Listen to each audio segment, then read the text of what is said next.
Hey, hey, we live. Had to run uptown and do some stuff, vote and everything, so I'm running a little bit late. She's not a big half a hog, so.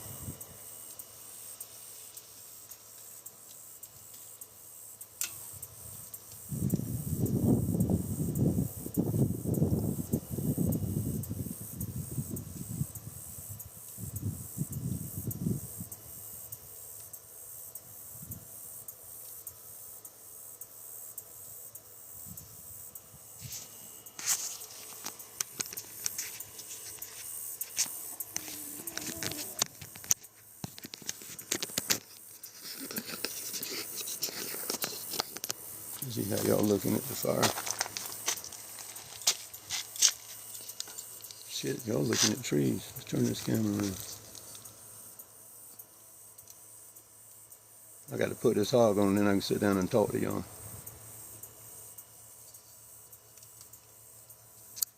Alright. I ain't got the fire going, y'all. All wood, baby. I load the gut of my smoker with wood to wear the heat up to where when I put it on, it don't take long to get it up to temperature. It catches on fire. And I'm using straight pecan and chestnut on this today. I'm going to boost this fire up. Right now we're going to shut the grate off.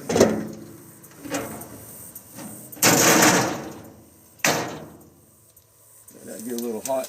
We'll scrub the grating off again. I didn't shave it one time. Might slip this over to there.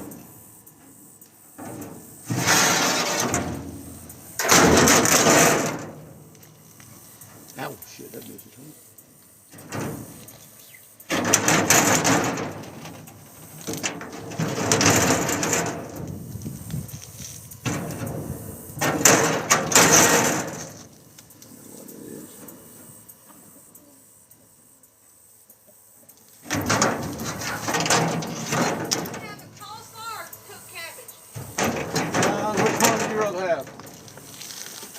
Which one would you rather have?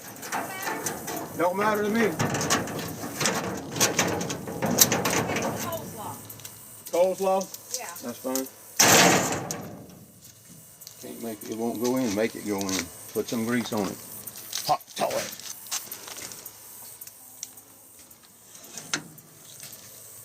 Alright. There we go. A good bed of coal. All pecan and chestnut, like I said. Pecan's my favorite one to cook with, especially hogs. Thank y'all for coming in. Give me a minute to get this hog on and season with my rub. Then I'll sit down and talk with y'all. I'm starting beans. I got to peel the onions and all that stuff and get it done.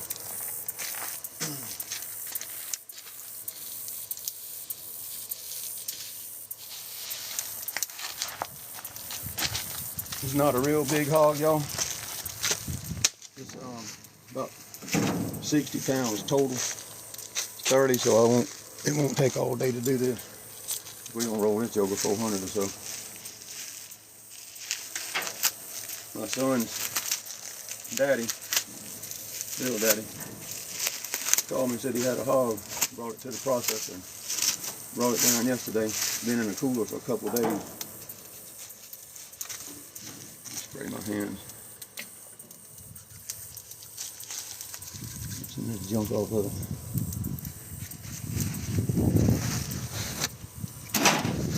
I got my Dutch oven pit built yesterday. I'm gonna fix and start the fire in it. We're gonna do some cowboy beans, I think. See, it's not real big.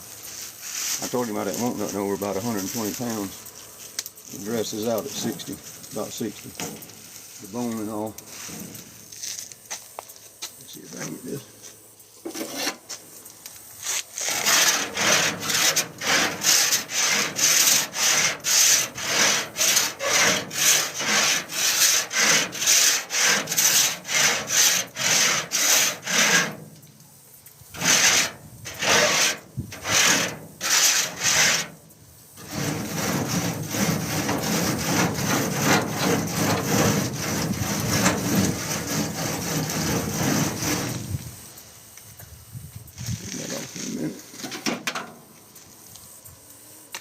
Good day out here today. Nice little breeze.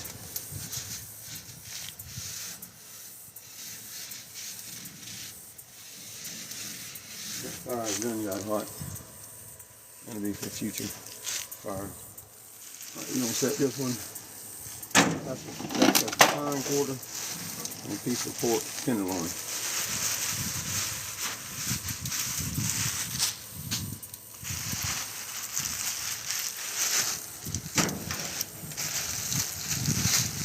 This is the front shoulder, the ribs, and all of that. Pretty much froze. I mean, look at the steam coming off. I used to do a lot of my meat frozen. Some people say you can't, and don't do good, don't get the flavor and all that. I call horse shit on that. I've been doing this stuff over 30 years. See, ribs, tenderloin, front shoulder. Later on I'll rip that front shoulder down and take it off and get some seasoning on it, then I'll set them where I want them. Can y'all see? All right. I got the other half I'm gonna cut up and cut the ribs out. We'll do them one day, and the tenderloin and the hind quarter, the ham. My son and them's gonna eat with me tonight. Eat pork anyway. Alright, what do we need?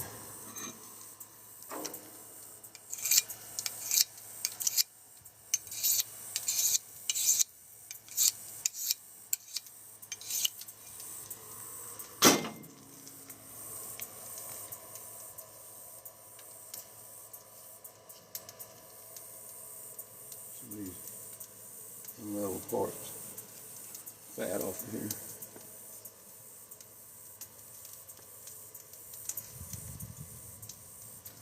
Keeps all that grease from dripping on the inside of my smoker.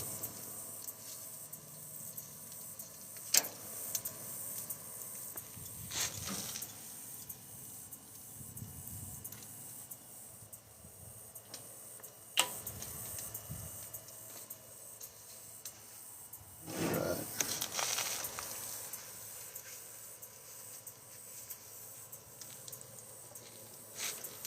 I haven't used that hand sanitizer to clean my knives off. I got to cut the onions up and the garlic, put seasoning. I use my seasoning on everything. That's the only thing you see out here. Is this one. Damn, she ain't brought my other one. Or my mustard sauce. I'll go get it in a minute. We'll be fine with this one. This is the one I grill with anyway. And it works in the works on the like bean or something.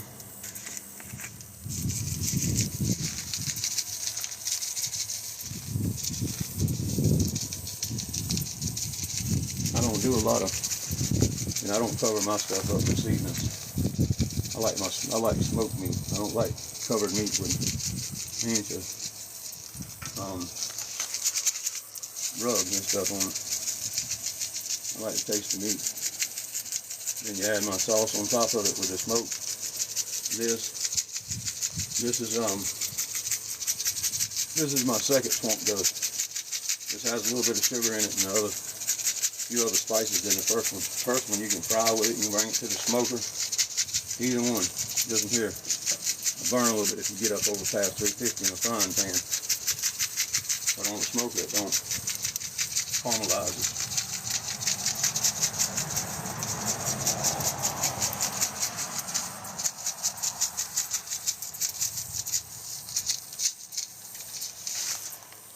Alright, let's get some up.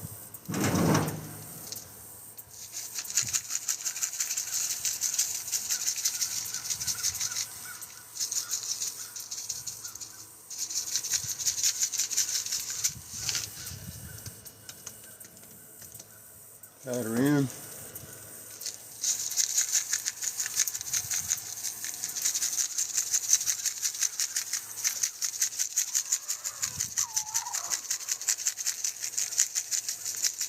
Didn't really get a lot of penetration on the bottom except for the ham.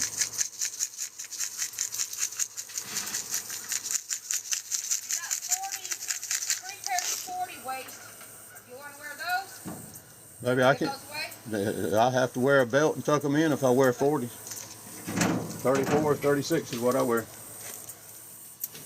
Used to wear 60 plus.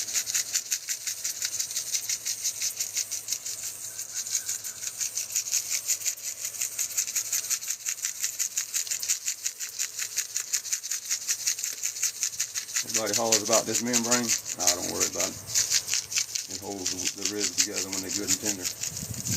Only time I take it off is I'm in competition.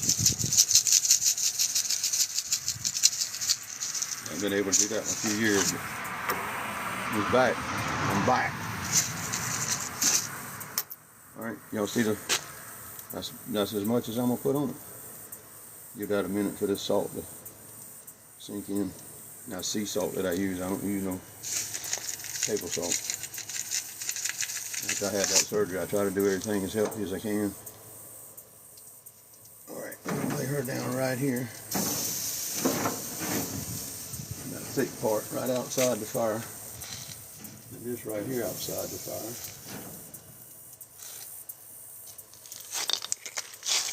Let me put a little bit more right there.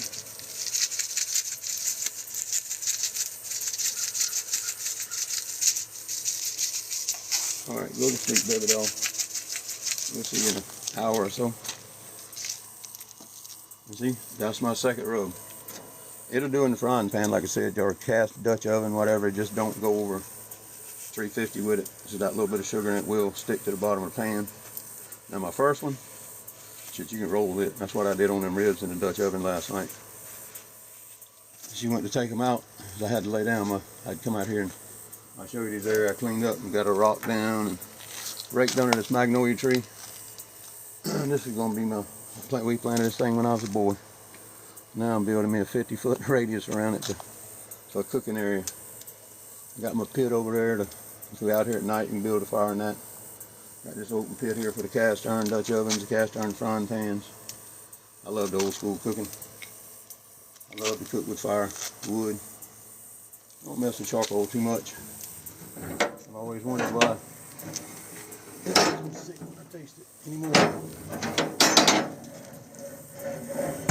She's going to sleep for a little while. Let's see what temperature we got. Well, I was holding right at 200 with the top open.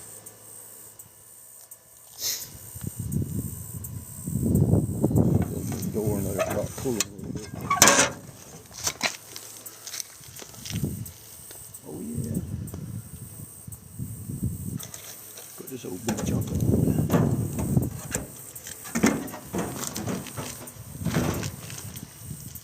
And that's fresh pecan that I went and loaded Friday. Last year this time I couldn't even load it, much less loaded it and unloaded it. Some of it was heavier than I am. We got it done.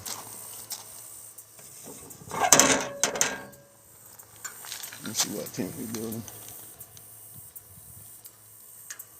Oh yeah. When I get to where I can't put my hands on it, it's 350 or above. I've cooked all over 3 states with this and had it a long time.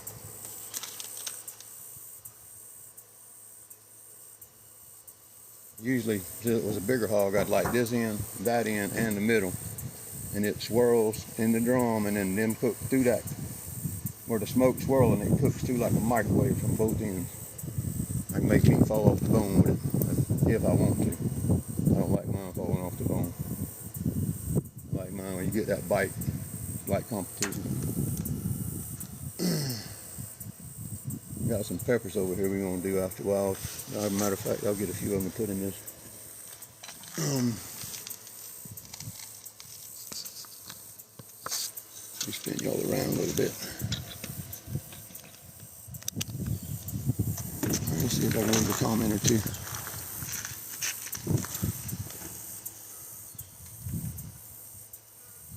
How did you know my name was Kyle? Oops, Kyle. Talking to me? Rob Roy. Welcome in, y'all.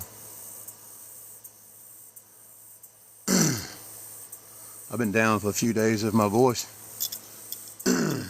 I can't talk really loud with it. When they did the last surgery on me in February, they had to put 3 tubes in my throat. one of them was big to catch all the blood coming out when they sewed me back together. So I still have trouble with it sometimes, especially if I get out here and get to talking loud. It makes me hoarse. This feels a lot better today.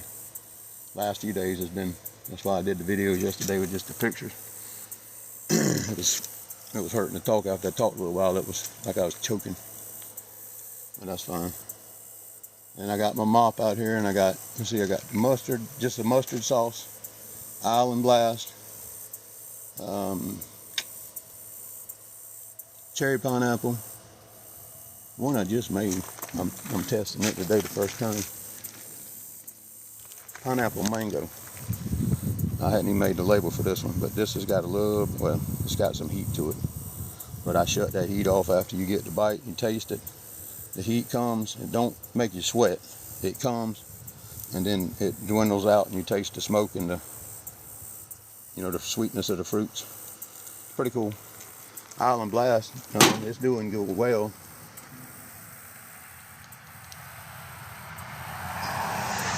That's peach, cherry, and mango.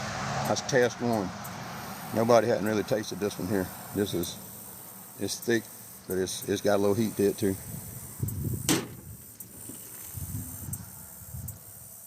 And this one's a Vidalia onion sauce. I like it pretty good. It's thinner, but it does well mopping on, like with vinegar. And then here's the showstopper. Island Blast, test one. I did that August the 11th. And this done went out to one chef. He loves it, or likes it. Can't say loves it. All right, I'm back, y'all.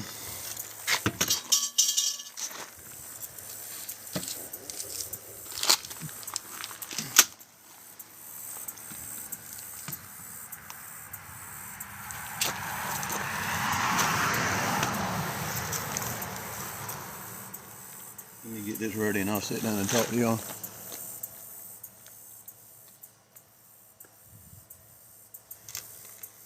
You love the heat, Melissa? I know you do. I do too. I used to not love it so much. I got to where I can tolerate it now. They said I wouldn't eat this after surgery, but you tell me something, I'm going to do it twice and take pictures of it for you.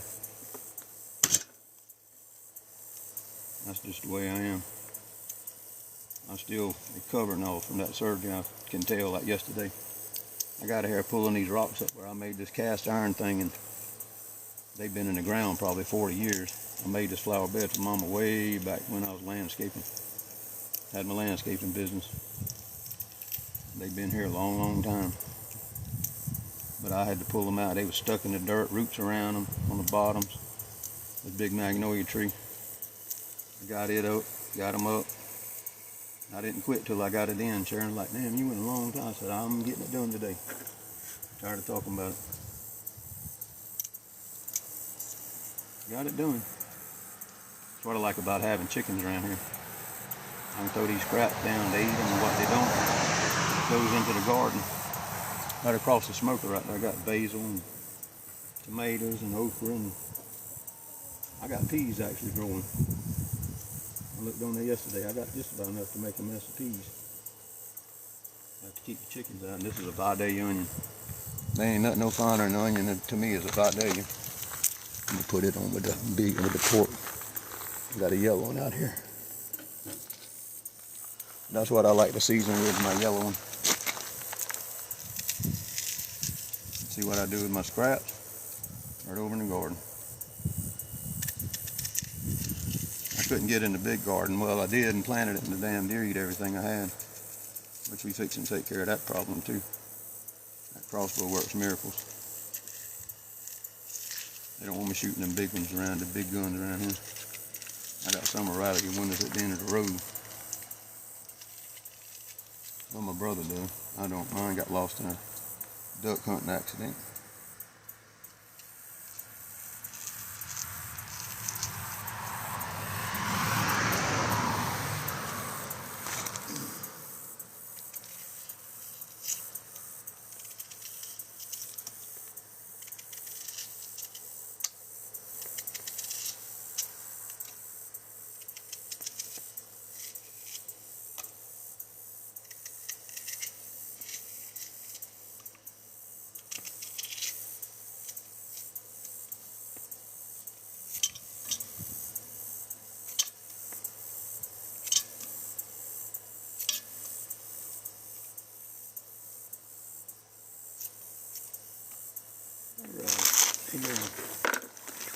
see?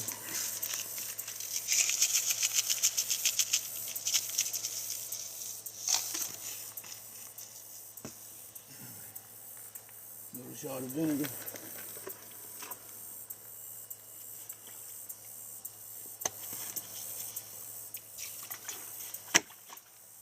That's a teaspoon vinegar. On the top. I was hoping she'd bring me some water. Let's see what I got in my glass. I haven't even drunk out of it yet. It's cold.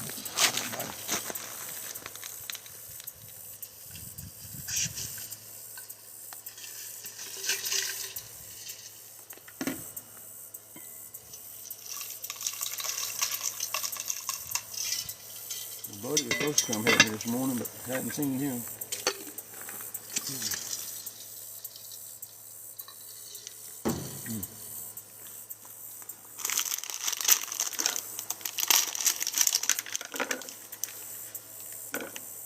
He'll come up.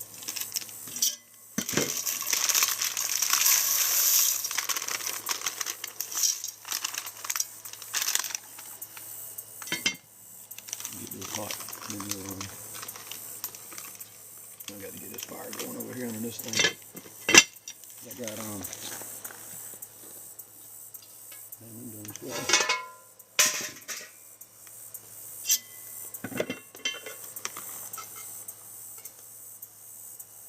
A piece of bacon. I got a ham hock I'm gonna cut it up and put it in it.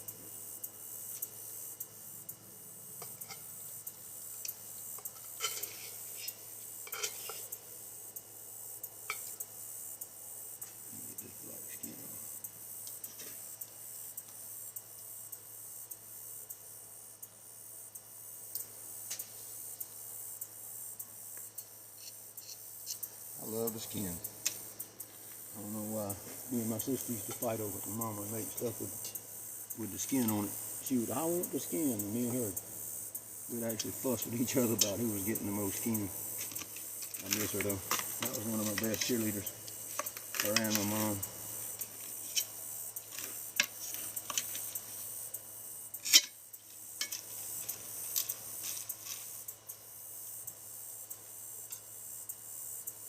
Slap that old bone in there for just extra measure.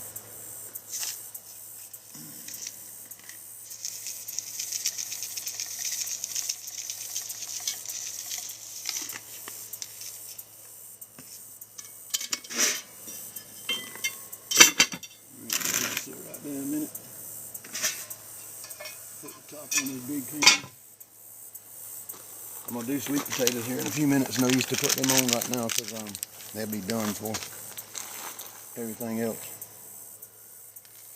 Oh, she did bring me some water.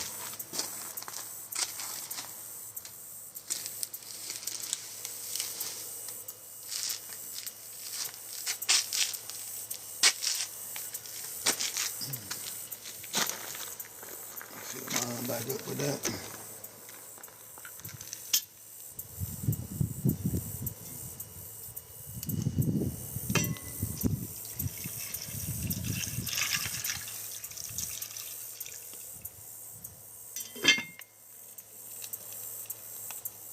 Alright, go on chicken before you end up on the smoker now. Might have taken stuff you shouldn't be. Let me get this mustard sauce. Y'all hold on real quick.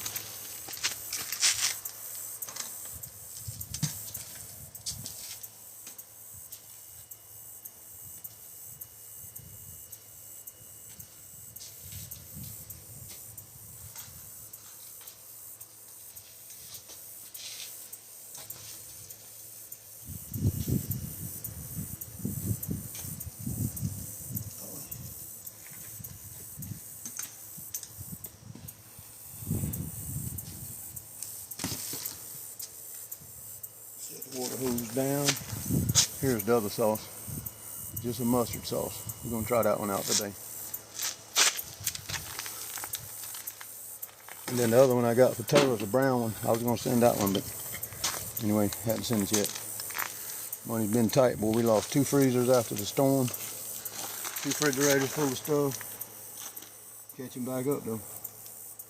Alright, now see how she's smoking? That's the bark on that pecan. In a minute it'll settle down, but that throws a lot of flavor into the meat. We're gonna pump it on up.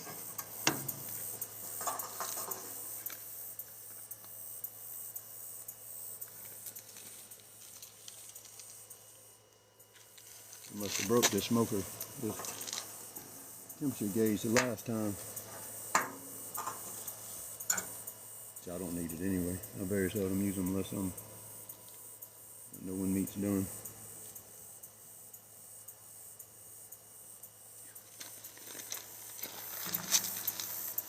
You see, I keep meat in my belly on this side of the smoker, and it'll heat it up. And then when you put it in them coals, it don't take but a minute, it ignites. Just put that in competition. You don't have to wait for it to spark up. It's done at heat. Take it but a second, it's ready.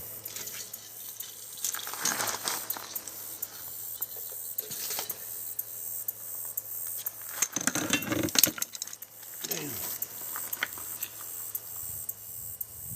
I hate them damn canes.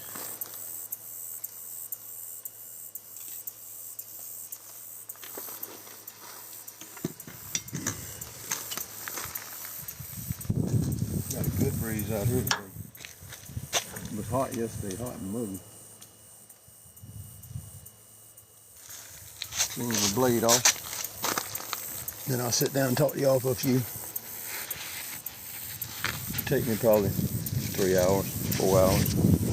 I may go get in a deer stand and see them. I don't know. I may just do it. I'm just gonna get up on this little light.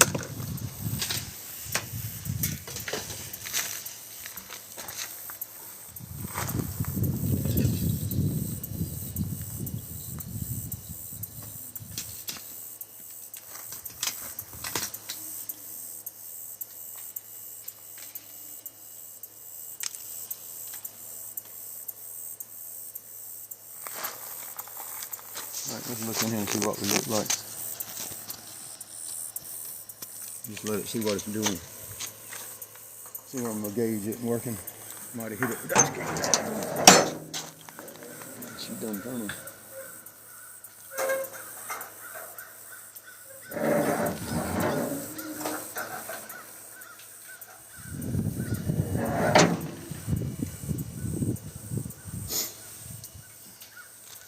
See how she's looking.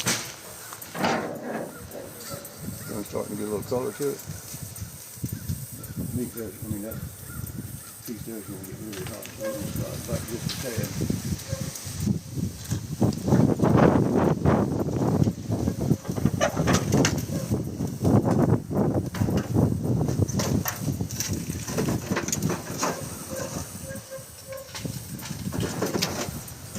All right, got it going now.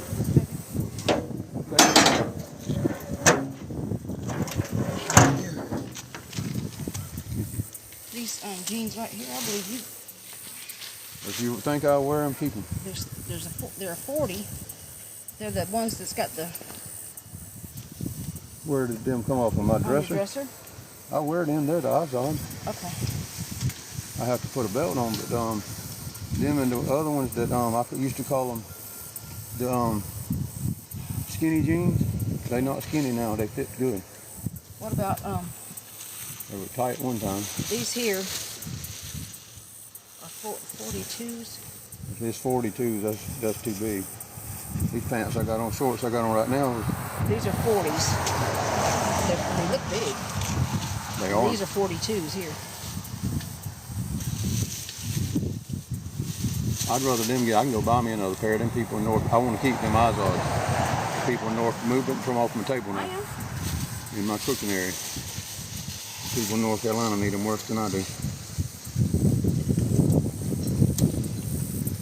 You gonna come out here and help me, son? Go ahead inside. I'm Steve.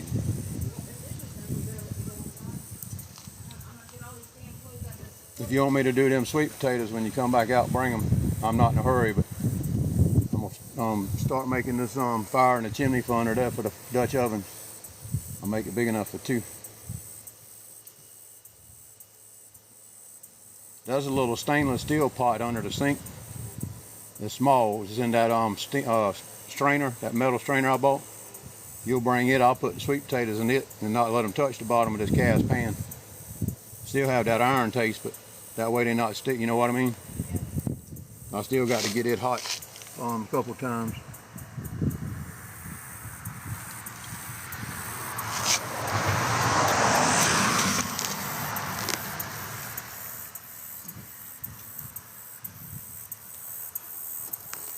They're restricting me for something.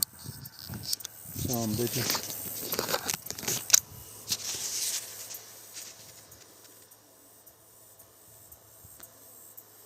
Why'd it restrict me, y'all? Melissa Murd. None still coming in.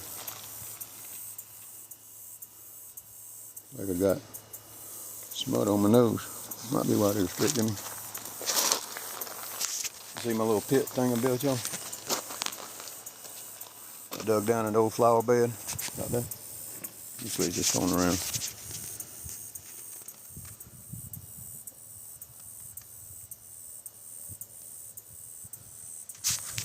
I dug down and dug into the bed. Took them old rocks out the front and put around the edge of it. Built a fire in it yesterday. Works good. The wind don't hardly even affect it. But you come up that ditch, I let all the bushes grow up there to keep people ride by here and blow the horn and holler and stuff while I'm out here doing this. Bunch of rednecks.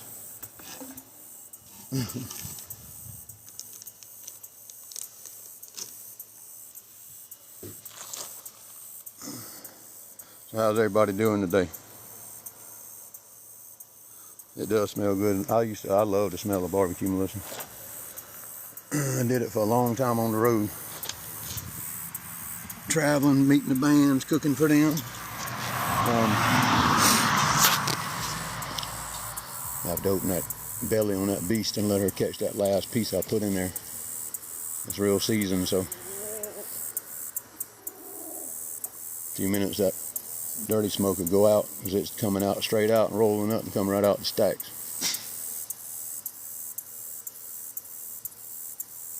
Babe, look in that drawer when you come back out. Bring me another thermometer. I think I burnt this one up the last time. Get off that bite. You love the label.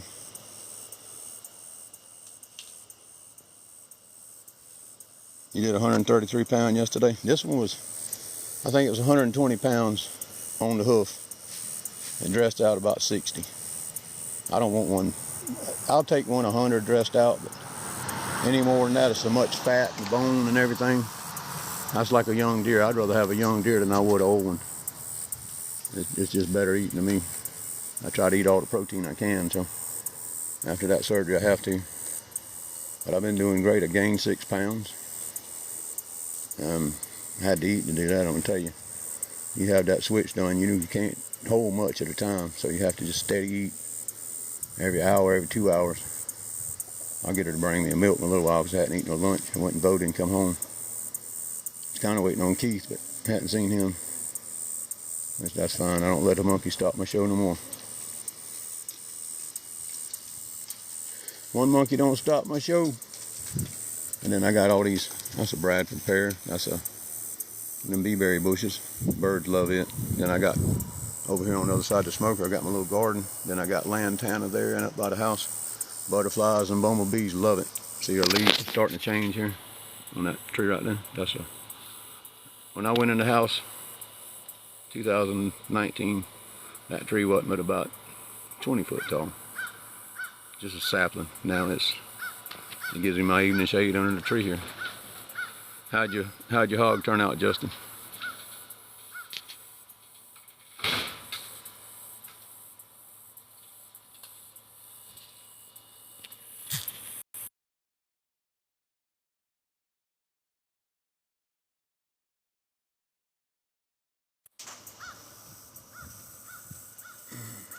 Melissa, you talking about the label on the mustard sauce? Yeah, you got one or two of them coming that same color. That's my universal one. I can change it to anything I want to put on it. I made 2 of them like that. 'Cause I knew I'm still drawing. I still got one in the room I'm working on for the swamp dust. I got swamp dust 1 and 2. That was the second one that I used right there. It's got brown sugar in it, plus a few more spices that it helped with the smoking process. It floats with it. It just adds flavor is what it does. A lot of flavor. Give me a second. I'm gonna start the little pit going.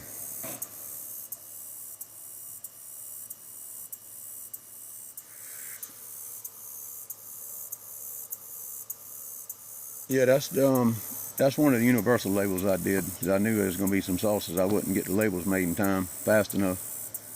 I came in here yesterday, and man, I'm going to tell you what, I worked yesterday. That's why after I watched y'all, I went to sleep. I wake up till 8:30. I missed Michelle. Michelle. I missed her live this morning. I didn't want to do that, but I didn't wake up till 8:30. Then it takes me about 45 minutes to get everything and feeling better. I feel a lot better than I've been feeling. I've been sleeping with the back brace on though. Keeps me straight. I got to go get shots, I just think the 6th. I'm looking forward to that with them long needles in my back.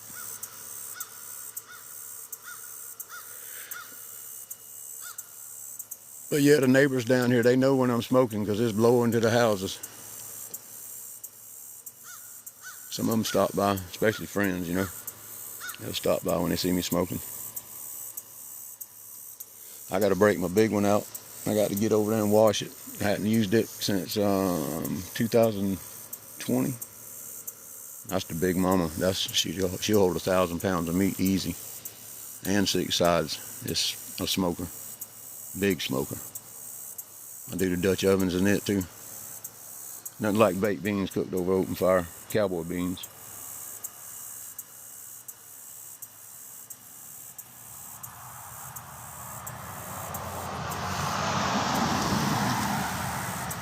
All right, I'm gonna put y'all in this hanger for a minute, and I'll be back.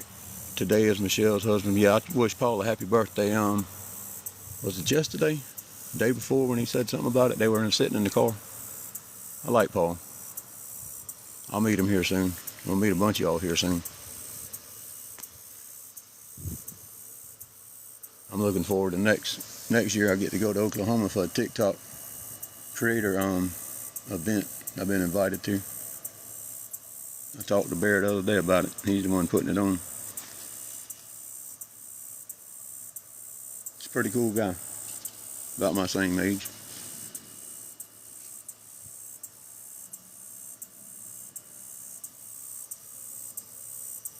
Yeah, he is a good dude. He talks just like he talks on there too. My wife walked out and said, "Who you talking to?" I said, "Bear." I said, "That's the guy off TikTok." Really?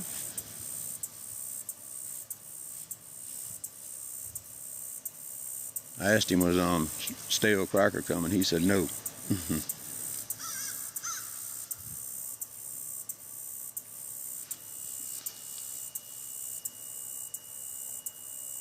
I don't even know what time we started this. What time is it? 2:20? I say 2 o'clock. It took me about 30 minutes to get that chimney rolling. Well, I did a little better today than I did yesterday. The wood's dry. I got chestnut I started with for coals, and then I put the pecan on top of that. She don't like oak. I like oak, red oak with chicken, or oak anyway. But lightning struck that tree, and it's got a bitter taste, but it makes good coals. Just I don't put the bark on it. The bark gives it that bitter taste. I'm gonna go back in the swamp and get some hickory. I'll do certain things with hickory, but most of my smoke is pecan. I love pecan smell. I've been in parking lots, 4 or 5 people cooking, and people walk around them to come to my pecan smoke. So it works. All right, y'all, let me get this chimney rolling, and I'll be right back. Melissa, you doing all right today?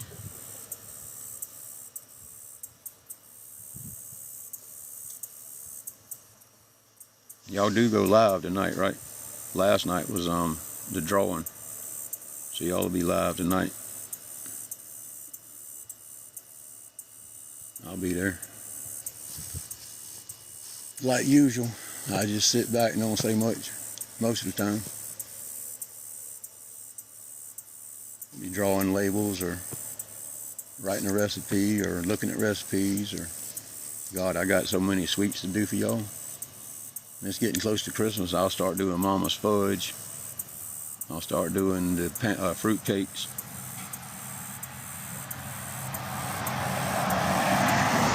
Oh yeah, homemade corn tortillas. I want to watch that. I want to start making my own corn tortillas too. I don't like them from the store. Anything processed bothers my stomach. I guess it's the chemicals.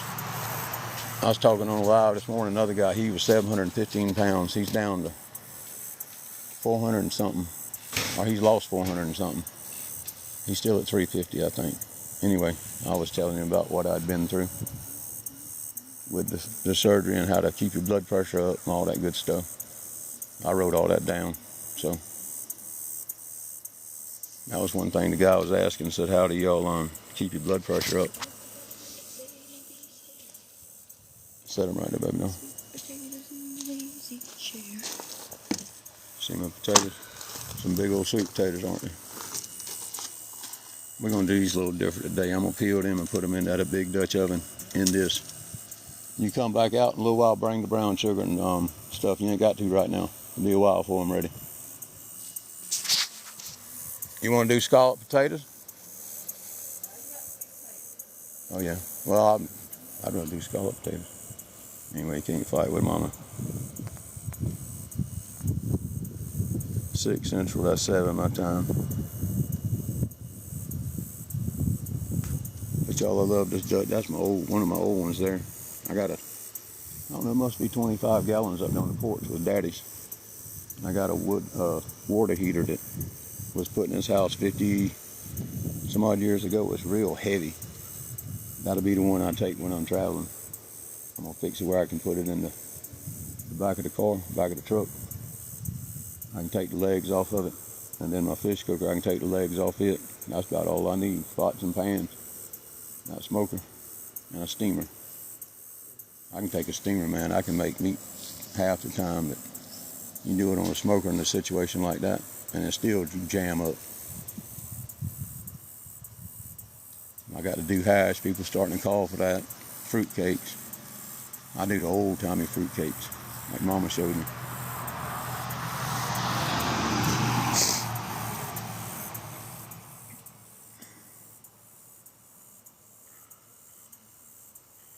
Thank you for joining, Kathy. 65 vet. I see you on, I think Melissa's and Oregon Family Cooking, I believe.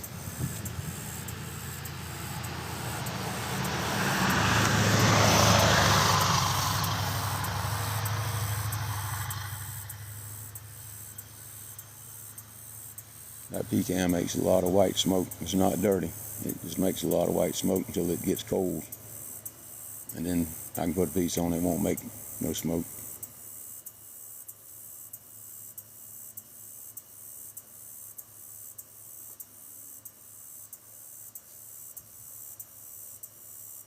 All right, let me get up and get on. I'll be back. I mean, I'm gonna be right here talking to y'all, but I got to get this chimney lit, get these things peeled. Sweet potatoes. I love this time of the year. I got onions coming up over there in the garden. I got must be 500 collard plants I got to plant. I got celery. What's that other herb I love? Anyway, that's what you dress it off with. I can't think of the name of it right now. When you put the little green on top, parsley. The rosemary did good, and then it died. So I'll start new stuff here shortly. I got a greenhouse I'm picking up tomorrow and put here, and then I'm gonna put my pallets around this and make a greenhouse with black screen on it where I can grow stuff all winter. That black stuff holds the temperature. Whenever it's the winter, it holds the temperature. I can take the plastic off in the mornings and let the sun hit it, and the frost don't hurt them under that screen. I've had tomatoes in February. But we're only 40 miles from the coast too, so that makes a lot of difference. Being 40 miles from the coast, it don't get freezing. We have a few cold days, but most days it's not A little bit of frost. Nothing real bad. 2 days later, it'll be 70, so that's a good thing about it down here. I can't stand the cold no more. I used to go fishing with shorts on in the wintertime. I used to be on the ground. People would be like, man, you crazy. Why you think I'm crazy? Just because I wear shorts fishing? But it'd be freezing. I'd get to the fish camp. People were like, y'all got a fish trap in that river. Yeah, I broke that thermometer. I broke that thermometer a while ago. I guess I broke it the last time. It's slow about climbing. I know it's more than 200. I can't hold my hand on it. About 4. I don't need it anyway. I don't need it anyway. Let me flip this around for y'all. Getting a little better at talking. Would you? Hey, Trini. I thought Trini was on there. Should be on this week on Food Talk. Make sure y'all looking at me. I don't want them to cut me off the screen. Yeah, y'all looking back down it just a little more. There you go. All right, let me get this cooler. This is my table for right now. I got to pick it up tomorrow.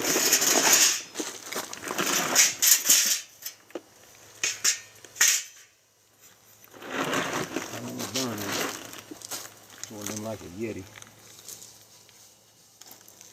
It's all pretty good. Alright, let's get this over here.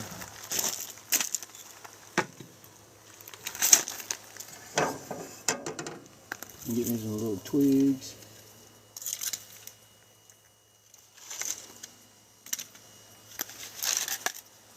Throw that back there for the big fire.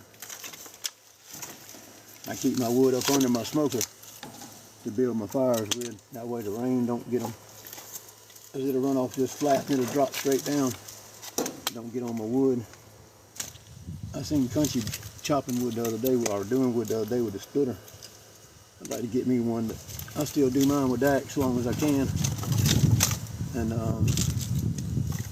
my buddy brought me a piece here that's welded to a tire. I'll show y'all in a minute. A tire rim. Comes up a metal bar, and then at the top it's got one of them what you call it, one of them big it's got a sledgehammer on one end, the axe on the other. I can't think of the name of it right now, but it's got that on there, and you slam the wood down on it and get it stuck. Then I take the sledgehammer and bust it. Pretty neat. I could bust it with just hitting it on it, but I did that yesterday and hurt. All that shock back. See my wood? I got a bunch of that around here. I keep all pecan and, like I said, chestnut. Dylan brought me some chestnut. We cut it down at his mama's house. Works good. Don't pop, crack, all that. Like some woods. I got a cherry tree I'm gonna cut down. I'm gonna start using a little bit of it. It's growing into the fence next door, and I'm gonna get it off his fence. He don't say nothing about it. But. All right, let me get this, and I'll go back to reading comments while I'm doing the fire. Set y'all over here closer to me.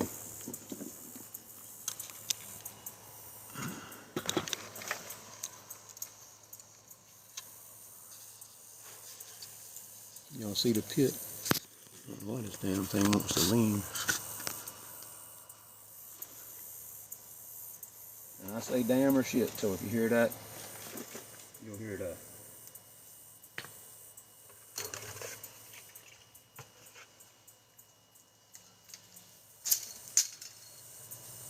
Found pecans in the flower bed. I might put them back in there for them to grow. Move them. This is pretty oak wood here.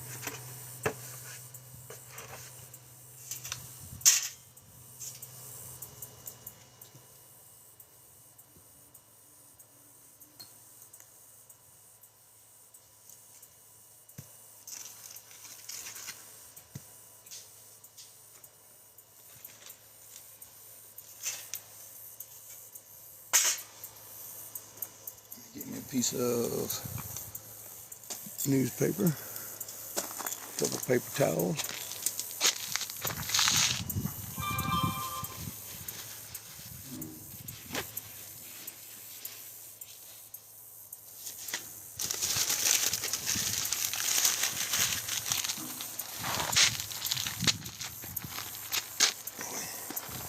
These old chairs the guy was going to throw away. Said you can have them if you want them. They didn't have a seat in them. The seats had rotted in them. I took them and took some decking boards and cut them as treated and put them out here just to, have in the yard. They work out great. I got some old white wicker I got to go get from by the pond. I had it at my house before I moved in with Mom. Before she got real bad off. She fell and broke her hip, and that's when I said, well, they wanted to send her to a nursing home. That dog gonna hunt with me. There wasn't nothing wrong with her, she just couldn't get around that good. Pushed her a lot of miles in the wheelchair. She did me like that, so I took care of her. Me and Sharon, Kathy helped, my sister helped until she died. 2015. I quit drinking after I drunk the day she died and the day we buried her. And I quit drinking after that. I used to drink it every day. And I drank a lot of liquor. I love Crown Royal, straight out the bottle. I was a chaser. I didn't have a headache. I knew that. My amigos would ask me, Patron, you drinking that liquor and you know the headache? I don't drink no chaser. They started drinking like that too. Them some good boys. I miss them. I didn't have to do nothing on them. Nothing. Hold Patron. You know working Patron. I'm big on Miguel. He'd see me in my eyes, they'd be hurting on my knees. And they'd come running with coolers and chairs and you sit down, Patron, you know working. I miss him. Took him fishing one day and we got into spotted tail bass, big fish, big red fish. And I caught one, I think it was like 28 inches, 29 inches long. And they all took pictures of it for it. I told them, I said, you got to do it fast. They thought I was going to put it in the cooler. Our limit here is 15 to 23. I spit it back to water. Oh, Patron, I got to feed my whole family with that fish. I said, yeah, that's $500. Oh, never mind. I told him, I said, that's $500 fine. Oversized fish. It's them that big I don't like anyway. I like small ones, 15, 16 inches. They get old big like that. They got worms in them and all that stuff. I don't mess with them. I love sheephead. Big or little. They got a good white flaky meat. I caught a bunch of them things. Red breast. Y'all see that? Y'all see that this spring. Y'all see that some of this winter. I'll start doing the catch, cook, and clean on the riverbank with my grandson. But them big old red breasts, man, especially out in the swamp or the backwater. They so pretty and red. That red belly. I got one mounted in us. Between a pound and a half, pound and 3/4. I caught, that's one of the original fish that was in the Edisto River before they started putting them government fish in it. Government fish have got streaks around the gills, the gill plates, the mouth and stuff. The real river fish don't have that. They have they browner, they redder from the tail to the bottom of the mouth on the gills. All the way down here is red. I mean, really red. Call them rooster reds. Talk about a fight in swift water, man. If they weighed 10 pounds, you'd have to have a wrecker to pull them in. Them and a shell cracker. Two best freshwater fish, I think. He likes bass fishing. I told him, I said, once you catch a red breast, you'll forget about bass fishing. Took him the other day and we caught blue brim. And Papa, I see why you say the river fish fight harder. I said, they do. Pond fish is in a pond. They don't have to fight a current. River fish is in a river. They have to fight the current. He'll learn. He's learning. He's only 8, so I got a lot of teaching. He learns. He's supposed to call me this afternoon. I get this hog done, I might go out to the pond with him. I want to carry him deer hunting. But I got to walk down in that swamp. And this dank's still out, so I don't want to bring him right now until it cools off. A good cold morning. Around here they don't, deer season, October and November. Must have been around December that year. I was driving dogs and me and a friend of mine had turned my pack and his pack together loose, and we worked them hedgerows and wind breaks, and sometimes we'd jump the deer and shoot them getting up, walking. That's back when I could get it. Anyway, I walked into a little fern patch one morning and the dogs was coming straight to me. I mean, they was burning it up, big old buck, burning him up, coming to me. And Bubba was right there, and I stepped through the bushes and happened to step on something, felt soft, and looked down, and it was a rattlesnake in a coil about the size of this pot. And I'd stepped right in the middle of him, and it was real cold. Ice on the ground and frost, not ice, frost. And his head started coming out the coil like this here, and I took a stick and was going to hit him. By that time, Bubba shot him. Bow! I said, man, the dogs turned. That deer went right across the field by the school, through that little head, right through my brother's backyard, run right down the ditch through my brother's backyard. Out the drive, right on across the next drive, right on across the next one, right on out of sight towards Chessie Creek. They do that a lot though, them old big bucks. They know where they're going. They cross my land every night, daytime and nighttime.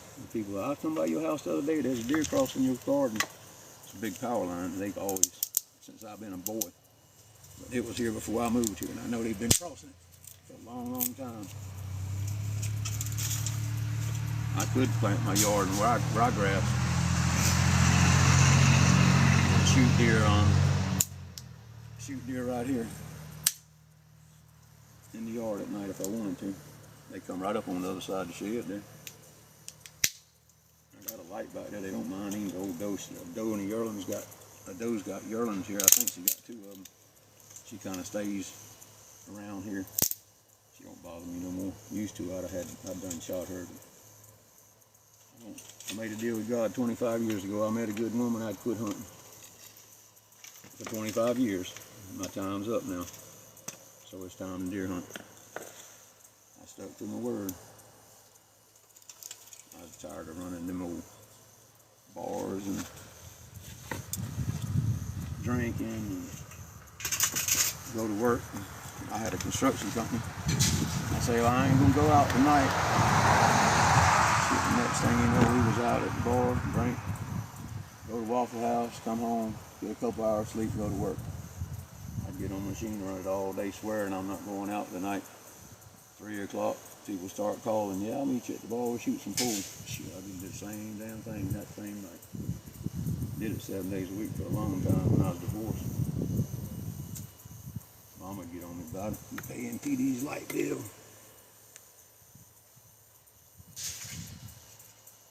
Well, then hustle pool, man. You don't have to spend no money buying drinks. They buy you drinks for you. I used to could shoot a pretty good stick. Oh, horn just broke up now.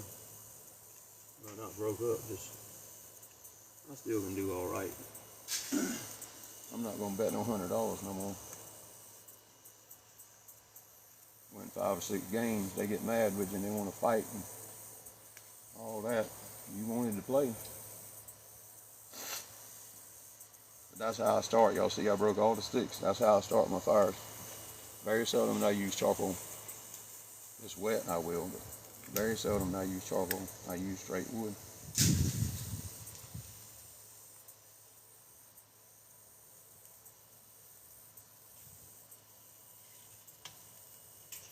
I gotta get some more rock to put down. This old sand under this tree is really dry.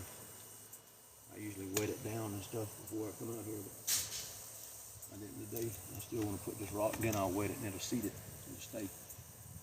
But I got a bunch of more of them sand dollar stepping stones. Y'all got to remember, I've been down 5 years. I think one time they cut my grass, helped me cut my grass. Taylor and them did a few times. But as far as a good grass cutting, 5 years. This is the first year I've been able to go back to cutting grass, and I have a ball when I do it. I got 5 acres to cut, so well around the ponds, it cuts it down to about 3.5.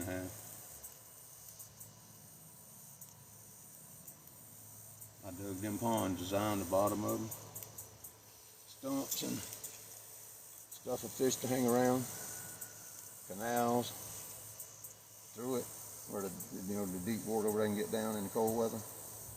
I got spots in there 15 foot deep. You have big old veins coming out of dirt that big around clay and then sand where almost a spring. They were all over the bottom of that pond. You go much deeper than that, you hit the hard pan here, and you break that hard pan and it'll dry the pond up. Pond will hold water. But I got one my daddy dug. They had Mr. Mixon dig it with a drag line. That's how old it is. They don't hardly ever see a drag line no more. Trap hose took their spot. Still have some on these big dikes and stuff. They make them track hoses have been long booms now. That drag line was a thing to watch. You had to pull all them levers and cables. And that's what I grew up doing, running bulldozers and backhoes and operating them. Not running them, operate. That's why I learned to operate.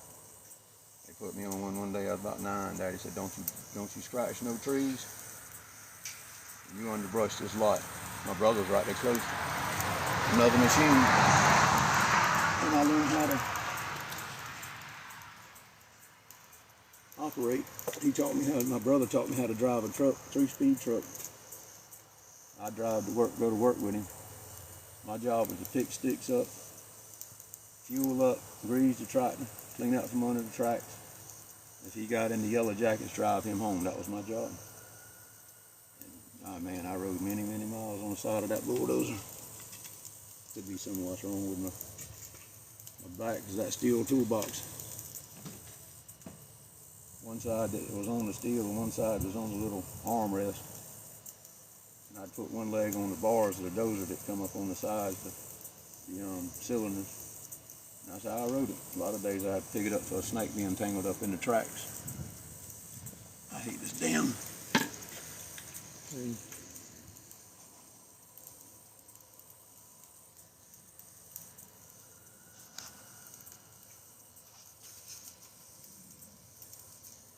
All right, we got it rolling, y'all. I'm fixing to put it up on it. I'm gonna let it heat this wood up, kind of. And we'll start us. Yeah, I got a piece of pecan for it.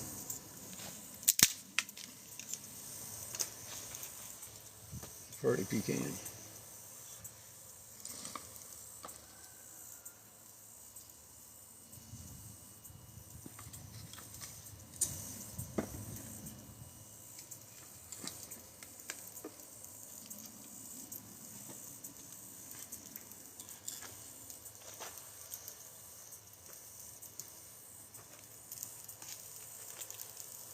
Don't mess up and lean in front of that. You won't have no hair left.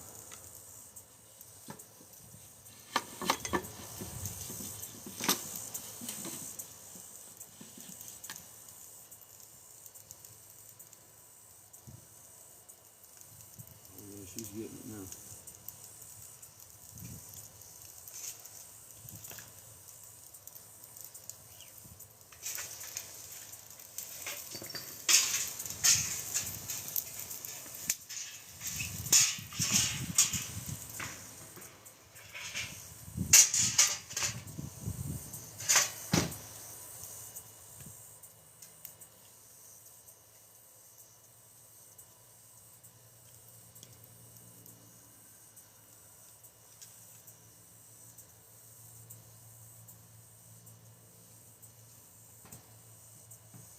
It's like building a campfire.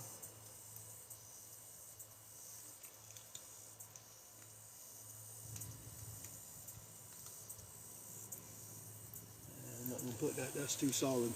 That's going on smoking. Maybe some of the smaller limbs I got. That is.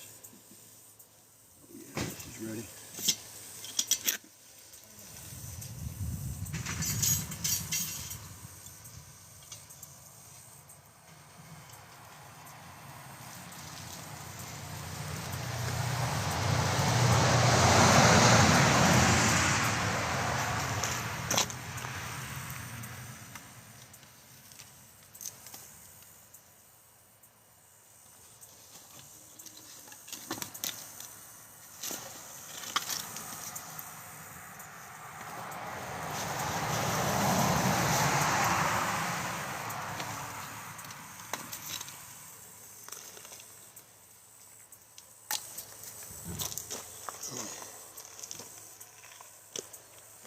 got hit yesterday.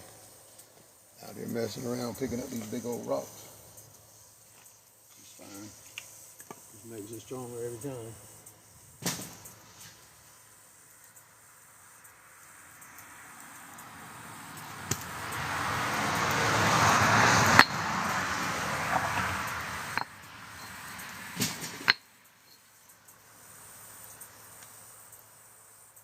This old magnolia tree. Why I get so many of them things to pick up. Keep going about that hedgerow, maybe they'll start and I can take them, put them in pots. Oh yeah, she's getting hot. Alright, let's conversate.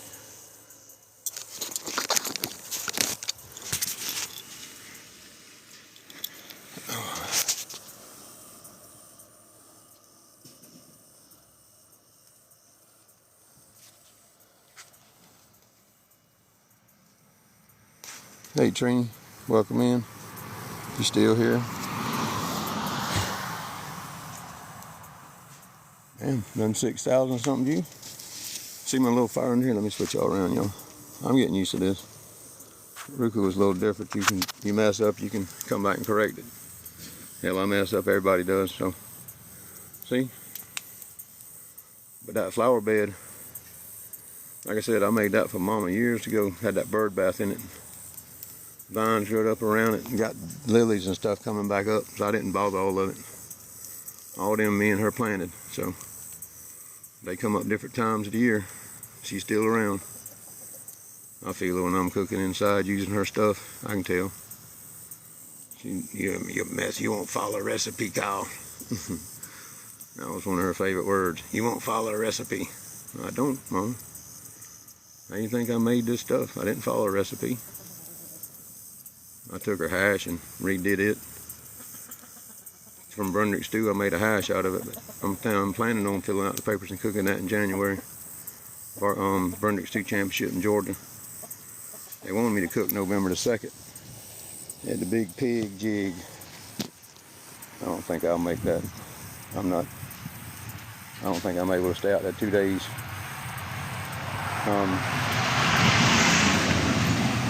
Even going to a motel after all it takes to be in a championship is a lot of work. A lot of work.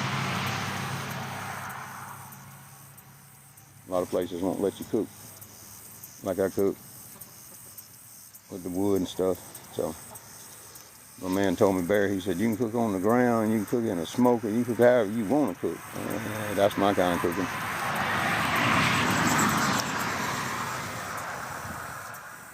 Well, I use Mom's cookware. I do too. I use her. I got Jacqueline. I got some cake tins that's older than me of Mama's that I use, and her knives, them old silver knives, long ones I use, and some got a little bent tip. Them was her knives, and they were. I mean, I remember using them as a boy. Mama gonna put them up. She'd want me to use them. I use them. But I got a bunch of stuff that I bought and it's out there in the shed where I had that restaurant that I can't bring it all in the house. I got boxes and boxes of new spoons, big dipping spoons, and knives and stuff, rib knives, bread knives. That's what I want to start doing. She's working on the bread. I want to do sourdough buns right off this big smoker, or that smoker there, either one. I can cook bread in either one of them. I'm going to cook bread in that big Dutch oven. I got one bigger than that with a top. And then I got that 25-gallon one at Daddy's. I'll start using it to do hash in out here over a fire. But I dug all that out yesterday, took all them rocks up out the ground. They were covered just about like these are, just about completely under the dirt. I'm gonna tell you what, them roots and stuff off this tree. But I told her, I said, I'm not stopping till I'm done today. And I took a shower and laid down. As soon as I watched Melissa and them, I was gone. Sleep. But it's neat, yeah. Mama's stuff, I love sourdough bread too. That's, actually sourdough bread is the third best bread for you to eat because of the sour content in it. I studied a lot of that stuff after having that gastric surgery. I do eat a little white rice from here to time on hash or when I make a gravy. I asked the doctor about that. He said that's not really that bad for you. I said, well, I mean, some say it is, some say it's not. I eat a little pasta, but we starting to make our own pasta too. I love pasta, like chicken and the Alfredo, chicken Alfredo, shrimp Alfredo, spaghetti. I have to be in a mood, and then I like to make my own sauce. I buy that rich tomato sauce. It don't go with my stomach. It actually, it don't hurt it. It just makes you, you know what I'm saying. You have to go to the bathroom a lot from that gastric. But now I can eat almost half again of what I could eat when I first had the surgery. So that's making it to where I'm getting enough to survive without having to drink a bunch of the milks. I used to have to drink 8 milks a day. And they were, what, 25, yeah. I'd get 200 grams of protein. That's what it took for them at 7 months to build me back up to be able to have surgery, where they cut my intestines too short. Now weighing at 200 pounds instead of 646. What you doing, bud? That's that bags the hog tomorrow. You come back out, bring me some of that I don't know if I need to put sausage in these beans or not. I don't think I am. I got that bacon and I got that ham hock cut up in it. That'll be plenty. You don't need them much, do you? That's for me anyway. That's my fiber. But you learn as you go, and I mean, if you study it, there's yeah, I weighed 646, Jacqueline. My knees wore out. I've been in 9 car wrecks. Huh? Some I-40. I was gonna take. I got 2 packs of sausage in that cooler that Rick brought me yesterday, but I'm not gonna put them in the beans. I will use them to make sausage gravy. I want to do that one and make sausage gravy with biscuits. You make some dough up. I'll put the biscuits in this pan here. I know you're tired. Just make a loaf of bread. You done got it on? All right, tighten up now. Look at me like that.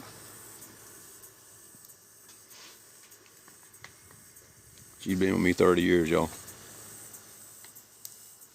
So she knows. I caught a lot of fish and shrimp. Oh, we used to keep the freezer full of shrimp around here. And I voted today, y'all. Ta-ta! And I didn't like the sheriff, which I don't care. I got some deputies on my page. I didn't like neither candidate, so I wrote myself in. Man said, what you do? I said, I'm writing myself in. Y'all wouldn't want me to be a sheriff around here. I'd be cool, though.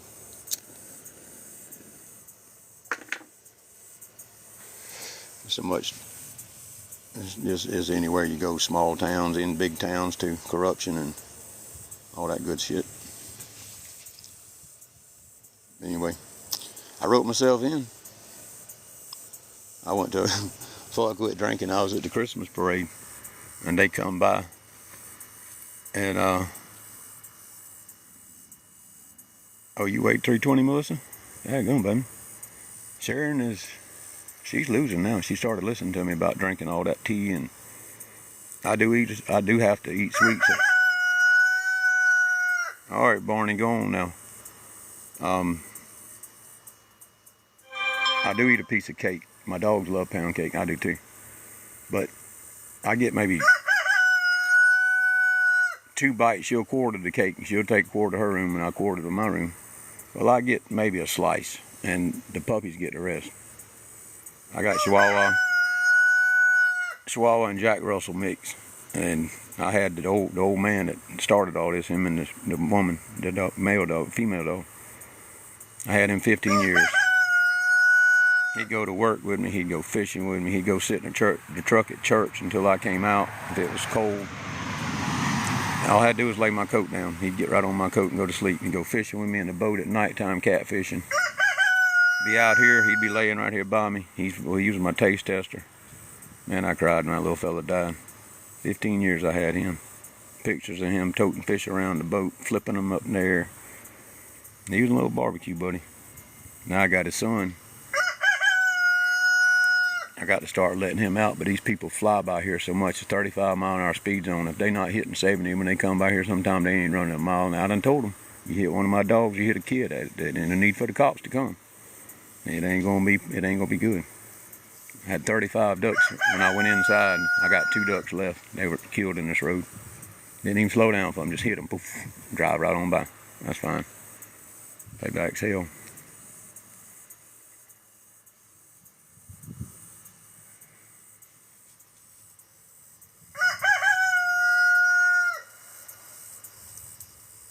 It's all over, unfortunately, Jacqueline. What's that you talking about?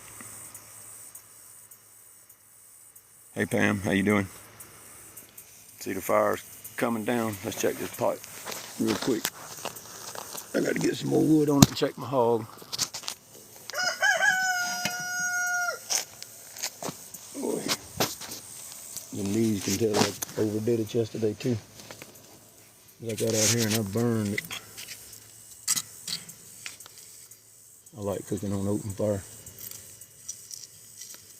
And I had to get it hot. See my fancy ass top puller? Look at that. We're done boiling, baby. We got fire. After a while, I'll put that on some of that mustard sauce and one of them other ones in it. That's an old hammer got it from somebody. That's his job, is just that. Alright, let me set y'all up in tripod a minute. Yeah, I believe I broke the bottom of that thermometer when I dropped that grating in there. That's fine. And it may not have worked after the last time, like I said, because I did hold the heat to it. Let me flip y'all around. Let's look and see how this hog's doing. It's been on about an hour.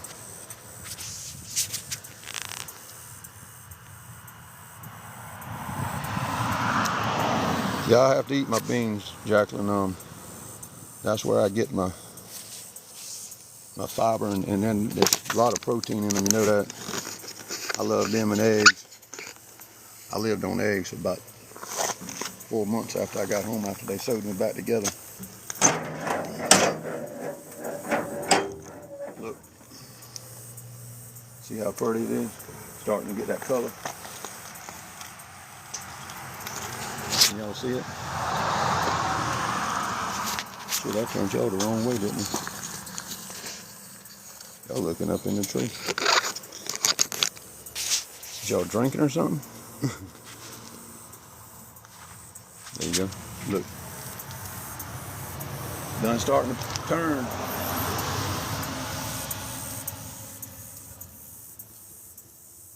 That rub's amazing how it sticks in the color it adds.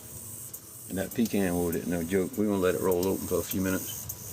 Let that fire build up inside, because she's getting where she's not throwing no smoke now. I got my bed of coals in that pan back there. But that's how I like to smoke my meat. Touch it with fire, baby.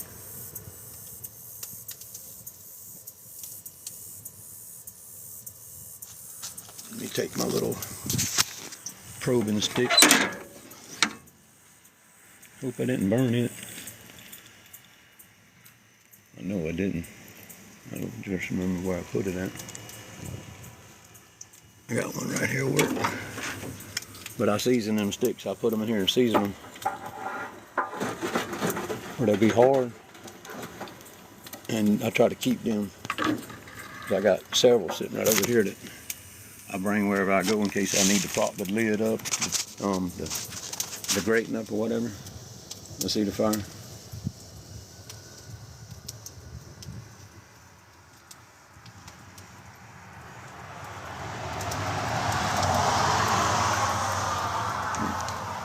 Slide this back just a little bit. Slide this away just a little bit. Yeah. Let me put y'all back in the hanger for a second.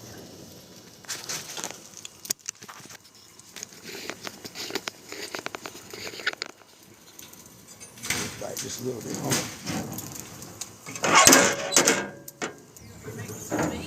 I'd like one of them cold milks.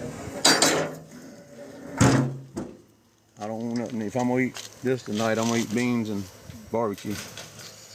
Hey, never mind. This rub will work.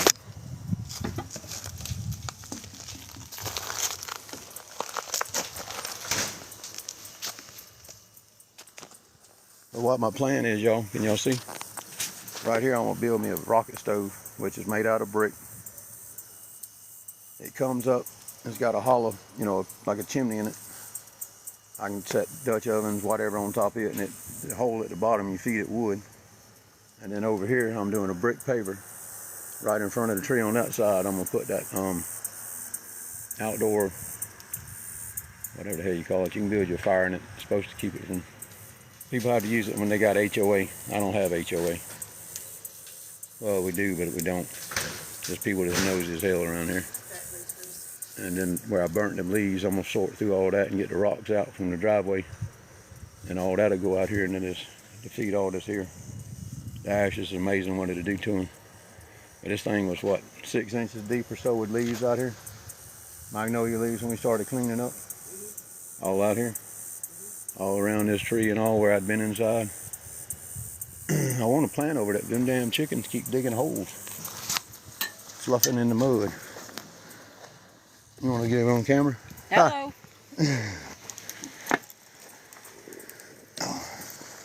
She's smoking too. See this? It's getting it. Got that little fire going back under here. I got a lunar tripod, but I can't get the damn thing to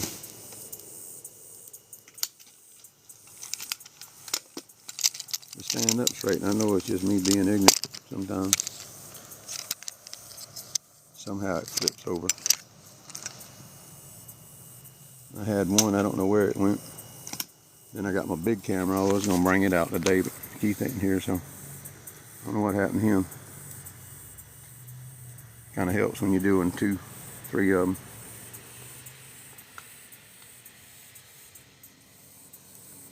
Let's see, I done been on. We'll go to 3:30 and I'll turn it off for a little while.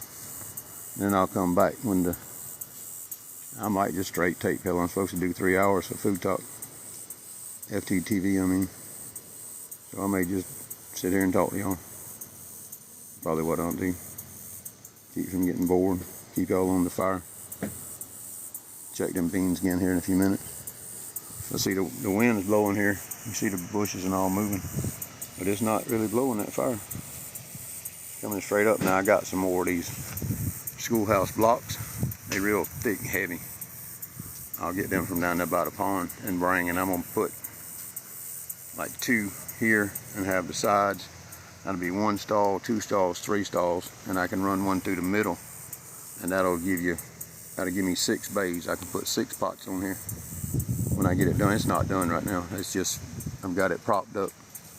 It's stable, but I put these all the way around it, and I'll leave 2 or 3 places for air to get in, but it won't. The dirt won't blow. The wind won't get in it. Nothing like that. It's just straight up.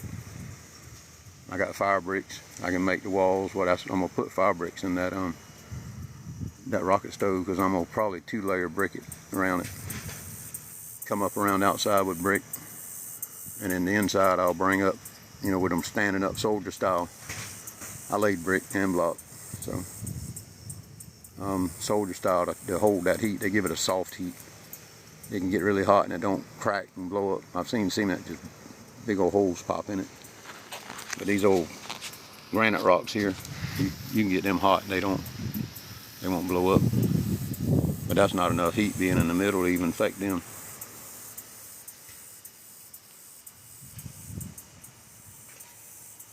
But see, the wind's blowing, and you can see the trees and all swaying. And that fire that's going straight up.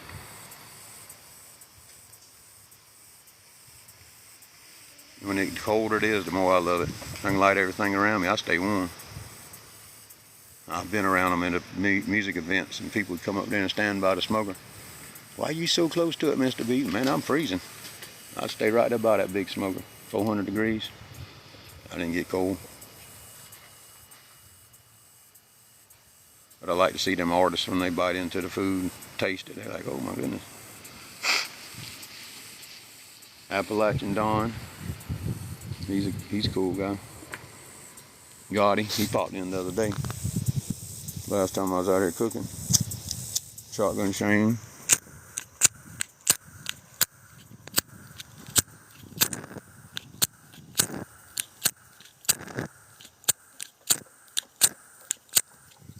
Yeah, trying to sharpen this knife. Get started on these sweet potatoes. Get them in that other pot. A little bit of water in the bottom. And let them jokers do their thing.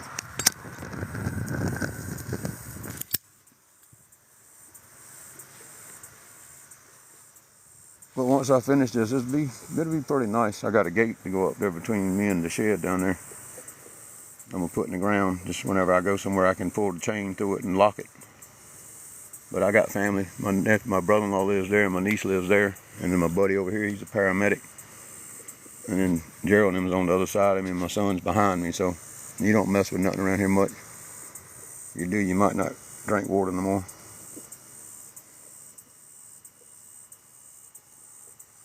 Y'all know what that means.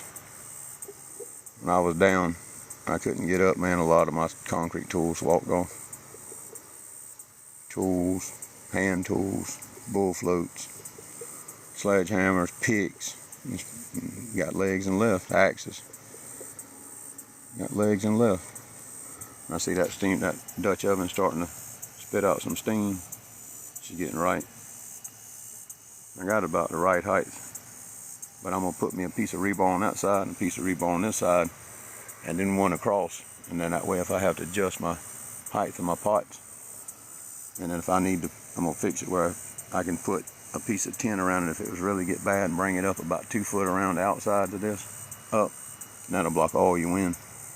That's how that cattle ranch I've watched. That's how he does his. I've watched him a long time. He cooks breakfast and stuff, steaks and all out here on like this here. He does a lot of Dutch oven cooking. Cowboy coffee. I'm not much on coffee. Never have been. Coffee, after you have this surgery, the caffeine, it makes me get dehydrated. I had drunk a lot of coffee before I went back to the hospital last year in July. And he's like, you drink coffee? I said, yes, sir. He said, stop. He said, it dehydrates you. So I stopped it. I had never drunk it. My daddy always told me it stunts your growth, so I never did drink it. Never got into it. Orange juice I used to love, but I just drink water now pretty much all the time. And once you get that sugar out of you from them drinks, you drink and it tastes so foreign, tastes so bad. What state am I in, Jacqueline? I'm in South Carolina. Hello, Trini. No, not really nosy neighbors. Well, I got a couple, but they don't bother me. It bothers me, Trini. I had that last surgery. Well, before I went back to the hospital, I was drinking coffee. I couldn't eat much.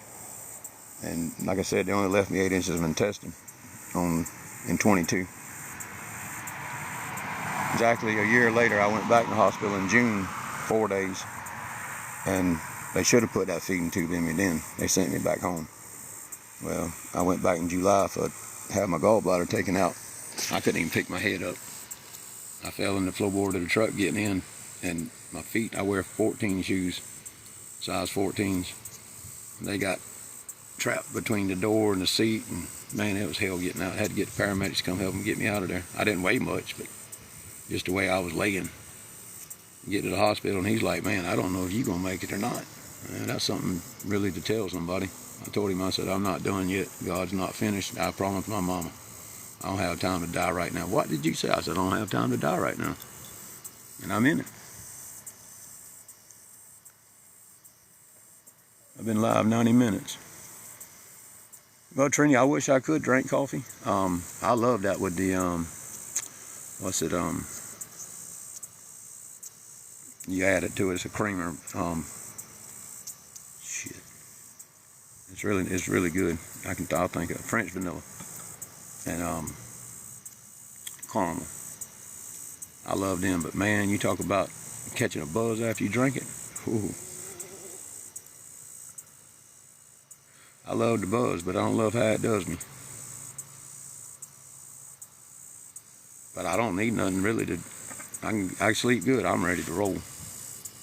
That was the major thing. There was, without the back brace on, I kind of twist to the side to get everything comfortable, and then my leg will start hurting. You know, I slept for a week, almost 2 weeks now with the back brace at night, and I don't wake up with my leg killing me like it normally does. It's like my knee just wants to fall out of joint, but it's the nerves pulling. I've been in 4 bad wrecks. 4 of them I shouldn't have walked out of, and then the other 5 was just kept messing with the wounds that's already there. You know, it hurt pretty good, but 4 of them I shouldn't have walked out of. I did. No broke bones, pulled muscles and tendons and knees and the joints. I mean, the joints pay for it. They did x-rays on me, man. You know, you eat up with arthritis? Hell, tell me something I don't know. So the second time I wore my knees out, I drank and took pain pills. The doctor had given me fentanyl. And I kept going. Mama was sick. Kept going, and, you know, to keep where we'd have food and money and stuff. And I wore them out the second time after she died. I got hot in August that year, 2019. I come in the house. Figured I went out 84 times in 4 years. That's all I went outside. I didn't even walk out on the porch. And now I just want to stay outside. I get me a boat back, I'll be in the river a lot with my grandson. Catch, cook, and clean. Go catch a cooler full of shrimp and cook some right at the boat landing. They don't get no fresher than that. Fish right out the water, stop on the sandbar. No, God wasn't ready for me. I told him that. I used to be a Sunday school teacher. I've been in church. I remember the older guys at church tell me, I remember when you started coming here, you was 2 weeks old. Your mama brought you in wrapped in a blanket. They wanted me to be an elder, a deacon. I turned it down because I drank. They talked to me, and the next year I took it. But I remember when you started coming to church, you was 2 weeks old. Served at the same table my dad did. And all them old guys are gone now. I miss them. My cooking partner, he's gone. Me and him would take off on Friday night, and we'd end up, it was 29 miles from Alabama one night cooking in Georgia. We'd be all over Georgia, South Carolina, North Carolina. We'd go cook Big Smo and Darryl Singletary, Jamie Johnson, Sammy Kershaw, Karen Waltrip. I got pictures of all of them. Lax, Lenny Cooper. I've cooked for church a couple times. I hadn't met him face to face yet, but I've cooked a couple times for him too. I think it's 67 bands. Some of them I cooked 7 and 8 times for. Till that COVID hit, that hit, and then everybody slowed down. But I'm getting back into it. One of my guys wants me to run a restaurant, not run it, but cook the meat and stuff at a restaurant for him. I told him I'd do it at night, but I wasn't serving no tables. I would stuff at a restaurant for him. I told him I'd do it at night, but I wasn't serving no tables.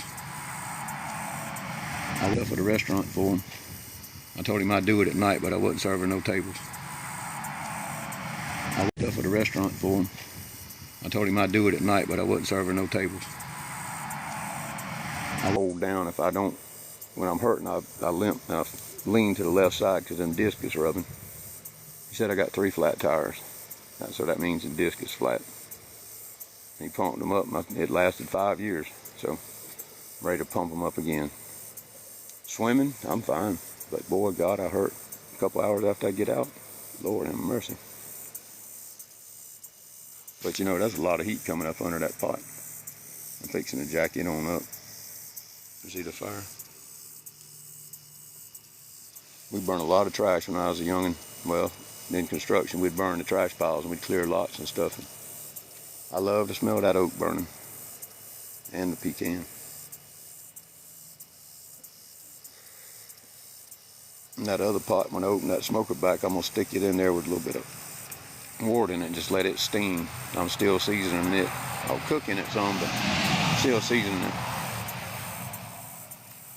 They stayed down like I did for 5 years. They didn't do nothing. She didn't like to cook in them until I started back. Now she likes it. And them they stayed down like I did for 5 years. They didn't do nothing.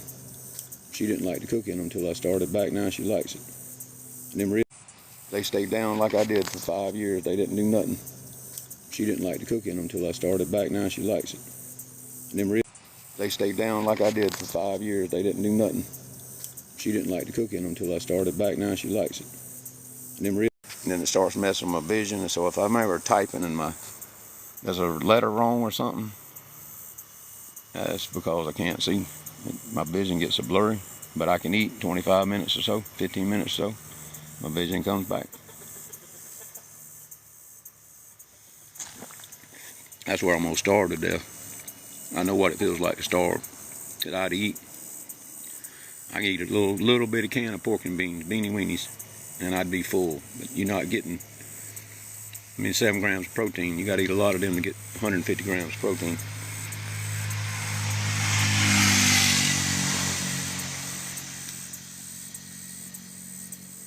And I had to learn how to eat meat again. When I first came out, I didn't want meat. He told me I'd be like that. He said, you won't want meat. Sure enough, anything from a grocery store, no, I don't want it. It just, all that stuff they put in it, my stomach says no.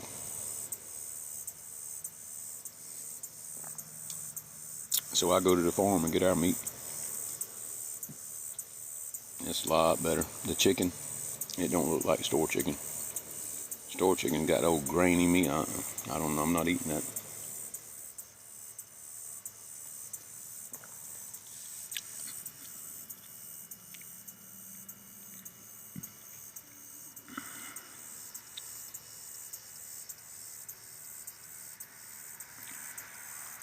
Trini, when do you start Food Talk? The second, right?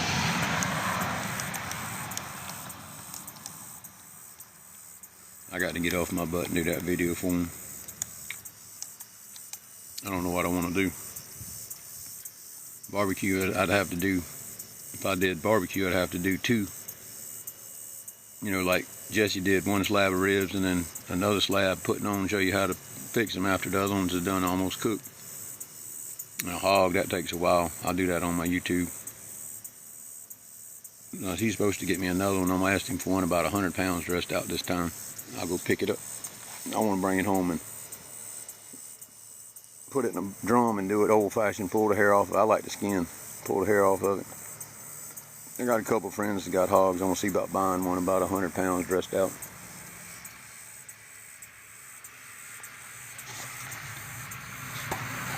Might do that for the first of the year. Do that New Year's Eve. Hash, potato salad, coleslaw, the whole 9 yards. Old school. And the fruit cakes. I'll do a fruit cake on the smoker. I got the stuff in there to do a fruit cake. And she's hollering now, don't do it yet, don't do it yet. Sounds like Keith finally made it. Yep, he's here.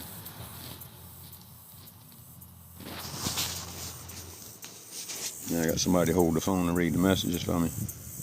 I can get on with this. Training starts, okay, 11/7. That's cool.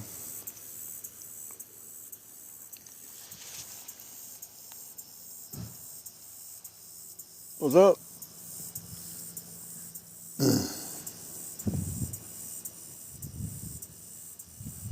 What's going on? Nothing much. I didn't know if your buddy had caught you or not. What's that? I didn't know if your buddy had caught you or not. Who's that? Luke?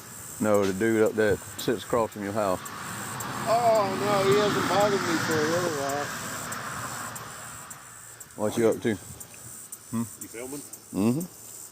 We can talk on here. Done up to 77,600.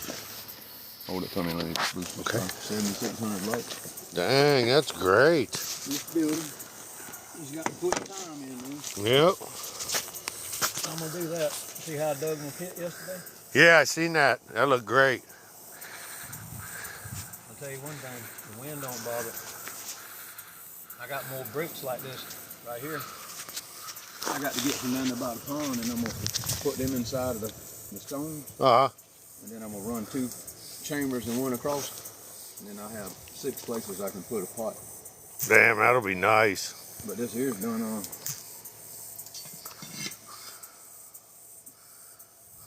I got to put some more water in a minute, and I'll put some of that mustard sauce in there. You can smell them already. They smelling good. And all I use is my rug. What the hell? What did it be?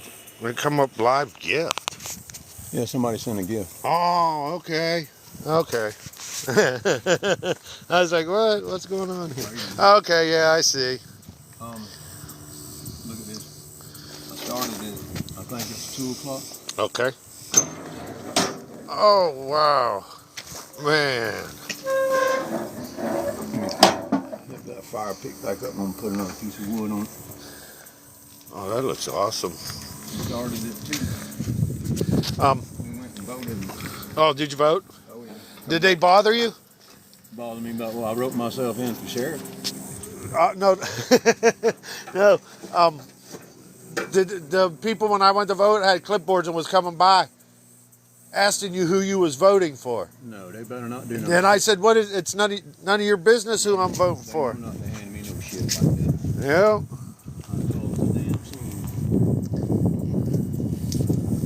I think they knew who I voted for. Yeah. Well, they knew who I voted for. Okay. This one lady said, Trina Cooks. Yeah, Trina. Yeah.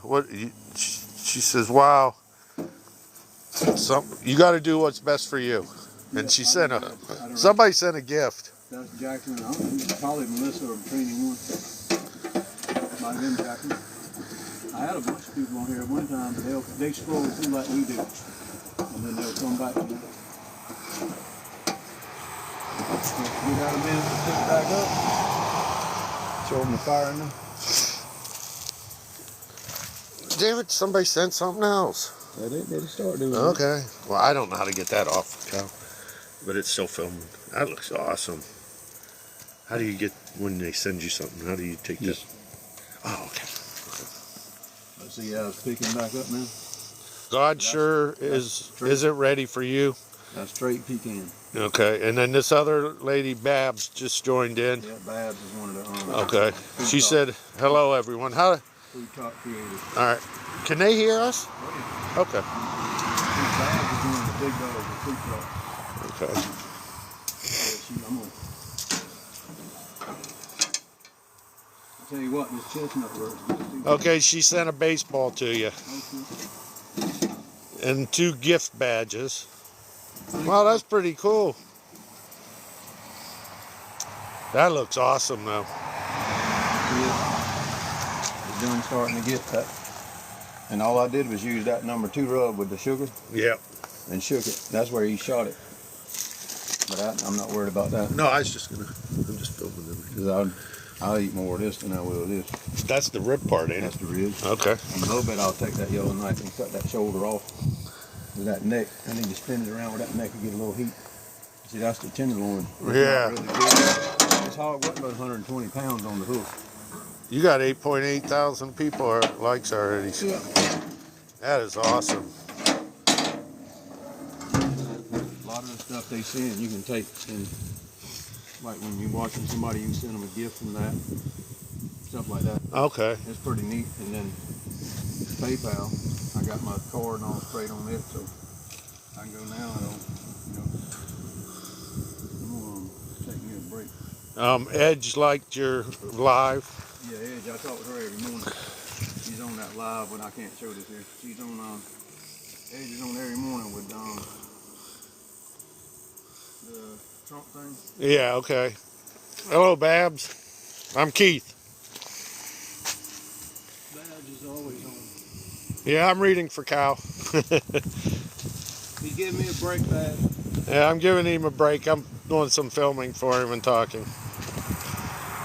How's everybody doing? And this bird that's my buddy. That's the one that got the sauce. And Tim, I mailed Tim's out today. Let me get in here so I can get some. That's picking up. Can't show me a cigarette. Oh, I'm sorry. No, that's cool. I'm sorry. Just need a drag. I'll film something else. I need a drag. Just hold it right down there. Okay. Yeah, I don't want to get you. I don't want to get. It's hard if I put that block at the end of this block going. Yeah, it's a beautiful day. Hello, everybody. And one that way. That makes chambers. Yeah, I don't want to get your cigarette. Oh shit! I said it. Damn. Sorry. I don't know who that is coming by here. They come here every day. Hi, Jacqueline. Hi, Edge. Yeah, Edge, every morning she's on her husband. Being sick, I told her, I said, I'm praying for him. His blood pressure's dropping like mine did when I'd fall. I'd get up out of bed and I'd nosedive. Yeah. I'd hit the floor. It's called some kind of hypertension. Appreciate it, Edge. Thank you. It's where the blood don't go to your brain fast enough. When you stand up, something to do with your arteries. Blood, Oh yeah. my blood was thick. That's why it wouldn't go fast. When You I'd okay stand though up- now? When I'd stand up, I'd get real dizzy, and the next thing I'd wake up on the floor. Yeah. I mean, I'd black out. I come down the steps Thanksgiving 3 years ago and fell on the walker, broke the walker, it cut me across the back. It ain't gonna show you. I'll just sit over here with you cool. I don't want to mess anything up. What? Oh, they was talking one.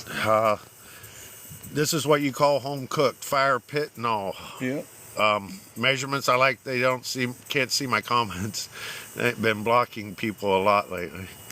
Yeah, You don't need to block us. We're pretty cool. there are a lot of them on there that need to be blocked. They come on and say stuff that, you know. Yeah. And they Here. They're rude as hell. This is me. Hey, everybody. They rude. I'm rude, right? So I can't be rude back. Well, I can, but you can't if I'm doing TV or something.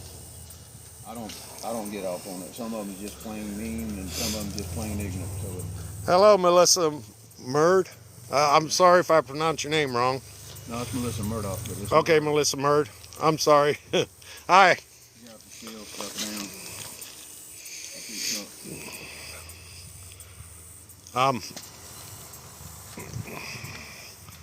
Trying to get everything in so you guys can see real good. Smokers is going good. I'm fixing to pull that them tomatoes out that flower bed. And this is the garden where we get most of the stuff at. One of the little ones.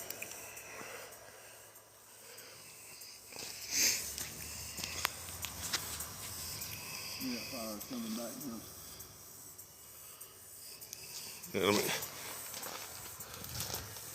Fire's coming back up good on the pit down Them here. coals is hot. I just put more fire to get them beans where I want.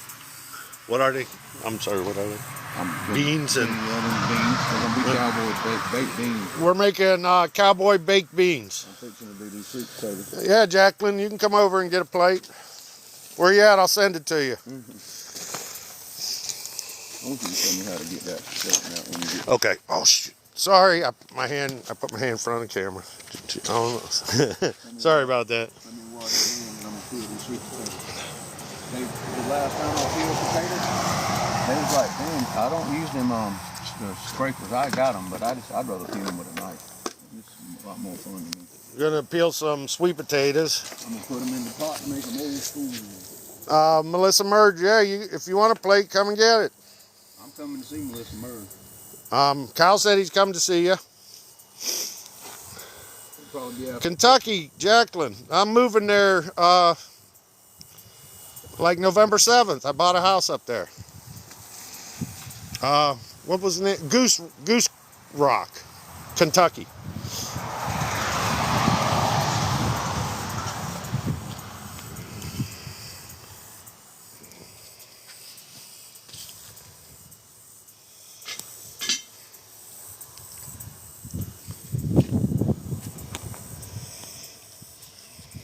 I love Kentucky. Sharon's kin people's from Kentucky. How's the weather in Kentucky, Jacqueline? I love it up there. Kyle, when are you coming? That's Melissa Murd. It'll be after Christmas, It'll be after Christmas, hon. but I'm planning on coming to Texas. see my brother. He's getting old. He's in a wheelchair. You never heard of Goose Rock, Kentucky? It's like 2.5 hours from Tennessee. Henderson, Kentucky. Henderson, Kentucky. Didn't we, Kyle? Ain't we looked at that? Where? That's up by where you was gonna go, ain't it? Yeah. Okay. Harlan's where I was gonna go. Harlan is where Kyle was gonna go. That's where Sharon and Kentucky was at. Harlan,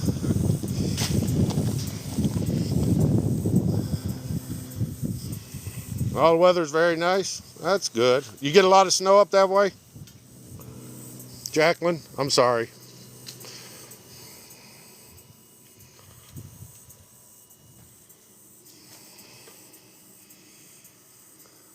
It's I think 87 degrees down here right now and sunny. Well, it's got some clouds now.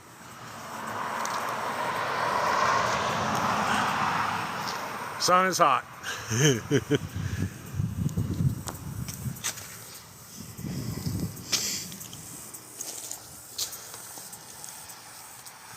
How many of y'all still peel your stuff with a knife? I know Melissa does a lot of her stuff with a knife. Cal wants to know how everybody peels their sweet potatoes, if they peel with a knife or a peeler.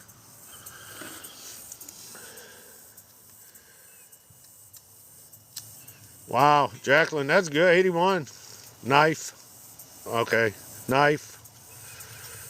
Yeah, everyone's they use knife. I don't like them things. You have to keep in touch if you're going to peel corn spring. I love to cut it off with a knife and then cream it. 10.1, Cal. High as shit. That's to give me my 3 hours. Food truck created. I got so many hours I have to put in a week. Live.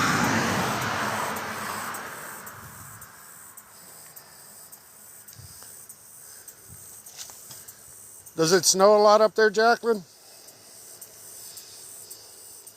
I'm Keith, by the way.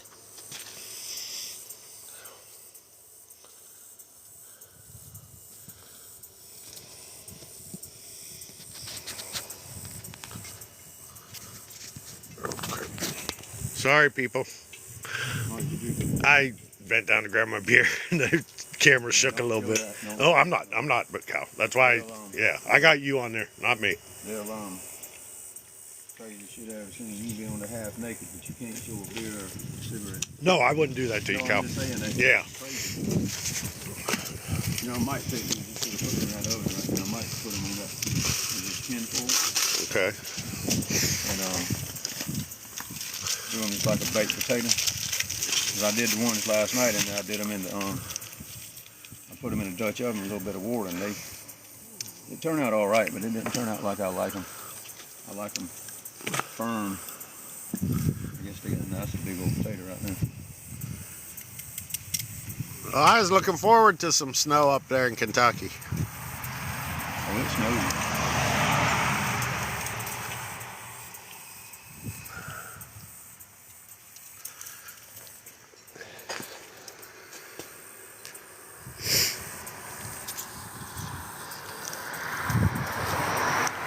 Hi, Ashley.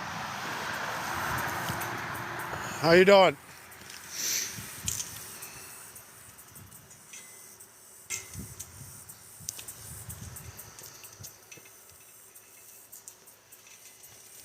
Trying to keep everybody amused here. Just deal with me.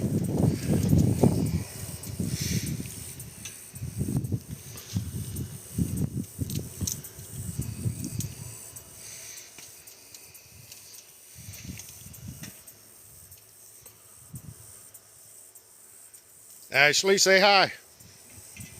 You might need to be scrolling through. They put you, when you hit 10,000, they put you on the For You page. Oh, okay. All right. Not bad, my 5th time. No, that's Kyle, this is excellent. I'm sure Melissa did a lot of tapping training. I go in their lives a lot of times. That's all I do. I'll tap for a minute and see how many I can get. I got 539. I got 916 in a minute and a half. Wow. But I just sit there and because it helps them. Did you get that straight with what was going on last time? Yeah. Okay.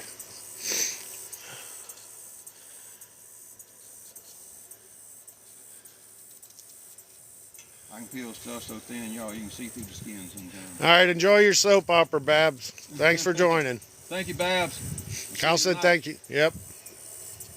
Thank you, Babs. Thank you, everybody. Yeah, Jacqueline. I'm originally from Ohio. I've been down here, I think, 12 or 13 years now.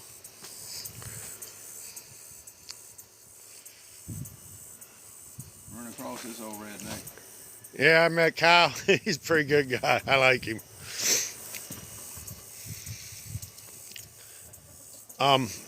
Arkansas. Arkansas. Oh, okay. Yeah. I've been to Little Rock, Arkansas. I want to come go duck hunting. Stuttgart.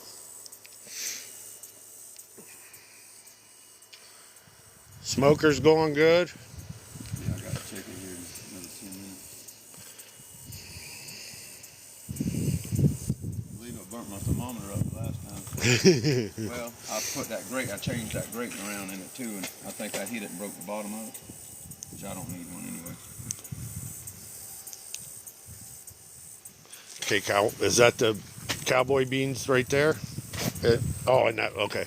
She didn't put them in water last night, so I'm tendering them up before I put anything in there except for Okay. the rub. Okay. They come right out the bag. I showed them when I put the bag in. Took them out the bag and put them in there with ham, hot, and bacon. I appreciate everybody sending their comments, and Kyle does too. Oh yeah. It'll get better, y'all. As I get more confident, all the changes I've been through the last 3 years, I had to get my confidence back. You're doing good, Kyle. You're doing really good. I went from being fat to you're like skinny now. Well, you look good. It bothers me though, my neck all the way. I just think I'm starving, but it says I gained 6 pounds. But I've never been in shape before either. I've always been, even when I was little, I was a big boy. Finger clicking.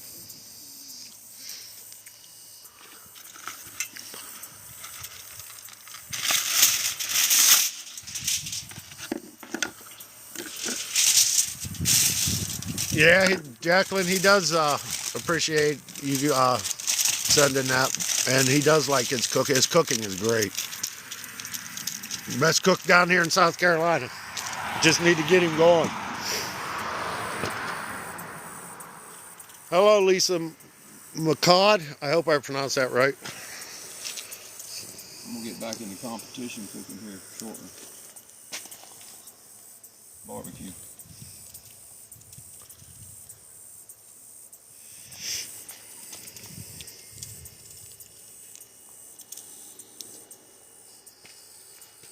How do you think that me putting my meat on froze when I cook barbecue? How you think that works out? I lose any flavor? No, you don't. No, you know that. I like it. I mean, well, some people, they'll say, well, don't cook your meat froze because it loses flavor. No, it doesn't. Not the way you cook it. I did that one day at a event. The chicken, everybody was running out of chicken, and I just dumped the whole damn 40-pound box on there froze. When it come off, everybody kept coming back. Hey man, how'd you get that chicken so moist? I said right then, I said, well, let's try it. I tried it, and that's just like I put pork chops in there. I put them in there froze. Once you seal them off, they're gonna cook inside. I mean, adds flavor. Fat don't add flavor. People think fat adds flavor, but it don't. It will a certain, but it don't. That's not what flavors it. Smoke and seasoning has a lot to do with your flavoring too, and how you cook it. A lot of that has, all that has a factor in it. Everybody hearing that? But I mean, over the years, I've developed my way of cooking. Now, that's a big potato right there. Yeah, that's enough for 2 people, 3 people.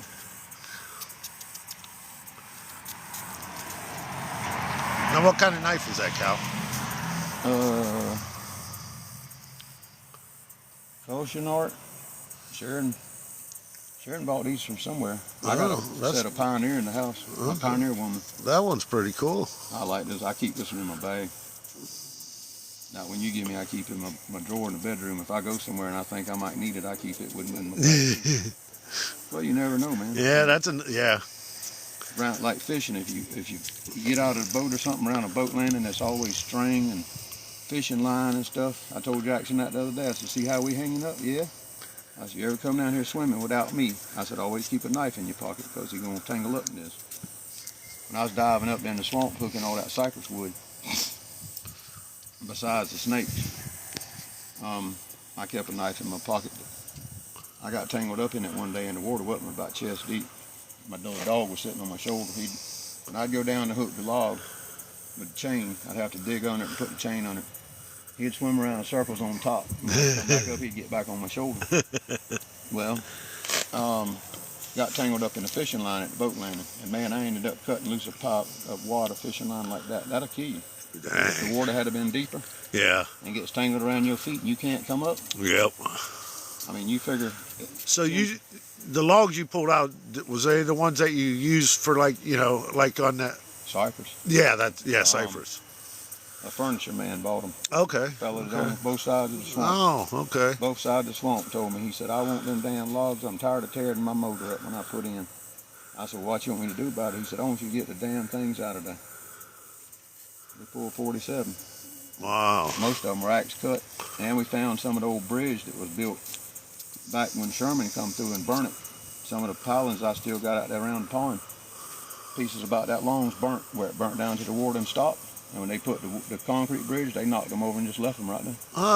I got some beams off of it, Mortison and Tennyson, where they cut the wood back then and drove wood pegs. Yeah. I still got some out there with the wood peg drove in. Wow.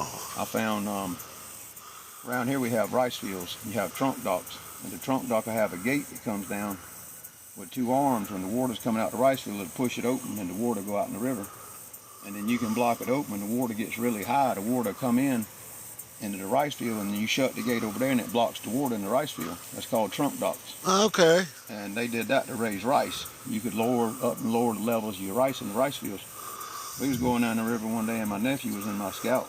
And that's back when I was running crab pots. And I always kept me a 3-prong hook in my boat. Got somebody to make me about that long. It had 3 hooks on it. And we pulled up and it was real. It was during a certain part of the moon, the tide would get really low. And there's a gator across the river from about 8 foot. They don't bother me. And I looked over there on the flat and I said, boy, that's a piece of trunk dock. First cast, he throwed the damn line. He hooked right into the end of it. You know, the hole? Yeah. It's got holes cut in it where your boards, the slats fit in and you can up your water level. He pulled it to the boat. It's up here in the museum. Wow. I donated it to the museum. Wow. But it had been on the bottom of that river probably 100 years. Damn. Like when it was rice fields. It was way off from a trunk dock, so it had to float. I can carry you down there and you can step out the boat. In some places, I'll tell you to get out the boat. You'd be right on the edge of the river where it's deep. You think it would be deep. You standing right on top of a damn log mat that's still sewed together. Log mat hadn't broke, but it used to be a mill there in 1905. And what, they just covered everything up? When some of the logs they would cut out of the swamps here, they built little roads going into the swamps off the river. And they would go in because it's easier to float it down the river than it was to pull it around with horse and mule to the railroad tracks. Okay. And they would, some of the logs would sink where they get waterlogged and they would just cut it loose and just let it go. I've had divers where I paid them to go down there and them logs is all 27 foot. Wow. Either they cut straight off or they cut at an angle. And every one of them from top to top is 27 foot long. Yellow pine, but it's number 2. It's not the number 1. If it was number 1, I'd be. Yeah. The man that I had come from the lakes, he's into that cypress. He told me, he said, you're probably looking at $450,000 worth of timber. Wow. He said, but it'd take $250,000 to get it out the water. So And then I asked people at the boat landing, could I bring it? No, you would tear the boat. I said, I'll fix the damn boat landing. Hell, I know how to pour a boat landing. They wouldn't let you get it. No, some bullshit. But there's still ways that it can be done. I just quit telling people about it. Yeah. My sister told me that it was pipe dreams. My sister lived over here. Because I told her, I said, I figured it out. I know why they put these pylons on the edge of the banks, on the curves. I call it back swirl. The water be going out, and over here on the bank, your water's going this way, and the bank, the water be, and it's ebb. A lot of fish hang up there, but they'll drive a pylon right here. And then when they float that mat to it, they'll tie it off, and they'll anchor to the bank here. And then when the tide starts going back out, they'll swing that mat around back out in the middle of the river, and it'll float down to the next tile. Okay. They had them spaced about every 6 hours. And then they would float them all the way to the train track. Wow. I even found places where the logs come out the bank like this, and it's slope, and they would roll the logs down. They'd roll off into the river, and then they'd make them into a mat. Pretty shit. I showed them on low water. I pulled people up there and showed them. I said, look, there's a mat right there. Wow. How did you figure out? Man, I didn't figure it out. I said, it's just right here. All you got to do is look. Yeah. Because all the rice fields are built, the banks like this, but what they did was they took 2 cypress logs, they put on the outside, the 2 cypress logs, one stacked on the other one, with pylons driven down like this to hold them in place. And then they would take the slaves, would throw dirt up. So that's why the inside of that bank is deeper. And out here in the flat, is because they took this dirt to build that rice field. Okay.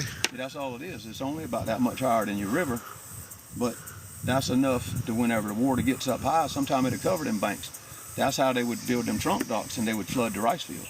Wow. Yeah, I went down there, man. I would like to see something like that. Shit, I would like to see that. And it's all, it was done. There was some engineering to it, but more of it was just knowing what to do. Hello, Kim. How to trap the water. How you doing? How to trap the Kyle water. and Keith. And it's pretty neat once you go down there and you look at it and you're like, man, shit. And they did all this before, all this ingenuity and engineers and all this stuff. I mean, this was did back in the 1800s. So when they quit with indigo here, when they came over from Africa, they brought indigo and squash and all kind of stuff here. They tried to grow indigo, and it wouldn't grow. It was, the climate wasn't good enough.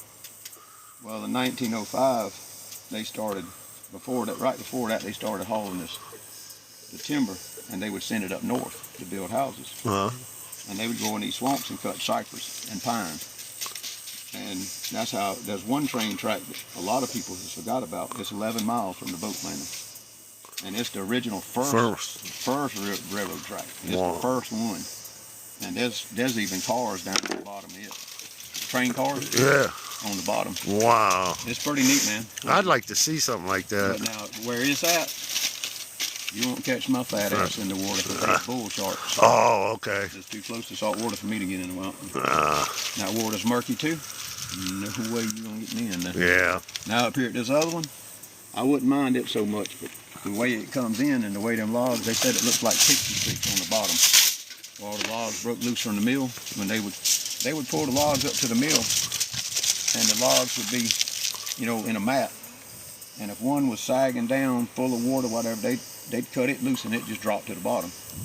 And it would never move. I mean, you talking logs as big as Yeah. And they all stacked in there like this here. And that's where I catch all them big catfish. Okay. Some of them's hollow. I put a camera down on the bottom of them fish cameras. Yeah. You can see the pebbles down here, beautiful rocks, shark's teeth, but it's deep. But the logs are stacked in there like this here, and them catfish you get in them holes. Oh, I've caught some I caught 155 pounds right there. Damn. On the set line. Me and Ricky we put 33 lines out one night. And I throwed the rest of them behind my truck because I couldn't set them out every time we go down the lines. There was fish on every line. My scout, when we get back to the boat landing like this piece right here over the tire, had so many fish in the boat, sat down on top of the tire, I had to take the sledgehammer and beat the damn tire wells off. And I did that at 2 o'clock at the boat landing in the morning. Went back the next morning, had 9 more fish. We had 324 coolers and had 5 in the bottom of the boat. Wouldn't fit in that cooler right there. That's how big we are. They wouldn't even fit in that cooler. Thank you, Kim. Yeah, we're doing great. Okay, here, everybody.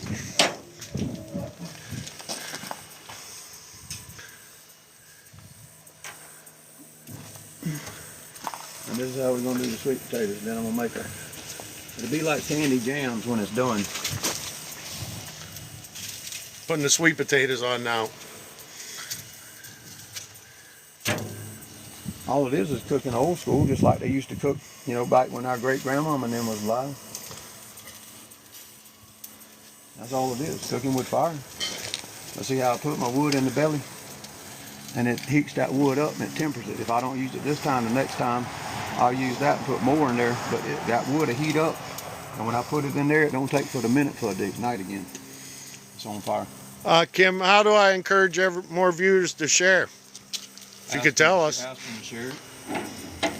Share it out. Just ask everybody if they would share it out. Just say, would y'all share, you know, share it and like it.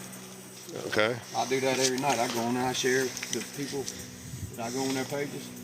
Trini, Melissa Murr, the Oregon Family Cooking, October Dragonfly, Andrea.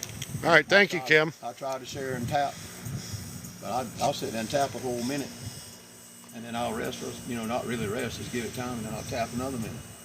If they on an hour and a half, I don't have any damn likes I do. I did 3,000 the other night with somebody. A friend of mine, I told him, I said, I'll help you get to 10,000. Well, you got 11.9 right now, Cal. I got him up to 25,000 the other night. Wow, that's great. But I kept saying, all right, y'all want to tap against me? And we have a damn race. One lady, she got 532. I got 534. That was Lori. If everybody could tap the screen also to share, I appreciate it. Hello, King ZY. Yeah, that's King. He's always on the live. How you doing, King? I'm trying, buddy. I'm learning. He's always in the lives. Always shoot, talk to him.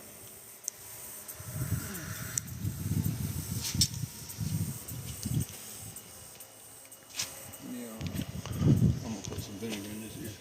Okay. Feel that, where I can put them in that Dutch oven when I get it ready.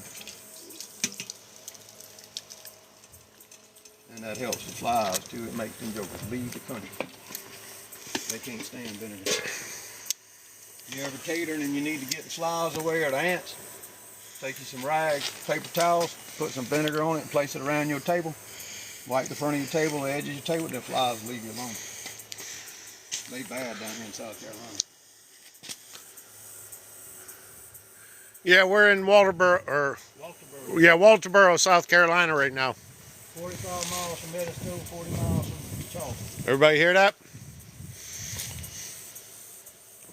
70 miles from Beaufort. Right in the middle of the East Basin.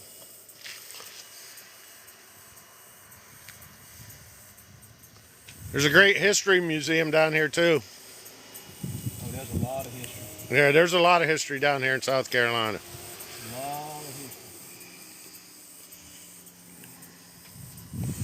Not far from where I'm at through the woods, there's a graveyard going towards Jacksonburg. Hemsley, something. He was he came over with, you know, from England, and they caught him one time and turned him loose. The second time they caught him, which at the end of my road, if you go straight on, you'll come out to that road, right across that road over there to Barricata. That's the one that cuts through. Anyway, on the other side of that road, his horse stumbled in a ditch. The slaves had thrown up a bank. There's banks all through these wood slaves built. And his horse stumbled, and when it stumbled, they caught him. They brought him down and hung him in the gallows of Charleston. And his family brought his body back and buried there at that place. It's wicked when you go back there. Was he Creepy. He come from England? Was he He went against England. Oh, okay. Went against him, and they caught him and hung him Oh, okay. in the gallows in Charleston. But that cemetery, he's got his grandson, his mama, his wife, I think a few of his sons and all buried in it. But they are real old. They did the concrete tops on them back when they used to do them. Yeah. It's pretty neat. But then down at Edisto River, Penny Creek, that's where the horses and the fighting guys was shot. The river turned red from all the blood where they was crossing the creek. That's Penny Creek, and Walterboro was built by a man named Walter, and they put burrow to it. Walterboro was built for all the plantations down here behind us, and this way going towards Beaufort.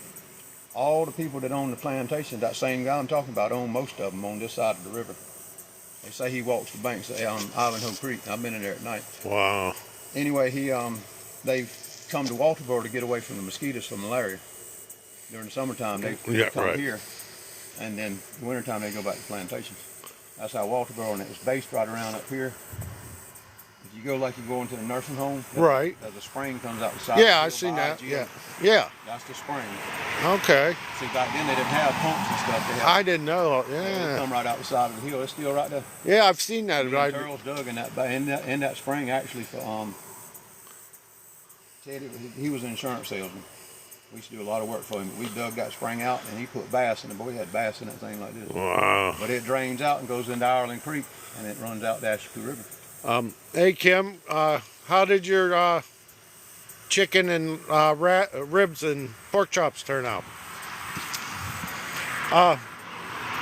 We're cooking half a hog. A little hog. I'm sorry, a little hog. Cowboy baked beans and sweet potatoes.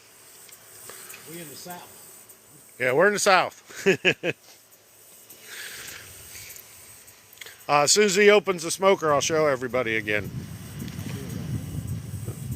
They're getting close. That kind quarter's not there yet. Them ribs are getting close. Okay, I'll show everybody. Let that smoke get up. I like the smell of that. That's that pecan wood. Yeah, man, that smells excellent. Now see how they seen pictures when I first put it in, but all I did was put the rub on it. But I used the one with the brown sugar. It's King. He wanted to know what you was cooking. King, I'm cooking. This is weird, man. I haven't met Sharon. She had 2 boys. I raised them. Well, me and their daddy didn't get along. Well, he called me the other day. We've been getting along for a couple years. He called me the other day and said, "Hey, I got a hog's 120 pounds on the hoof. You want it?" He had 3 of them. I said, "Yeah," because that's what he does. He eradicates the wild hogs. I said, "Yeah, I want one, but I don't want a big one, because after they get so big, they get that old rancid." Yeah. He called and said, "I got one 120 pounds on the hoof. I'm gonna bring it to the processor for you." I like the skin on them, but a wild hog, I'd rather have the skin off. Okay, King wants to. What did you season the potatoes with? I need a good recipe. The sweet potatoes? Sweet potatoes, King? Sweet potatoes, King, is that what you want? What we seasoned them with? Yeah. I'm just letting them cook right now. I'll put them in the pot and put cinnamon and butter and nutmeg. And then I'll add a little bit of confectionate sugar, but brown sugar, butter, a little like a quarter spoon. You just have to taste it. Some are stronger than the other ones. And then the cinnamon. I like a lot of cinnamon in it. My third rub has some cinnamon in it. It actually works great on some things. But see how the fire, that's how I like to do my, I like both ends. Like I said, when I got a big hog on here, I like both ends and that. And I'll bring it this way. But I don't make it burn as hot in that box as I do on both ends, because then it makes it swirls the drum from this, and then this cooks through like a microwave. And when both of them hit, it don't take long. I mean, I've just did it over the years. But just like this little piece of meat here, I'm not gonna light both ends, because then you have to. I used to do that in Georgia when I cooked for them big music events. But I'd have this thing here full. Now my big smoker over there, I'd do 1,000 pounds of meat on it at one time. If you got the hump with it, it'll work. You can feed some people with it. Big music events, I can stand in by myself. Oh, that's nice, Kim. Yeah, that's what we're trying to get here with Kyle. We're trying to get the sauces and everything going. Yes, it is. We're gonna try this one today. All right, this is the sauce we're going to use today. That's just the mustard. That's a Vade onion. That's the cherry pineapple mango. This one is, you haven't tasted this yet. This is a pineapple mango. I'm making that for Cass. And then this is the one that Jesse put on the ribs that night, the Island Blast. Well, That was the first test bottle. okay. It come out of an old bottle that I had bought. It had ghost pepper infused into the honey. And I'm gonna tell you, that ghost pepper infused to that honey, boy, you talk about hot. That joke was hot. Sharpen this knife up. Thank you, Melissa Murray. Yeah, his sauces are the best. She's the one that got my sausage and the spicy peach and all that and liquor. She's the one that got all that. She's been telling everybody about it.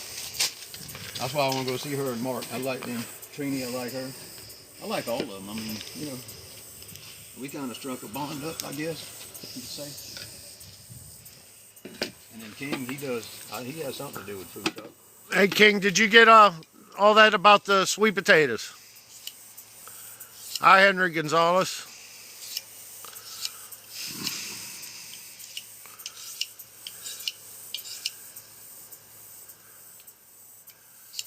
Yeah, you need to try his sauces, Kim, because they are the best sauces you're gonna get.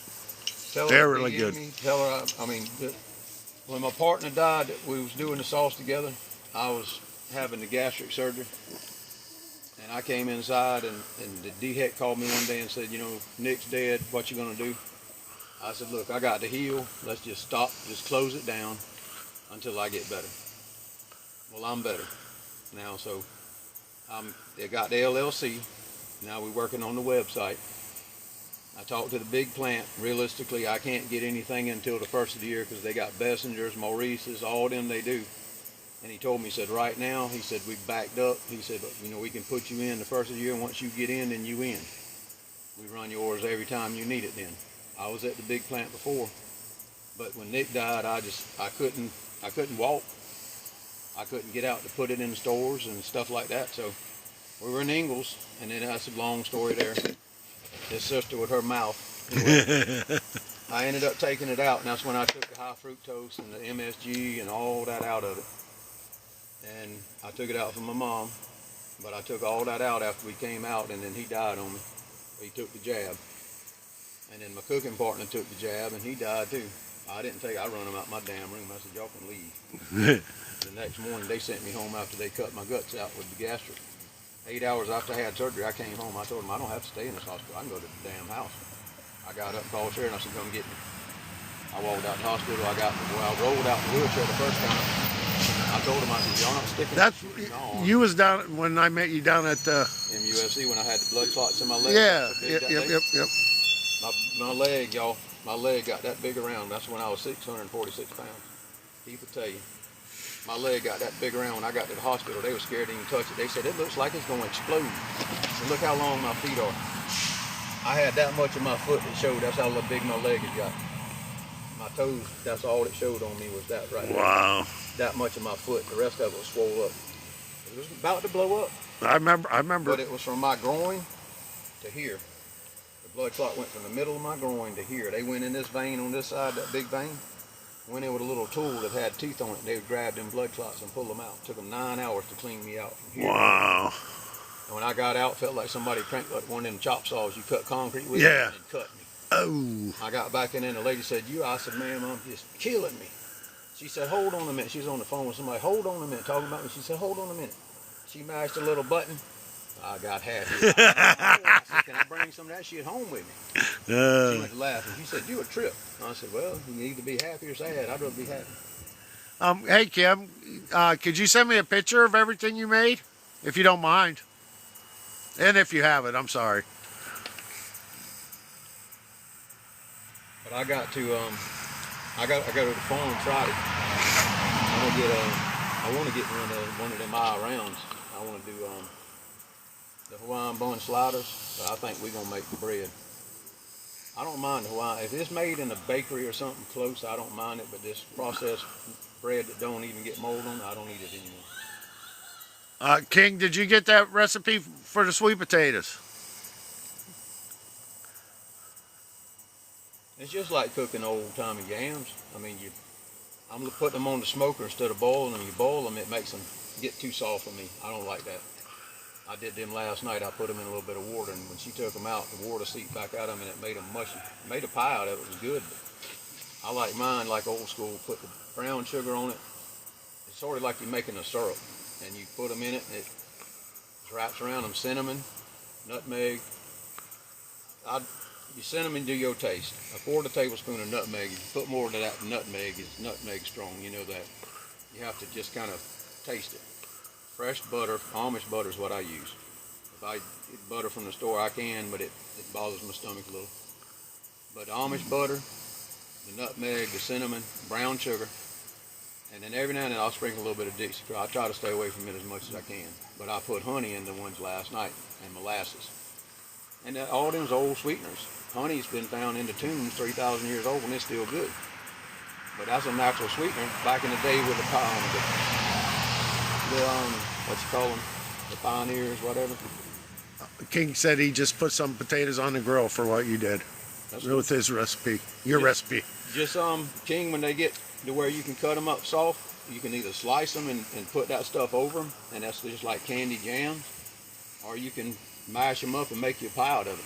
But put your little confection of sugar. You're making it sweet, but you want to keep your potato taste. You don't want to, clog that out with too much sweet. I like to taste anything, but my meat, that's why I don't season no more than I do. I don't want an inch of seasoning on my meat, and you try and eat, and you get in the seasoning, you full of seasoning before you get the meat. I mean, I love to smoke. I like to smoke. If I'm gonna eat smoked meat, I want smoked meat. I don't want smoked seasoning rub on it. Right. I mean, some of them, they put that thick on them barbecue pages. They cook the ribs 7 hours. No wonder they dry. You cook them 7 hours, they ought to be dry.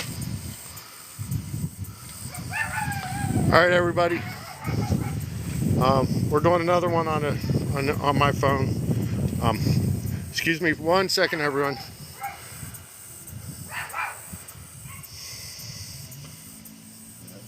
Okay, we're here with Kyle, and we're on live and we're cooking. Everyone, okay, well, I messed this up. Hold on a minute, people. I got to go back to that other video me and you did. You said I got so many likes. Yeah. I'm sorry, everyone. 1 second. Trying to do 2 things here. And I messed it up. Okay, we're going to go. Yeah, we're live here now with Cal. Okay. Yeah, she's picking mine up now. You're my baby. Hello, Mary, Russ, Jane, Molly. We're cooking cowboy baked beans, quarter of a hog. I'll show you as soon as half a hog. Whole hog. Sorry, everyone. And we're in Waldoboro, South Carolina. Trying to get him famous for his sauces and his cooking, because he does do good.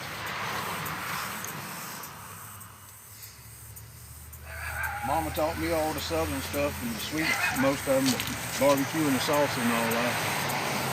I taught myself because I've always loved barbecue. And I make my own rubs, I make my own sauces. I got tired of people saying, well, there's only 4 sauces in South Carolina. That's bullshit. Yeah, that is. Not no more. All right. Everyone, we're going over to the cowboy baked beans. Everyone see them? Now see why I let them cook down like that? When I put them in here, they just come out the bag. I add a Vidalia onion. There's my ham hock. It's cut up. I always like the skin in it. I'll fight you about the skin. And then I got a piece of bacon in there. But see, they're not sticking to the bottom. Now I'll add some more water now and make my broth. But see how it's cooked down to that? That's what you make your gravy out of right there. Everybody see that? In Louisiana, they make their roux to start with. I don't. I make my roux as I'm going. That's how my mom taught me. We love brown gravy down here. They do their roux and a bunch of places do their roux. I do a roux too, but I do my roux different. I can take anything and make a roux after I've already got it. This is what seasons my roux. I mean, you already got everything in there you need. Just you want to thicken it. And if you want to thicken it old school, back when they didn't have flour, how did they thicken it? Think about it. A potato. Slice a potato real thin and put it in, and that thing will cook apart. And not the carbohydrates, but the starch. It's like when you cook spaghetti. You take some of that starchy water and put in your spaghetti, right? Well, same thing in here. Okay. It makes it thicker. I mean, that's what I do on a lot of my gravies. I'll thicken it with potato before I put flour, because flour don't go with my stomach. Right. That's good. Yeah. All right, everyone. We're going to show this smoker again. And to new followers, hi everybody on on Instagram. All right, here we go. I'm fixing to cut that front shoulder off. He's fixing to cut the front shoulder off right now. Those are sweet potatoes back there. Everybody, if you like this, please share it. All right, let me clean my hands. Okay. Where's my cleaner? And to everybody, here's the sauces that we're using. These are all homemade by Cal. And you can buy them too. The rubs on sale. Rubs on sale. You have to DM me right now. My web page, I'm getting it put up. Like I had to start all over again after my partner died. So I've been 2 surgeries, 3 years of surgeries and all, and just getting back started. So if you DM me, I've done sent out 2 orders to Texas, one yesterday and one today. Some of them will be used this weekend with food talk creators. They'll be cooking in Texas. They'll be used. I sent one to Jesse through Melissa. Hi everyone, and if you could just hit share and share these out so we can get him back on here, I'd appreciate it. Thank you.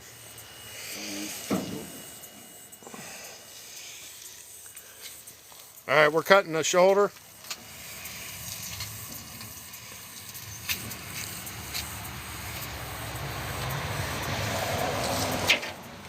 Everybody seeing that good? He's cutting the shoulder of the hog. It was a small hog. It wasn't a giant hog. No, it still looks great though, man. I don't like the big hogs. Yeah. They're too much. It's like a big fish. When you get that blood vein, that bloodline down the side, and it's that thick, you might cut it out, but you still gonna taste it. I'd rather have a fish that long than I would this long. See, look at that. The juice coming out of it. I put them on froze. It was on. He put these on froze. Look at that. Watch it. What's the juice? I just stuck the knife in it. Just watch it. I only stuck it in that far. Yeah, I see that. But look at the juice in it. Yep. People say you can't cook something frozen and it tastes good. That's bullshit. Yeah. Man, that looks awesome. That's a little piece of tenderloin. Right All right, let me get in. What's that now, Kyle? there. That's your little piece of tenderloin. Okay. And then that Everybody runs, see that? That runs right into the back of this here. And then that's your neck. And that's your front shoulder. But this is the tenderloin. See if we got a bone over here. I need to get cleaned up a little bit. I just cleaned my hands too, y'all now. I don't wear gloves much. That's like wearing socks in the shower.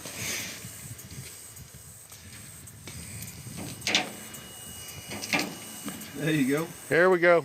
Here's the tenderloin. It's still, See? but it don't have long. You know, it's done. But it's cased. That's what I tell people about doing with it frozen. Watch. If you take this, okay, compare this to a Dutch oven. When you put the top on that Dutch oven, what does it do? It cooks inside that oven, correct? Yep. Same with this here. If you seal that meat all the way around, all that juice and still froze particles inside Yeah. is going to cook inside this meat. Okay. Now what I'm going to do right now is I'm going to seal this. Everybody see that? I'm going to seal that in where all the juices don't run out. Same with this shoulder. I'll stick it up in a minute and hit that in. Then once that seals back off, it cooks inside that meat when you cut it. I mean, most of my shirts and aprons have got juice spots all over it. You seen that day I probed that chicken? Yeah, I remember. Yep, And yep. it squirted on me? Yeah. That's because I cooked it froze. Hey, Holler, how you get somewhere? I've had to take my cutting boards at events and put something up under this end to jack it up. When I cut boards, it like this to cut meat where the water can run off in a tray down there. People's like, how you get it to do that? They won't listen to you when you try to tell them on a barbecue page. I mean, that's why I rip roar. I cook fast and hot. I don't cook no damn low and slow. If I want to, I will, but I don't. Mine's fast and hot. See, she's Fast sealed. and good. See, it's sealed now. Now it'll keep the juices all in it. I'm going to turn this around to the fire for a minute. Grab the bone. See how he's sealing that so it holds the flavor in? It's just like searing a steak. I mean, you're sealing it off where the stuff can't, the fluids can't evaporate out of it, run out of it. And you hear it hitting the fire? Yeah. Yep. It's sealing it. All right. Everybody, whoop. One more time.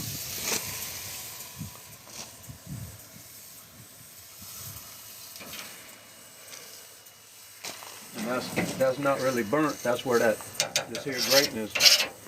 You know. Yeah. That's the smoke. I wash my grating top off. But they seen me scrub it with that thing I got from you. Yeah. I wiped it all off, but I flipped this over.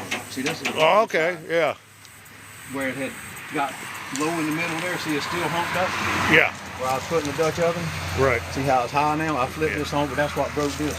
Oh, When it okay. did that, I was trying to do it, and it was hot. Which I don't worry about that much anyway. I just like to check. This here is getting close. Hi, Linda James, Tricia, ULL05, D1239879, and KM 450085 or 885. Hi, everyone. Right now we're cooking with Kyle.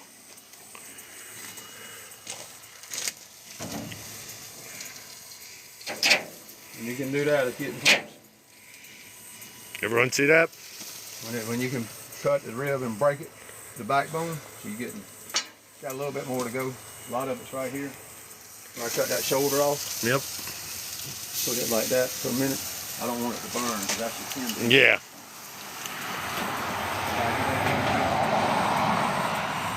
See that there, it's still got a minute. It's a big piece. Yep. Still got a minute to go. Okay. But I'm gonna back it up off that fire. Now see how them starting to, and they'll cook in that for a few minutes, and then I'll take them out and slice them and put them in. I don't want them to get all the way mushy in here. Okay. I just want them to be baking. That takes some of the moisture out, but it also locks it in too. And then I got the butter. I'll put in that big Dutch oven. Matter of fact, Hi, Kelly Bletch. I'm sorry I pronounced your name wrong. I'm sorry. get a paper towel on it. Almost got cotton mouth, but I ain't got cotton mouth. Wish I did.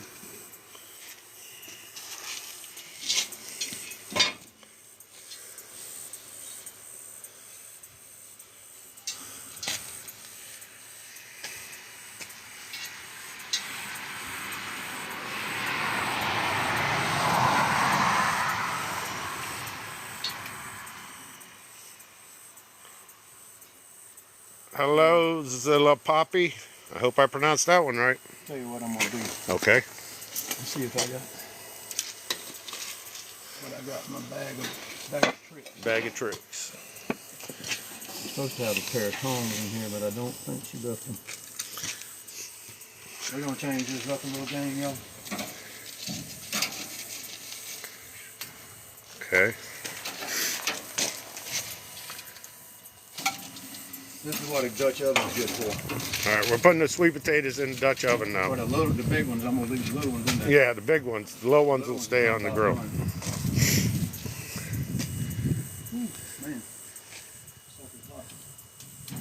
Yeah, they got little ones on. Leave that one piece.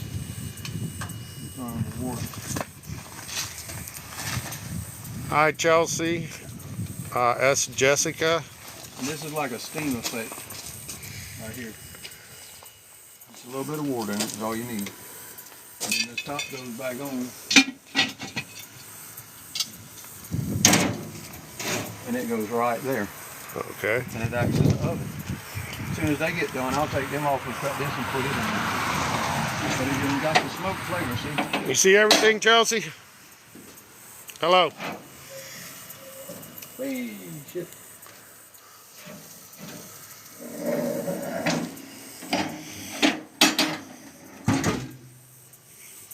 Yeah, I believe I broke one, baby. Oh well, it only goes to 500 anyway. I'll burn it off. One don't have 700, there ain't no need to put it on my smoker.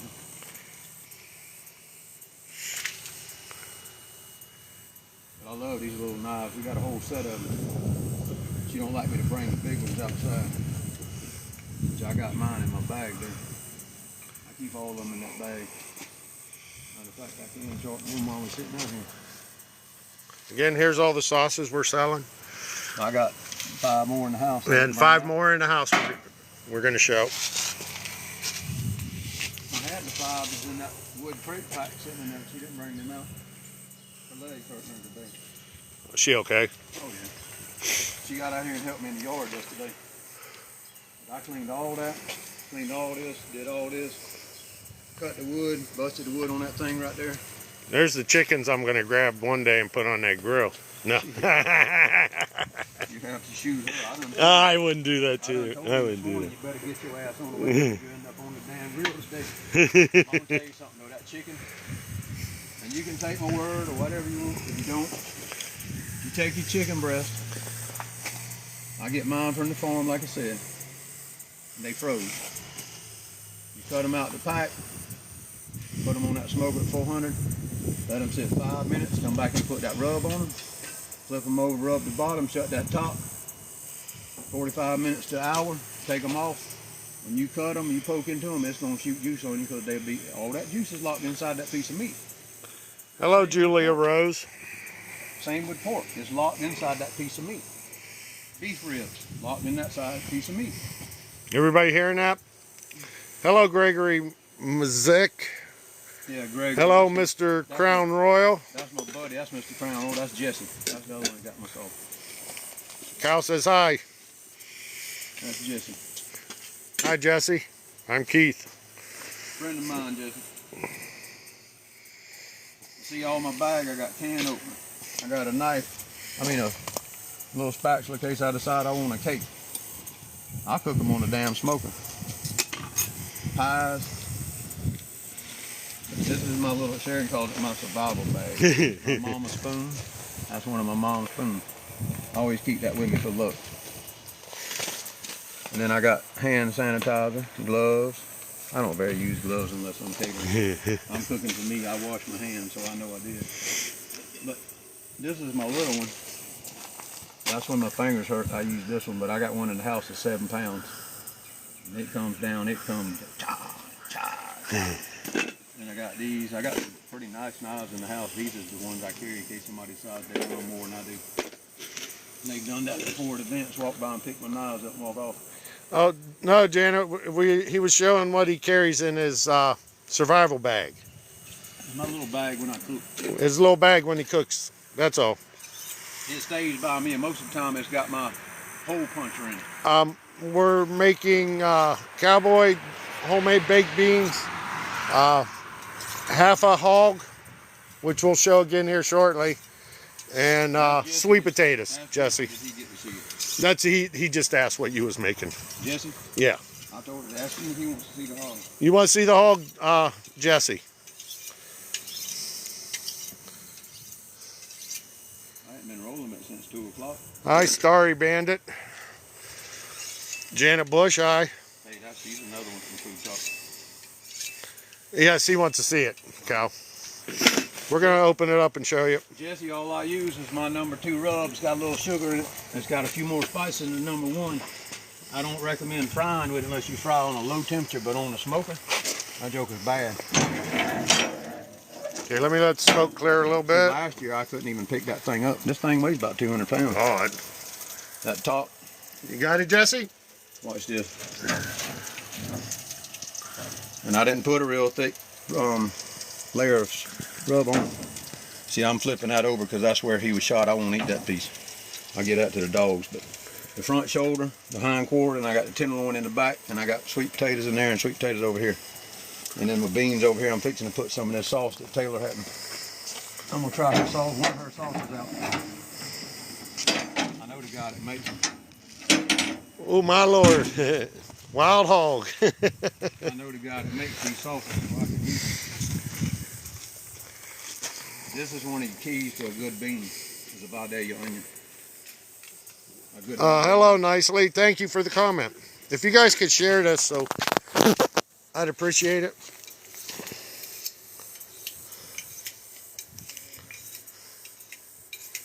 No, not wild hog. No, that's a regular hog. It's just a regular hog we got. Bought it from the guy. They got out the pins, what happened. He called me and said, I can't catch them. You want a hog? I said, yeah. So he fixed it. Told me, he said, this is the processor.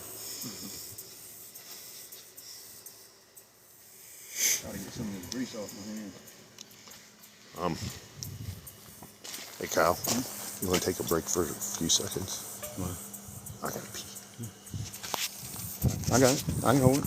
All right, I can do it with one hand. we'll be right back. Thanks, everyone. Hey Jesse, this is one of the sauces I made for Taylor. I'm gonna try it out. I'm gonna say you guys here. You can hear him talk. I know how it tastes. Tastes good. But I got to cut the top off where I sealed it. I hadn't messed with her brown one. This is just a mustard sauce here. Put that in the bag. See it right there? Sorry, everyone. The mustard, just the mustard sauce. XXX. It's got a little heat to it. Sorry about that.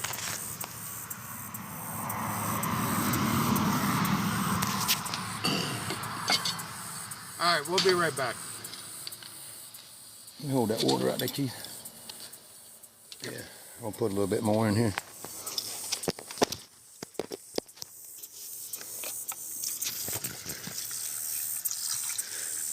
Now see how that's just to make that gravy thick. I hadn't got the fire raging in it because I'm not in no big hurry. I'll be right I'm back. home. I don't have to go nowhere today unless I want to. See if I can open this sauce. Oh yeah. See, this is not mustard colored. It's got some sweet in it, but it's got some heat in it too. Some sweet heat. Yeah, sorry about that, y'all. I got to put the top back on. I said that right.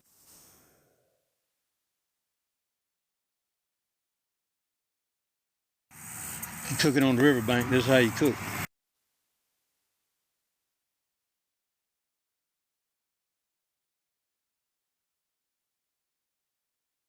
That cherry pineapple with this, I like mine a little bit hot. All right, now see how that is? When he gets back, I'm gonna cut that Vidalia up and let it cook apart in there, and that makes that gravy thick. It's like Michelle cooking that poutine or whatever, poontang, something. I just call it gravy. I'm not all fancy like that, which they call it different stuff in different places.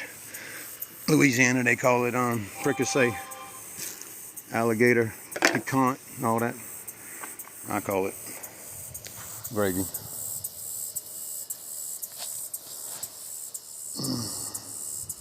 But yeah, my neighbors, they smell it all the time.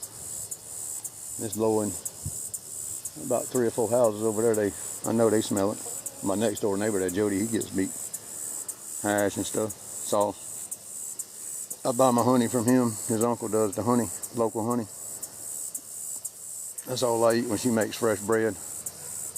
Honey and that almond butter on it. Hot, boy, that stuff's good. All right, let's talk. Vicky White Brewer, how you doing, baby?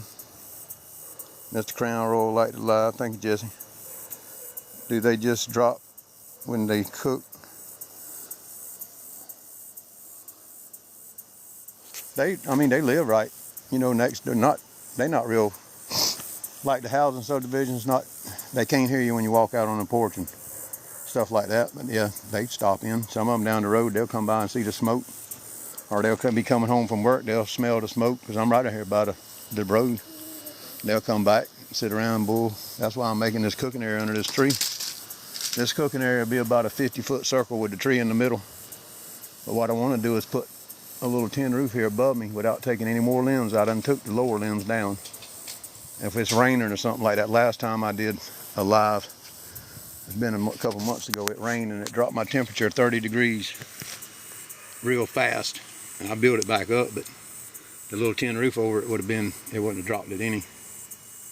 But I told them I betted them on the barbecue page I'd do them baby backs in 2.5 hours. Well, it took me 3, and that was putting the sauce on for 15 minutes. And still, well, it takes us 7, 5, 6, 7. Well, I don't know what you're doing. And I'm not saying it's wrong. You do you, I'm gonna do me. But 2.5 hours, baby backs, they done. I mean, if you're gonna cook it, you might as well cook it.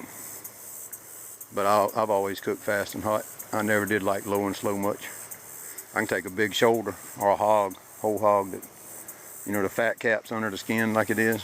When I get done with it, there ain't no fat left. I melted it off. And it tastes a lot better. That's like,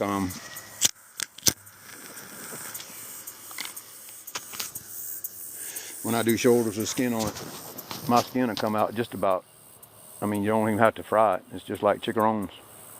I've had people come up, just give me a plate of the skin. I love the skin too, but I love to cook meat with the skin on it. Hog anyway.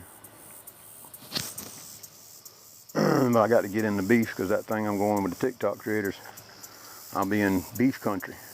They don't know much about pork out there. That's fine. I love to cook beef too. It's so expensive. Tell what you want for a brisket sandwich, people almost faint.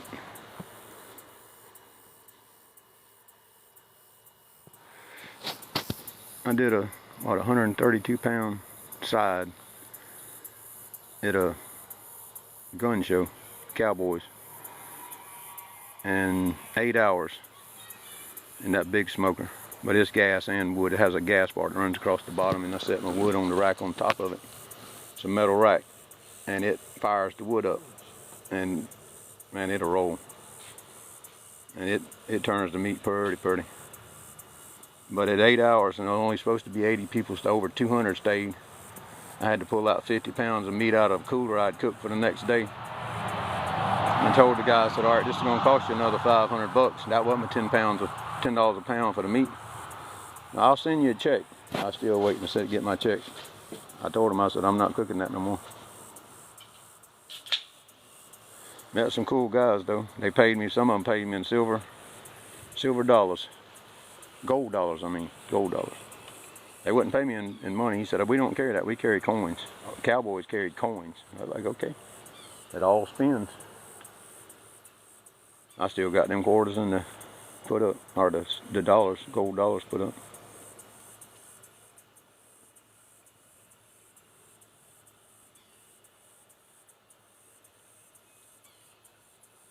I wish I had that thermometer on there. I would like to know what I'm running. I can put my hand on it. If I can't hold my hand on it but 2 seconds, see it's running over 4.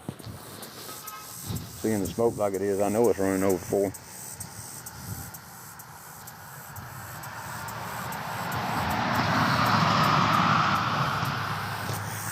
All right, Dawn Eats. Hey, Kyle. What's up, Dawn? How you doing? Yeah. Text me information, Dawn. I'll get the sauce out to you. I got as soon as I get some of this turned back around, I'm gonna make some more next week. I'm trying to pick the 5 best to do the quantity of, and then I'll do a case of each. I've got it. I mean, I started out with a 3-cup pot, and the 3-cup pot, I can make changes, and it don't cost much. You get 30 gallons, 40 gallons in there. You make a change, it messes it up. I mean, you just throw that much away. Stuff's so expensive now. But that's how I started, with a 3-cup pot, and then I can tweak it from there. I'll cook it 3 or 4 times, and then I'll write the stuff down the 3rd time, and then I'll tweak it the 4th time, and usually I nail it. But I've been doing it for quite a while, making sauce. It's like making hash. I can do that blindfolded. But when you're messing with different flavors, it takes a little more to pull one fruit than it does another fruit. You have to cut down on this to make it come out, or add a little more of that to make it come out. You just have to work with it. like the big plant. They was like, how did you make this recipe? We're here cooking with Kyle. I said, well, God help me, and I tweaked it. I'm Keith. I'm gonna show you what Yeah, Dawn, if you like chicken, pork chops, whatever, I use the fruit, and I used to sweeten the fruit more than I do any sugar. And it pulls out, and it's amazing how it makes it taste. But it's different. I'm tired of the mustard and the vinegar and the same old. I'm just tired of it. That's why I made it. The competition. They told me, the number one in the state told me, he said, boy, if you ever start cooking competition seriously, we won't stand a chance. I was like, why? He said, look at your table. You got 7 sauces up there. We only got 1. And then the barbecue president loved my spicy peach. He was like, that's the best sauce you got on that table. Apple pie is the one that hit the charts. That's the one the judge come to me and said, man, you know what you done? I'm like, what? He's like, Bo, it tastes just like you eat a piece of apple pie and then the smoke from the smoky barbecue sauce comes in. I was like, well, I mean, I just did that playing. He made me take it seriously. So that's where I brought the sauces out the first time was the barbecue championship. A bunch of the big dogs bought it. It's like, man, they'd call me, the judges, and they'd call me, hey, man, we need 10 quarts of hash and a couple bottles of your sauce. I'd sell out before I even got started in the championship. So that was pretty cool. But I'll get back into it. It's been a struggle for, not really a struggle, it's just been hell for 5 years. The cow is sharing up. Can I go in? Thank you. So you have to knock on the door because she got it locked. Okay. Or that switch on it to keep the dogs from coming out. I got to put a fence up out here where my little dogs can come out with me. I'm so scared of them getting in this road. Somebody run over one, I'd liable to be going to jail. I know it's not supposed to be in the road, but you can slow down a little bit.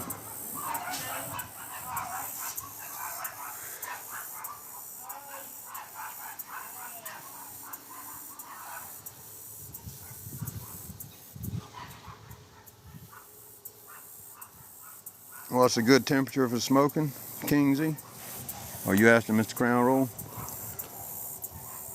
I wide open. When I smoke, I'm fixing to pull them ribs after that little piece where I cut the shoulder off gets good smoke on it. I'm gonna pull them and put them to the side where they're not on that direct heat, around that direct heat. I'm gonna boost that fire up again here in a minute. Them beans are done plumped up. I'll mash them up some and make it get thick. Now I put that mustard sauce in it. I'm gonna put that mustard on some of that meat. Keith's one of my taste testers. He took some sauce to Buford. I think the people from Indiana somewhere, they ended up wanting to buy some. He wanted to trade sausage. I told him, I said, I'm not in the trading business, not right now. I can make my own sausage. I got 3 or 4 recipes of sausage. I'll be doing that on live. I'll be making hash. I have to do it like I have to do 2 makings of hash to do it in an hour, which that's no problem because the guy called me the other day, a caterer, and he's, man, you got any hash on hand? I said, buddy, I lost everything when the storm came. I tried to save it, I said, but it got unthawed. When it unthaws after it's froze, I don't freeze it back and try to sell it. It's the best thing to do is just put it in a pot, warm it up, eat it. If you don't want it, give it to the chickens, dogs. I don't play with my hash. I won that championship. I don't shortcut it either. If you want my hash, it's expensive. I don't put a lot of potatoes as filler. Mine's got a lot of meat in it. That's why I told them about that barbecue championship in Georgia, and they've been on me every day.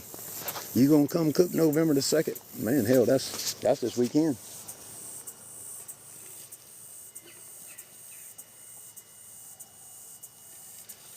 I bet you I'll be there next year though. And then the hash championship, or the Brunswick Stew Championship in Georgia's January 25th. I'm gonna cook it more than likely. That's in my home. I mean, I got kinfolk over there, but I'll be on. I won't go to a motel. I don't leave my stuff.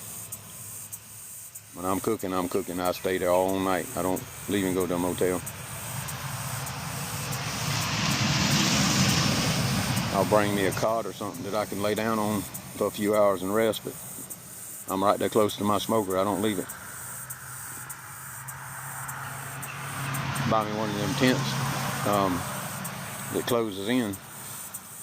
January is gonna be cold, so put a little heater in there to keep me warm as I get real cold anymore. I used to go fishing with shorts on in the wintertime, like I told y'all. Ice on the ground, I'd go catch a stringer of fish and come back to the boat land, and people's like, man, you crazy. Nah, I'm good. I drunk a lot of antifreeze back then. I don't drink no more. I have a lot more fun being sober. People think I'm drunk, but I am not drunk. I just don't give a damn. I'm gonna have fun. You can either get in on it or you can go somewhere else and be dull. I don't care. Yeah, I do end it right sometimes, Jesse. I got it. The way the smoker here is set up, it's got the 2 slots on the end I can build. I mean, I can put a fire in each end, and then I took that metal pan like you put stuff in, thick gauge. I put it in the back of this, and that makes the smoke swirl that drum around, and that meets in the middle, and it does the bottom good as it does the top, the smoke part of it. But when I light that in the middle, and then I light both ends, it's like that swirling, and then them 2 in the middle cooking through. It's like a microwave, and I can turn out meat fast. It's good too. But I seal the meat off. It's just like cooking in that Dutch oven. They put the top on it, it's sealed. Steam will come out, but you don't lose nothing, you know, unless it boils over. The same thing on that smoker. You seal the meat. I mean, everything inside, if it's half froze, you still got the ice crystals inside. All that melts and it turns into, you know, the fluid, and that cooks inside of your meat. I've cooked it before, and people have been, man, this stuff's like cotton candy. It just melts in your mouth. That's just my style of cooking. Everybody's different, you know, but I've did it probably. I've been messing with hash since I could turn the grinder for Mama. Then she taught me how to do it. Taught all of us how to do it, but I was the only one that could hit hers. My sister tried, and she never could get it. My brother, he loved his chunky. I like mine grind. I like a rough grind on it. Coarse grind, that's what I call it. Yeah, I need to boost that up. I'm fixing to boost it and put it on this daggone smoker.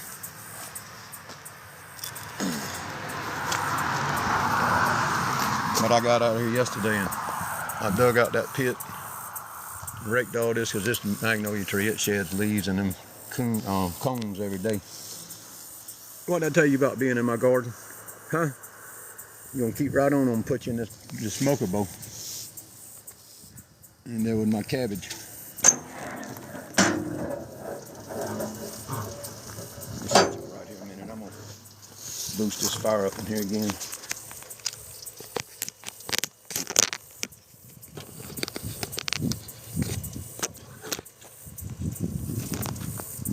Can y'all see? There you go.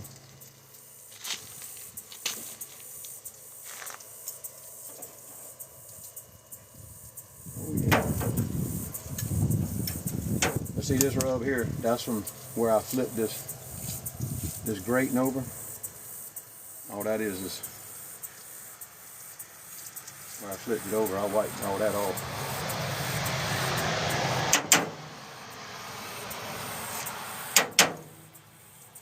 That little piece of tenderloin, we're fixing to cut it here in a few minutes.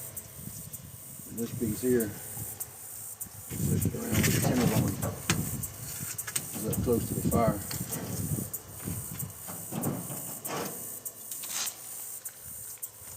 And this shoulder, the bone's done pulling on it. See how the bone's done starting to pull?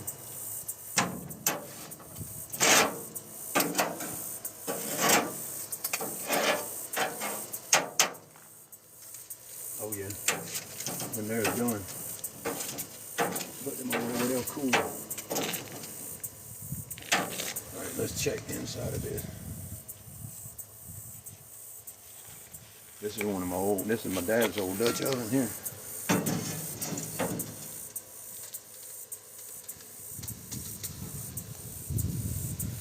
Another 5, 6, 7, 8 minutes maybe.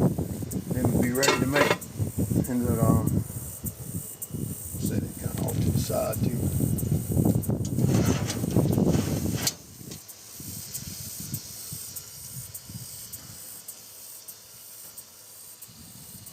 tenderloin.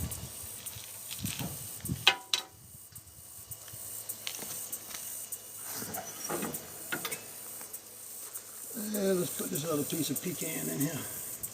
See right there? That's my pecan, Jesse.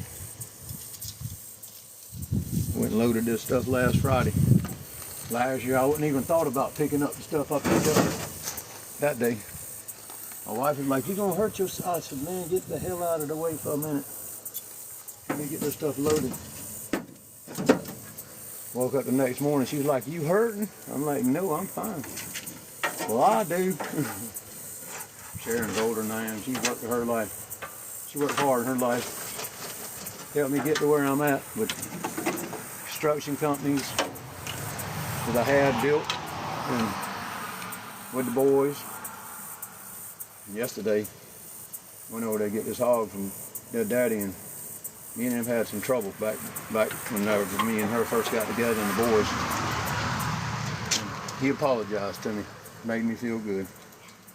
He shook my hand. He's like, "Man, you know, back when I'll have you another hog before Thanksgiving." I told him, I said, "Hell, I want to come go hunting." He takes and eradicates the hogs up there around Augusta. He's real avid into the PPUs. He was in the Army. He knows what he's doing. But I got a 7.62. I want to scope down on them for my waves. I don't like them to see me till it's too late. And then it's too late. I used to do a lot of hunting. I've killed deer right here, crossing my field down here. Down that way, down to my air conditioners, or my refrigerators. That big one laying down to my worm beds. And then that one standing up, I got to put my worms in it to keep them cool. I went through them, Monday, I think that was. Good Lord, the worms I got. Red worms, night crawlers, them suckers 7-8 inches long. And then the ones that turn into compost. That's what your food in the, like scraps and stuff. They eat all that up. I'm learning I should have saved them sweet potato peels, but I got worms out here too. That's why I'm leaving this hedgerow with all them leaves stick like that.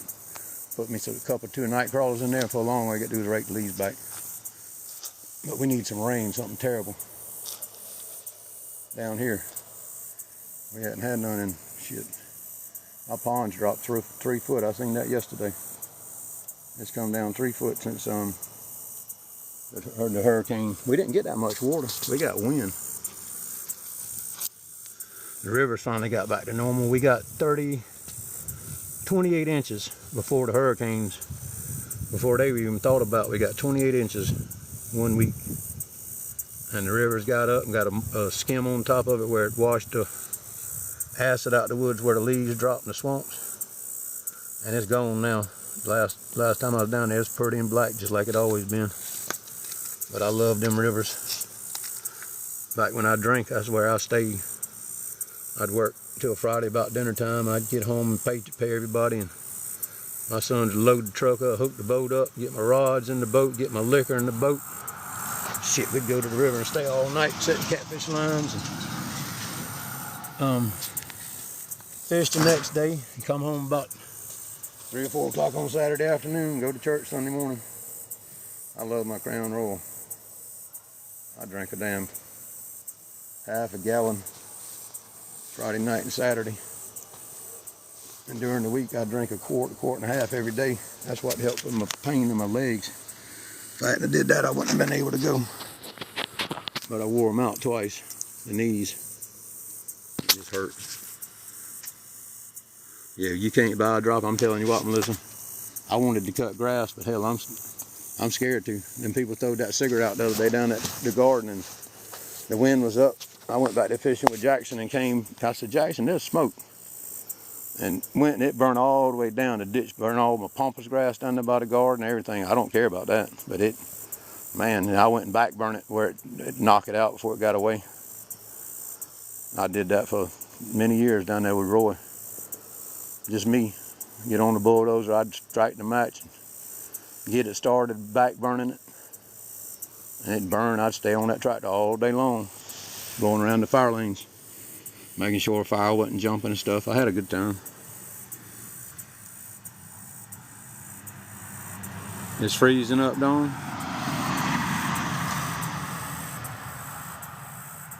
It is fun, Melissa. I drank and partied and stuff for many years, probably 30. And I don't know, I came in one night and told Sharon, I said, I'm just tired of this same old, same old. I told her if I can make it 2 weeks, I'm done. I made it to the 2-week mark and I put it down. My sister, when that morning she died, this whole road was full of ambulance and stuff. We well known around here. And I went over to her house and they was putting her in the truck and give her a needle in her chest, and she never came back. I had to come home and tell Mama she was gone. Because her and Mama did a lot of church together, all of us. I mean, Kathy was my older sister. And I miss her a lot. But she taught me a lot of stuff too. But Mama, she was, look at that little lizard, Joe. He got on me yesterday and crawled up my legs. Sharon have a conniption fit. What you doing, buddy? Come on. Come on. I won't feed you to the bass. You trying to catch you something to eat? And you got to do is look for him. See him on the end of the log there? He jumped over and hit the vinegar bottle.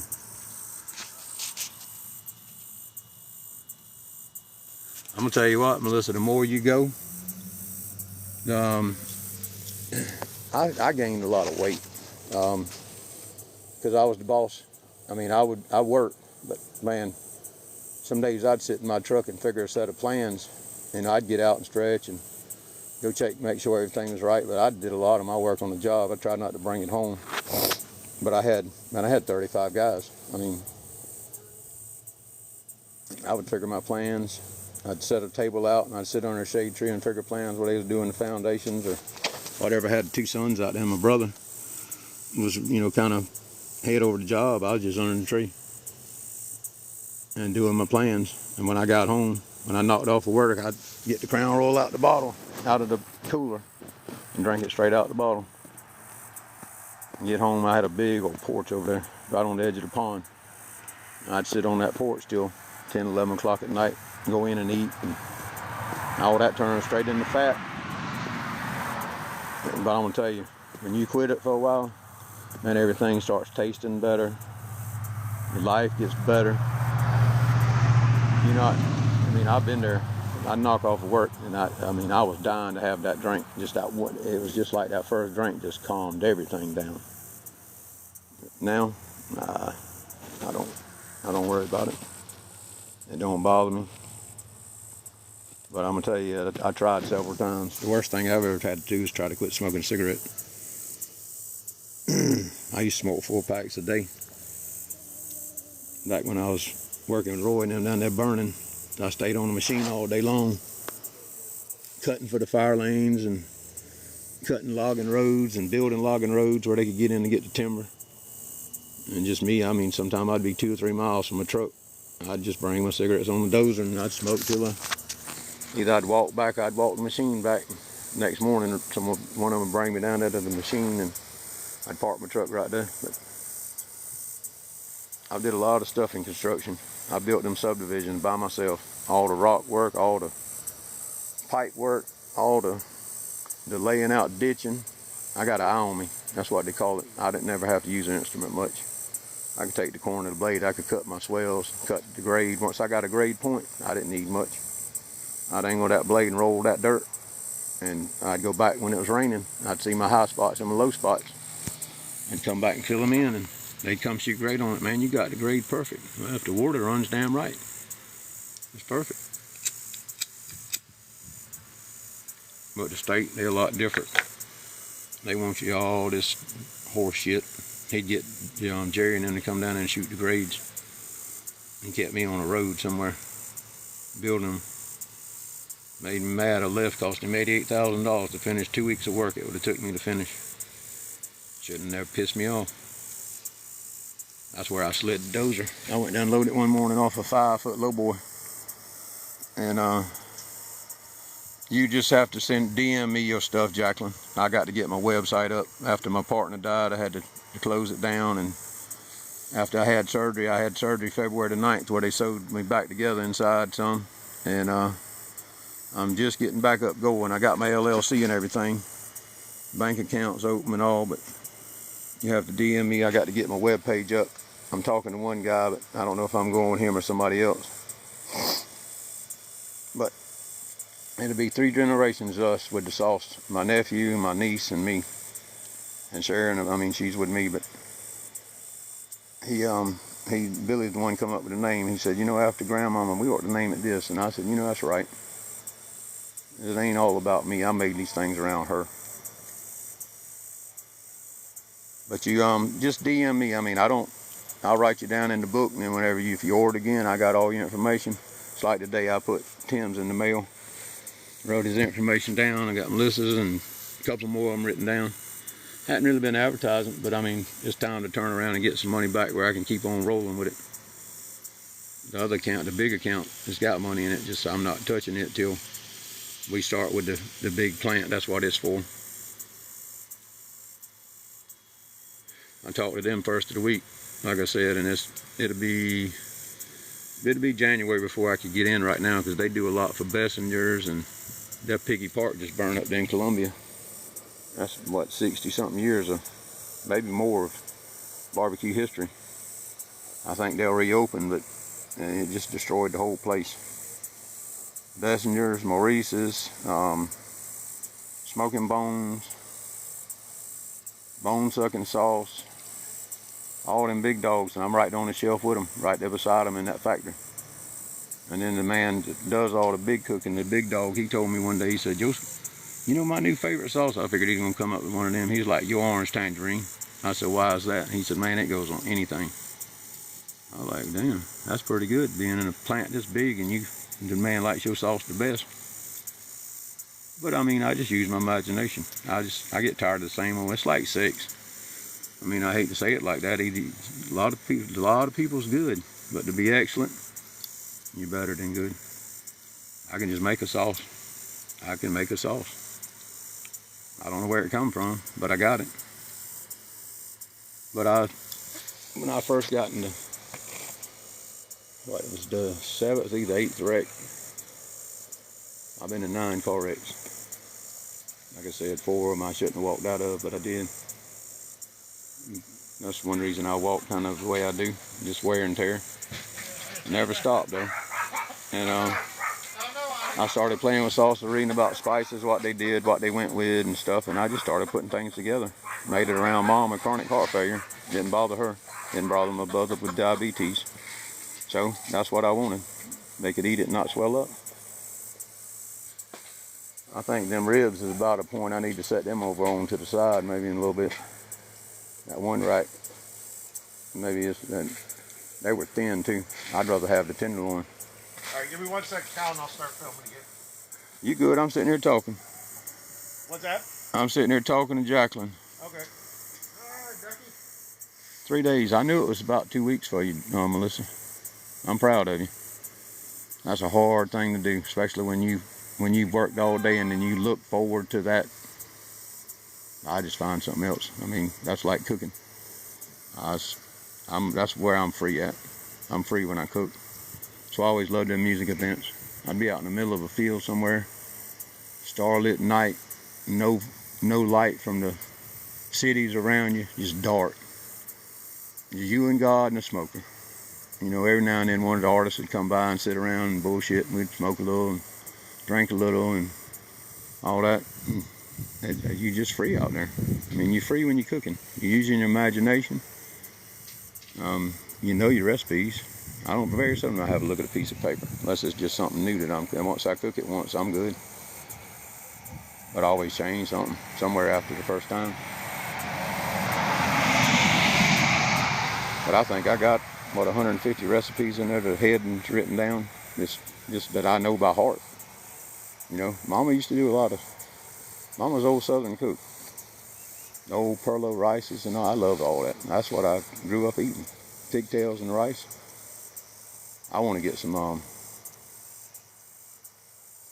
what you call them? It's the cow tail, but oxtails. God, I love oxtails. With a dark brown onion gravy. Oh my goodness. Yeah, King Z, exactly. I call it indulge in the spirit world, if you understand me. Michelle calls it gardening. But anyway, man, I just get wrapped up in what I'm cooking. I mean, when I cook on the stove in there, I hadn't had gas in the house in 3 or 4 years now. I mean, it's just me and my wife. And it's been tough. It took all my savings to make it these 4 and almost 5 years of being down. There's 3 years I stayed with surgery at stitches, recovering, right back in, more stitches, more stitches, more stitches. I couldn't even work. I can hustle concrete jobs, man. I make $6,000 to $7,000 on a concrete job, a couple of days. But I hadn't even been able to do that. I'm back to where I can now, son. But I don't know. It's so hard to find good help anymore. But cooking, man, that's where I relax at. All right, Cal, you want me to take over? Yeah, I'm calling me King Z.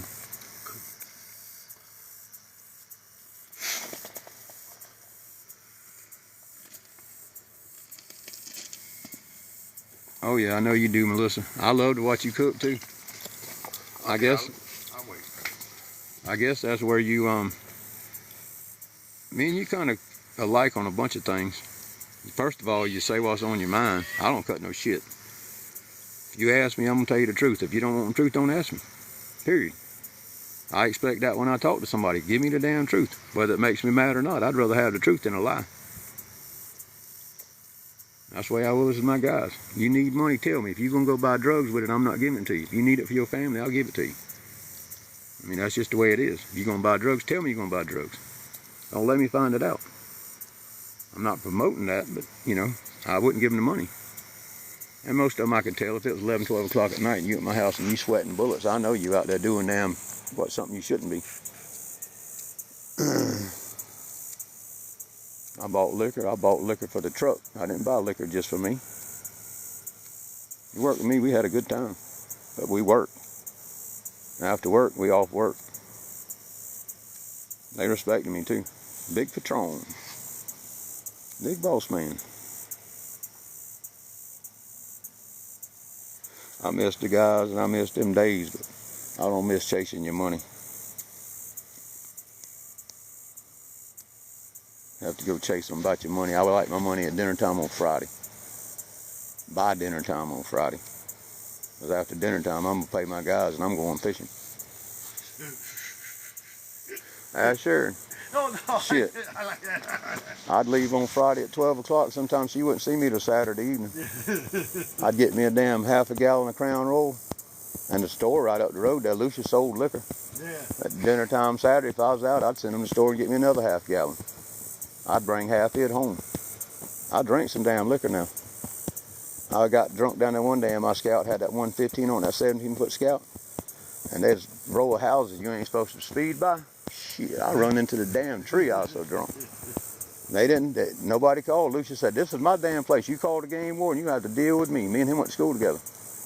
And Ricky Hunt wouldn't let me drive. He said, if you don't let me drive, I'm going to get out and walk. So I got over there and let him drive. I was tore up. I'm glad God brought me home all them times. Boy, I'm going to tell you. I used to go to the bar when I got my first divorce. Man, I'd get plastered drinking that liquor. We drunk, I mean, you drunk all kinds. We're back with cooking. Shooters and purple hooters and royal flushes. And, oh God, that sweet stuff killed me. Made me sick. Everything else got to come first. Sorry about that. But yeah, we're back. But drinking out the bottle, no chasing. I didn't like beer. I don't like beer. Beer made me bloated. Won't be long. We're gonna pull that tenderloin and see how it looks. Chop a piece off and see how it tastes. I know that rub's got. Hi Gina, hi Kurt. That rub's got a bunch of Jennifer. different spices in it. You guys are going fast, but hi everyone. How you guys doing? King, you cooking them sweet potatoes? Ready to check we're cooking a half a hog. And I think them cowboy bait, homemade in cowboy the Dutch baked oven's beans and just sweet about potatoes. ready for me to chop them up. Everyone, please share this. He's, like I said, he's trying to get back where he was. He had a few problems, and he's back now. I'm fixing to put them beans up there on where them These are the sauces. sweet potatoes on. Yep. All homemade. I got to get her to bring me some brown sugar out here, some cinnamon, nutmeg. And we're gonna put brown sugar, cinnamon, and nutmeg on the sweet potatoes.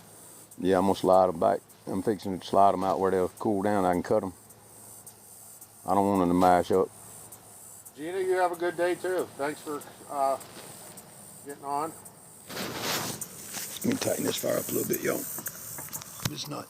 I didn't want to build this one out here by the road too much where at nighttime it'll blow these sparks out there and start a fire because everything's so daggum dry.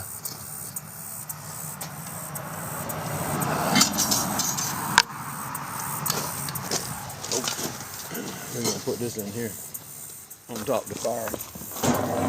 I used to do that all weekend, man. One arm, that smoker. You talk about get heavy. Yeah, I think is it locked? Yeah, it's locked. It ain't locked. After I did it about 10 times, 15 This is the times. hog. See how that. Oh yeah, See that? that's tender there, Bubba. Your spoon will go in it. See how the color of it? See the color? Now I know that still got a ways to go.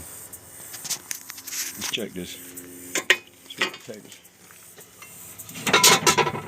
These are the sweet potatoes. Oh yeah. I know they done.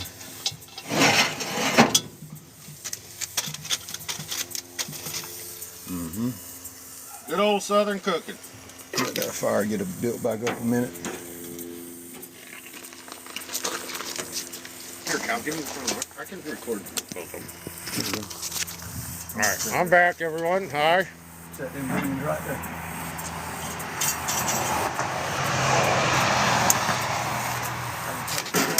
Oh shit. That's all right. Trying to stay out of your way a little bit here. I got two more of these. I'm working on one of them, a little bit smaller than that. And I got one that's bigger than that, and then I got that one on the porch. That big old one. Daddy's old hog pot. Yeah. That's what they used to cook the hog heads and all. Stuff we killed hogs when I was little.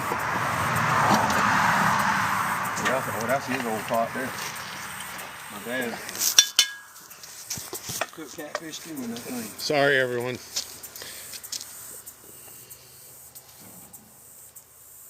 That's good, King. Yeah, cooking is good for your mental health.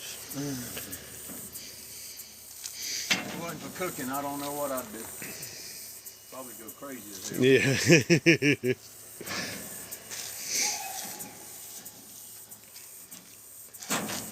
Everybody share this. Like I said, he's got sauces for sale. They're all right here.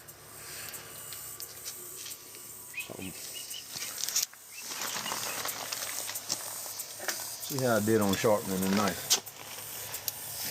Okay, we're gonna cut. Hold on a minute. Okay. I don't need to be doing that glove in there.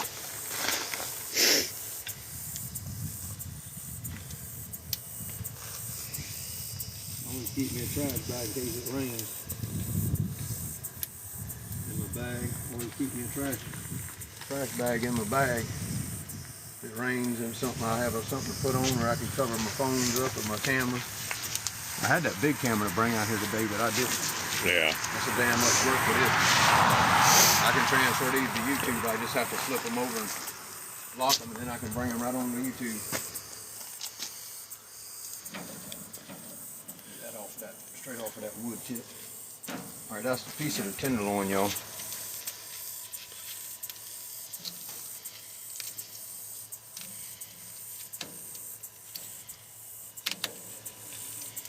Oh yeah. Some inches high.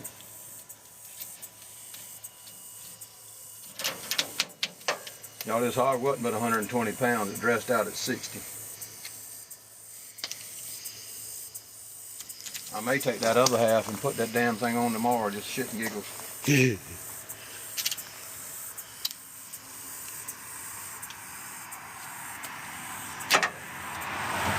That's the tenderloin, everyone. That's a piece of it. And then this other side.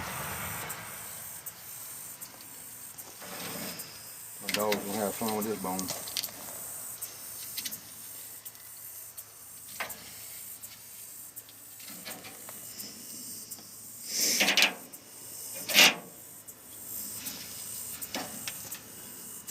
Ta-da!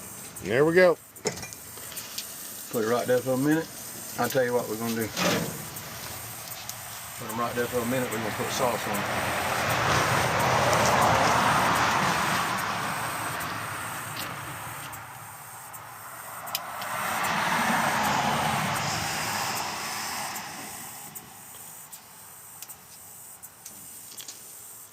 Which one you want to try? Why don't you try this new one? Okay. This is the one I'm making for Kaz, y'all. Uh-huh. That's the pineapple mango. Pineapple mango. See, I hadn't even opened it.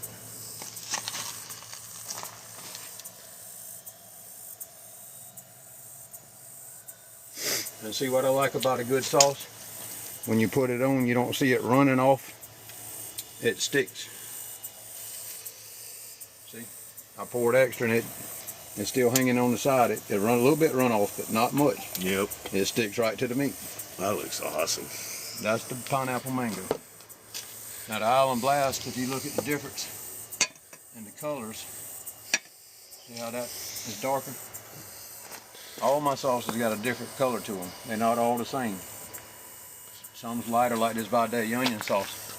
It's real thin, but you can take that Valdez onion sauce, say this slab of ribs,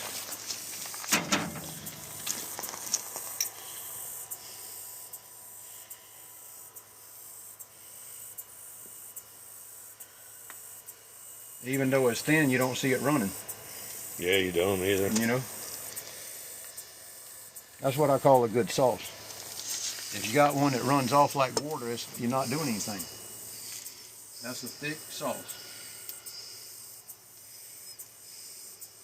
Now give that a few minutes. And that's just a Valdez onion sauce. That's it. Just Valdez onion.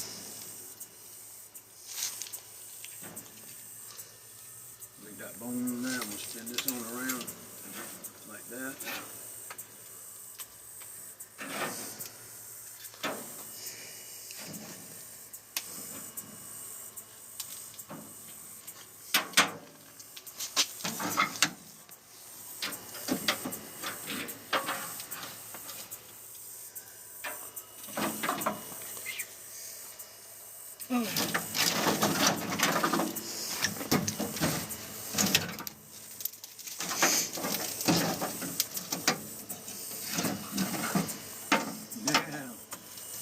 Got a pump now. Yeah, you do. All right, we're gonna give them pieces of meat, the tenderloin, about 5 minutes. I'm gonna take it off and keep trying. Okay. And that's straight pecan wood. Well, pecan and chestnut. Pecan and chestnut. You know that chestnut cooks damn good. Yeah, it does. People say, well, chestnut this, chestnut. I said, well, I'm gonna try it. Said it pops. I ain't had it pop.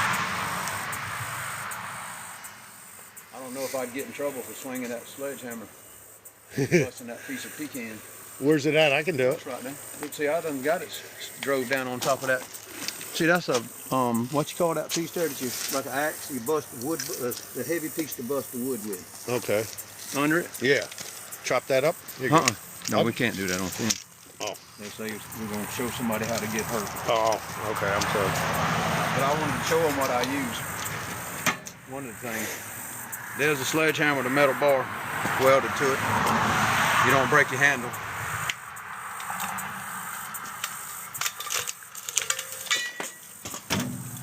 See it? Well, I keep the wood on it to keep somebody from getting on it, but you can take this piece of wood. Take it, get it where it sticks. See, that's too hard, but that piece there, Yeah. you can put on it and hit it with that sledgehammer, and it just pops. When I'm cooking a whole hog, I'll use a piece this size.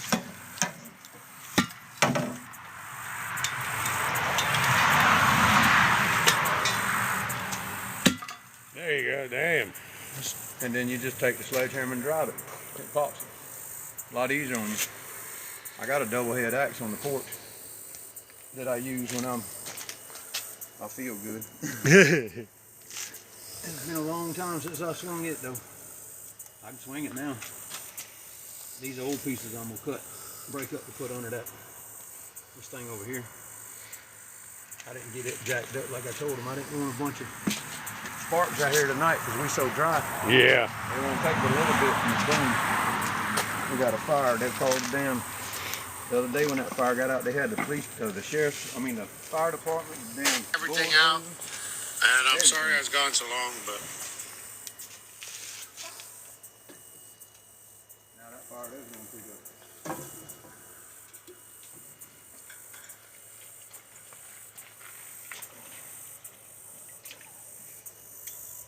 Oh, I think it's time for a drink. you need me to get you something? Nah, I don't drink. It's time for a drink out this bottle here. Oh, thanks, Melissa, for sharing that about the sauce. You need to watch her tonight on her show. Yeah, Melissa, what time are you going to be doing your show? 7 hour time. Okay. What time is it now? 5:20. I'm gonna call this about 6. Oh, at 6, Melissa? 6 her time. She's in Texas. Okay. I'm sorry, I didn't know you was in Texas. Seven, Okay. 7 here. All right, so 7 my time. Yep. Hello, Smokey G Misfit.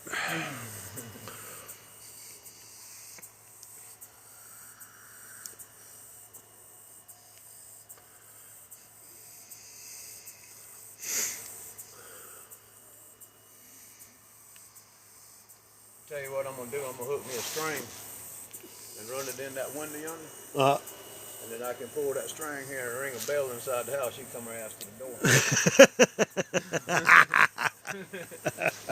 That was good. I have her pissed off. I can put a can on my end and a can on her. Yeah. Hey. Oh, she's been with me 30 years. She don't. If I didn't do shit like that, she would think I was sick.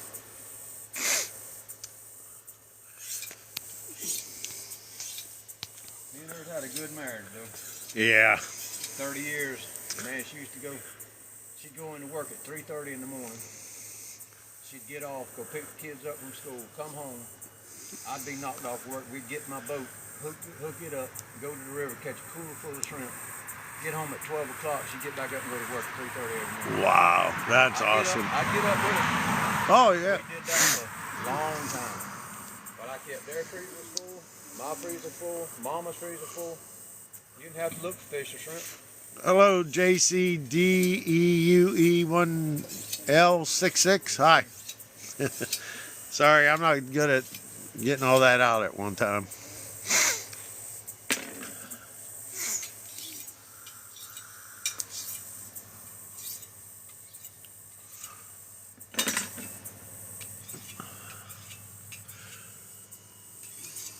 The great South Carolina. Babies are short now.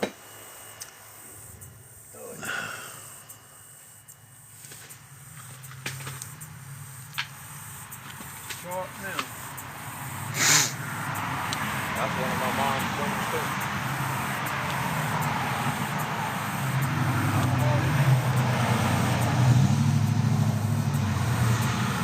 I don't hardly use them, but I keep them in there.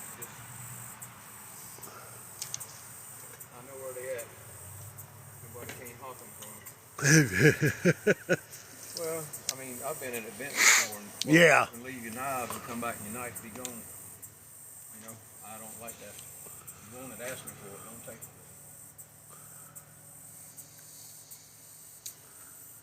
Hello, Barry7771. Hashtag AFF. How you doing? Yep. That's, some of the folks I do on the paper. AFF. So is everybody ready for election day? Cal wants to know if everybody's ready for election day.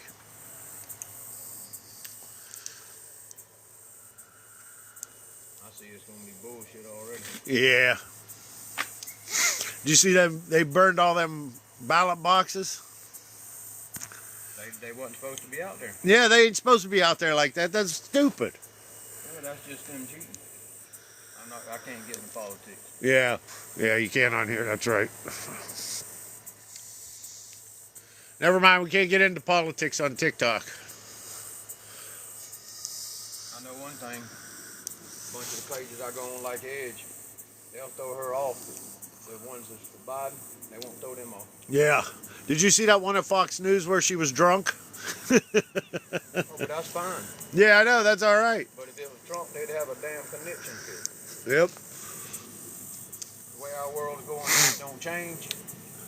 And I'm very afraid if they try that shit this one, Yeah, I know. the mean motherfuckers is coming this time. Well, I got 2 sons in the military. The mean ones is coming this time. And Yep. There ain't gonna be no stop. There ain't gonna be nothing to stop. There Well, ain't gonna be no stop this time. It's gonna be, we gonna roll. I've had enough. If you want communism, move your ass to a country that's got it. You don't want it. uh-oh. What? TikTok sent troubles. Something about what we was just talking about. Trouble about. They probably will. Yeah, they just sent a red line thing across, said something. Not talking about politics. Yep. You ready to try this? Yeah. Yes, I am. Yes, I am. See. Oh man, look at them. Ooh, wee. Getting ready to try that tenderloin. Them jokes there is hot, buddy. Ooh, those look. They Yeah. They soft. You have to get her to bring that cinnamon out here.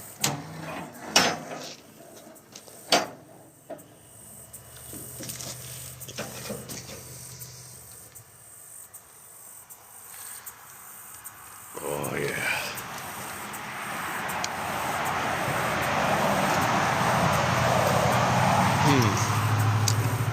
That is awesome.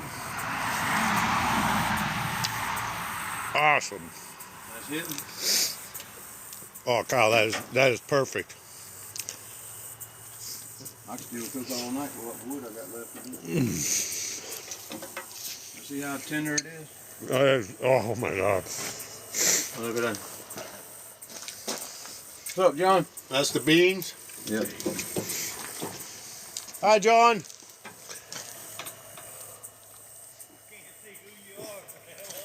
That's Keith. I'm Keith. Remember I got the washer from you? The washing machine. Washing machine? Oh, okay. Yeah. Guys got so many bushes there in front of the house, you can't see anybody. We're filming him cooking a hog. Damn it, son. Oh my God, that good. Them beans is hitting too. Let me give it something to turn that red.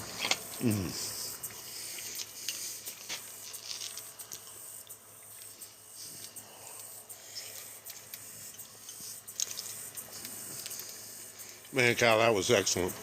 I got another Vidalia in the house. I got 7, 8 onions. I'll make some more with it. I love it.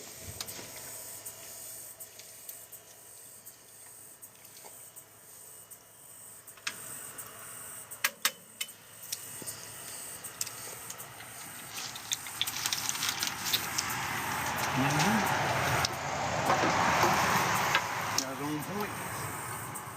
That dog a hunt right there. Damn, finger licking good.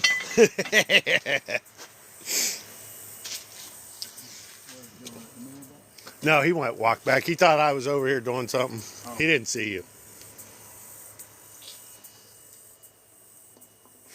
I told him yesterday to come over. I was cooking home. I just asked him to come over. He walked away. He probably got somebody in the house. Oh. I was waiting on somebody. He likes to get on Messenger and talk to them girls. Yeah. I can't blame him. He took care of my sister for many, many years. Somebody come to me and said, John's talking to girl. I said, I don't give a damn. He took care of my sister. I don't care what the man does. Yep. Leave him alone. My brother's the same way. I don't give a shit who he talks to. He's grown.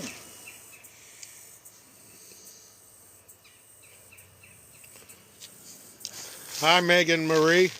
Thanks for joining.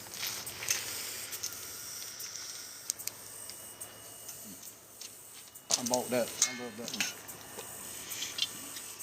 That strainer there. I love it. I put my pan.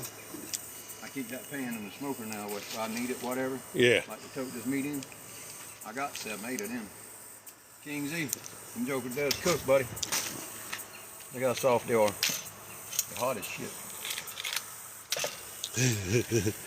They cook too.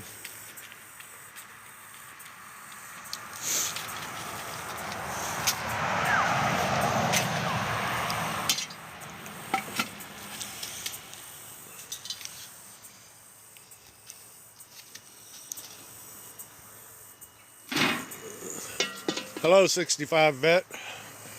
Yeah, he's back. He was here earlier.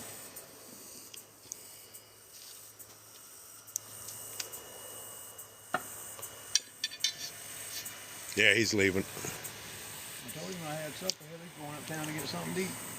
I just told him to come over. Be alright. Might be going to pick up his girlfriend. So I got my mop. Now I might just do what I said about that cooler right now. Let's see how she looks inside. Oh yeah. Still half hog. I like it to drain like it is. That way the meat don't get waterlogged. Yeah. But the cooler, the one thing about a hog, if you hang it up, let it cool. Right. They must have kept this in one of them freezers that froze it, because it didn't take it. But I mean, I pulled it out the cooler yesterday over there to put it in my cooler. It was froze. They told him, said, we'll freeze it. I said, freeze it. I said, that don't bother me being frozen.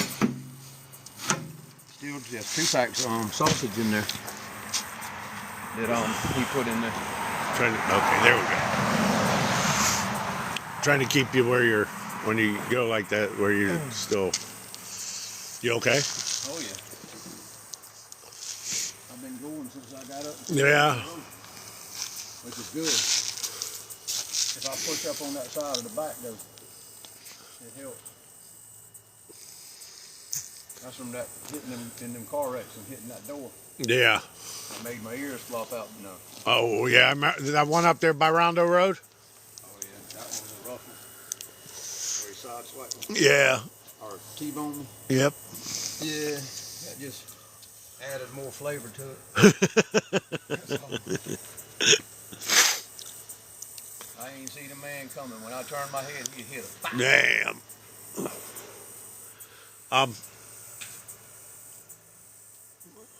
15.5, Kyle.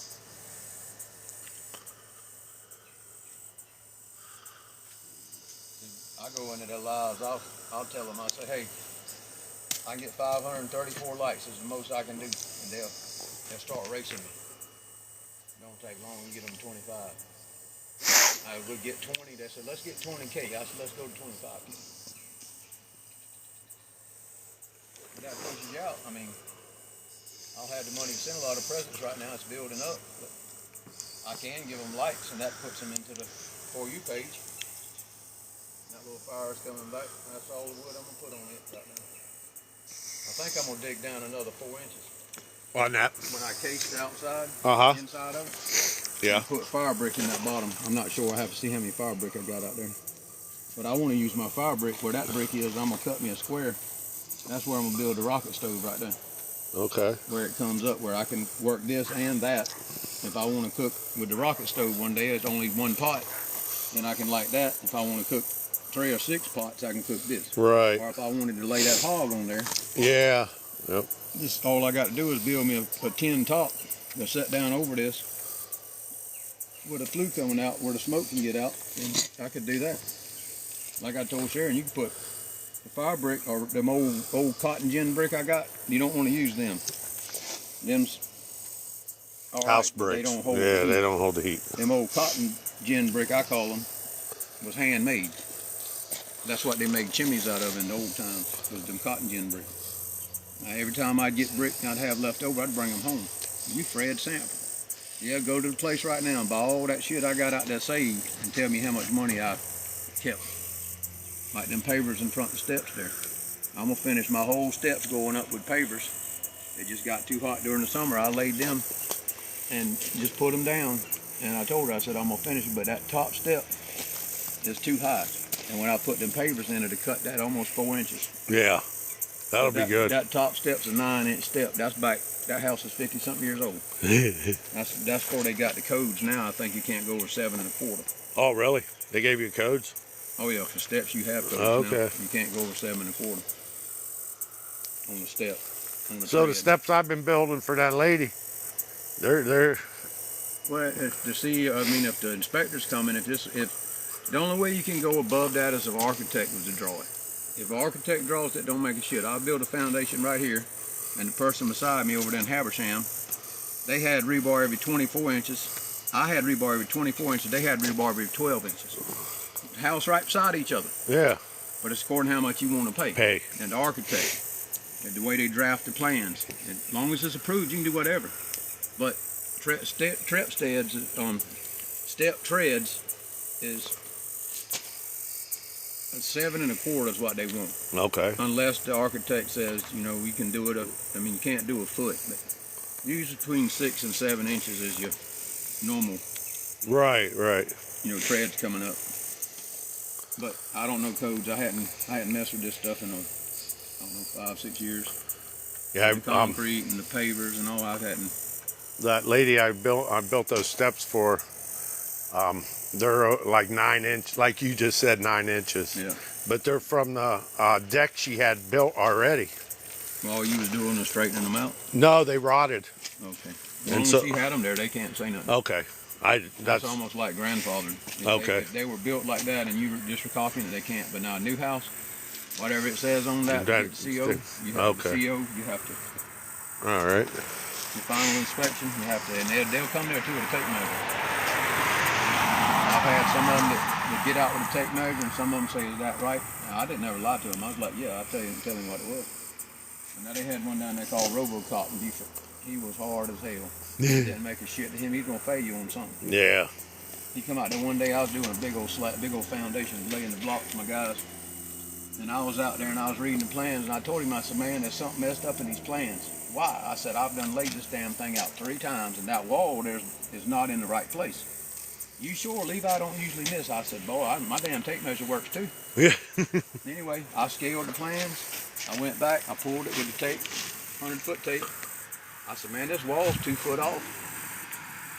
He got the plans. He looked at it. And he said, "Damn, if you ain't right." I said, "I told you, man. I done laid this thing out 3 damn times." I said, "It's not right." Yeah. He went to damn Steve Tilton. He told him, he said, "That boy out there you got there, he knows what the hell he's talking about." And then from then on, he'd come and look at my job. He'd get out the truck and shake my hand. "How you doing, Kyle?" Shit, he'd write it. That's all right. And Steve would say, "How you get him?" I said, "Boy, I just told him, I showed him I know what I'm talking about." Yeah. I didn't try to bullshit him. And then at the beach, the same way. I drew some plans for the beach, Edisto Beach, down there doing that big pool. And they didn't believe me. They got a damn man to come, and he said the only thing Kyle didn't do is he should have shot rebar into the side of that concrete slab there at the pool. It wasn't a 4-inch slab. He said shot that in, dowel it in, and run it out to the edge of the blocks where the ones coming out the blocks is like this here.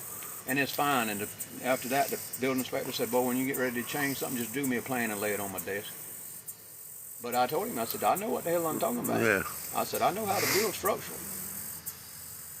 It's the same thing. It's like I taught my 2 boys. I taught them how to lay brick. I taught them how to lay block. I taught them how to landscape. I taught them how to run a machine, cut grade, all that. I said, "Now, if this is the job you want, whenever something happens or you lose your job, whatever you're doing, you can always eat. If the tax man can't take this from you." And Ricky operates a big machine, and Joey does PRTC. He's always been smart with damn computers and shit like that. But Ricky, he operates heavy equipment. He got a tractor or reach the side of your car with the boom. So he runs. But I told him, I said, "You got to learn, man." That's Straight. Straight, Lyles. I just know his name, Straight. Lyles. Okay. Yeah, he did all those dams and stuff. Straight laws. Okay. I used to do a lot of He become a millionaire from that. yeah. Well, his daddy.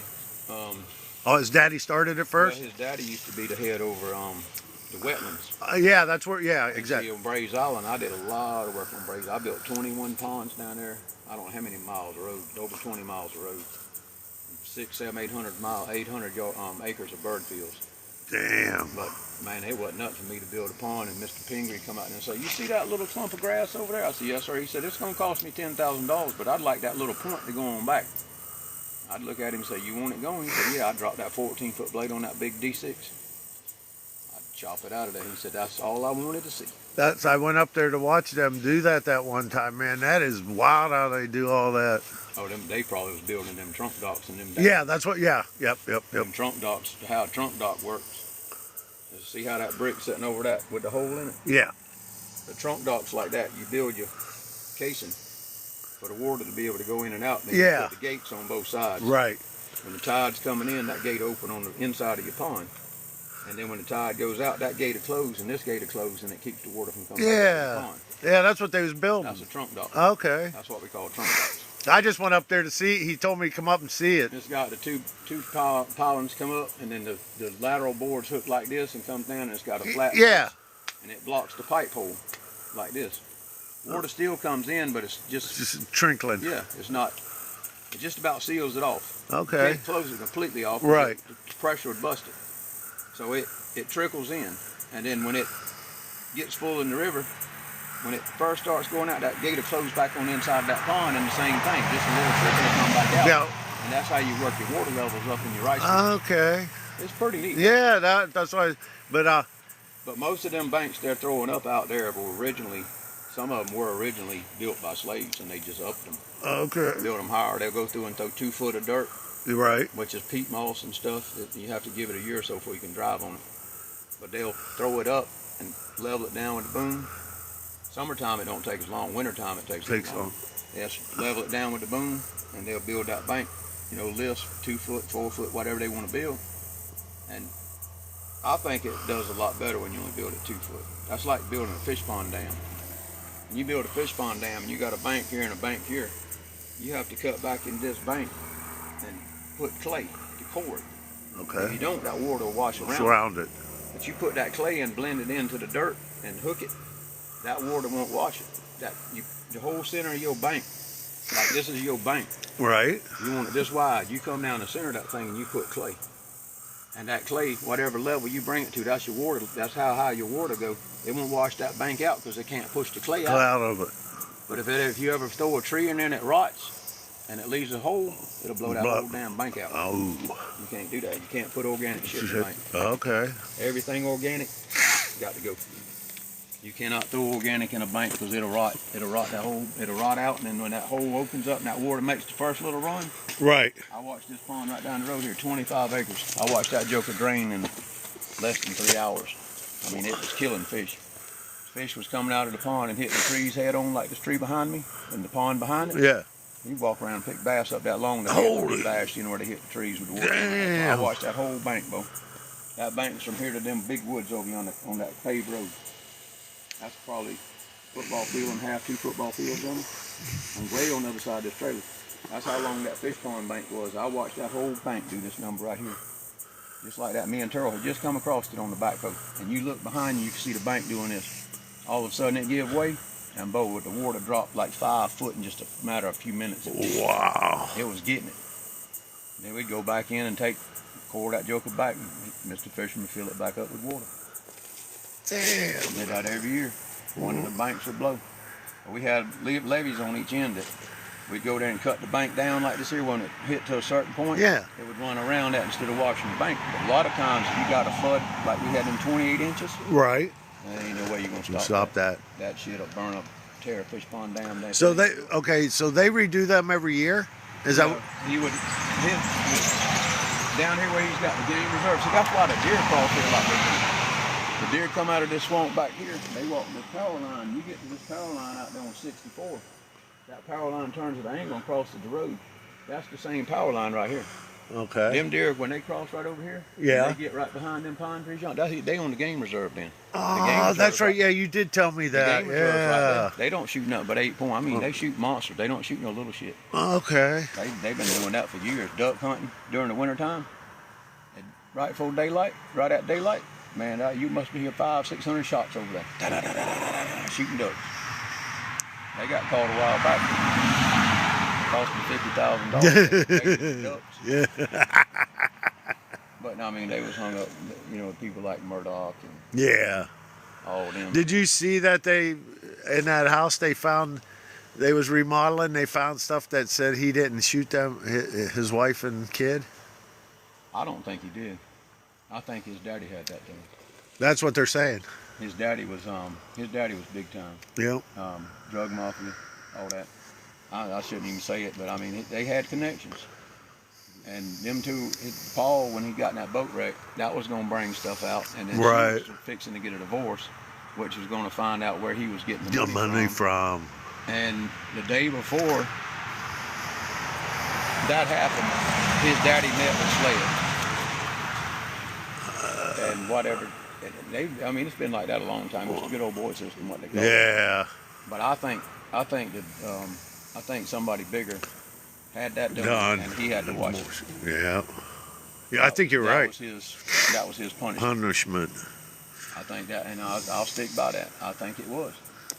But it all boils down to this. Yeah. You go read about it in the 80s. Me and Gil used to go shrimping in Beaufort. And in the 80s, I was born in 67, so in the 80s, I was, in my teens. We'd go down there shrimping, fishing. And, man, it'd be 30, 40 shrimp boats. I think it was 31. And remembering back then, because when I married my first wife, she was tall, blonde, pretty. And I had a wide aluminum boat. And we'd go out there and catch sharks and stuff, and flounder and bass and stuff, shrimp. I was coming in one day and I was behind a shrimp boat and it throwed that wake and I just took off and run into that joke wide open. The water come bailing over the front of the boat and she went to hollering.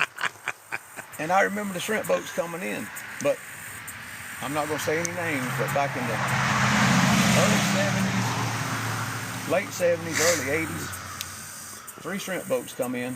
All 3 of them loaded, the whole inside of them was loaded with dope, marijuana. Damn. I don't have no problem with marijuana. Yeah. I like smoking. And it calms me down, makes me eat more. Anyway, the law come, 2 tractor trailers get caught, and 1 don't. How'd that happen on a one-way road? Yeah, that don't, yeah. That. Well, it wasn't long after that, the sheriff's horse head ended up on his front porch, cut off the damn horse. Wow. That happened right down the road here. Damn. Oh yeah, all kind of shit, bro. It's in every town you go. Yeah, you're right. I mean, yeah, look what. Murdoch and them had it made. Yeah. What killed him was that shit with his son and his wife. Yep. That's what hurt him. I liked Alex. I mean, back in the day when all that in the 80s, I got caught up in a little stuff. And his daddy helped me out. His daddy was like, you ain't did nothing wrong. You know why? Because hell, I ended up selling for them. I didn't know that till later on. I was like, well, damn, no wonder. Man, I got out of all that. I walked away from it. When I met Sherry, I told him, I said, I am done. And I never looked back.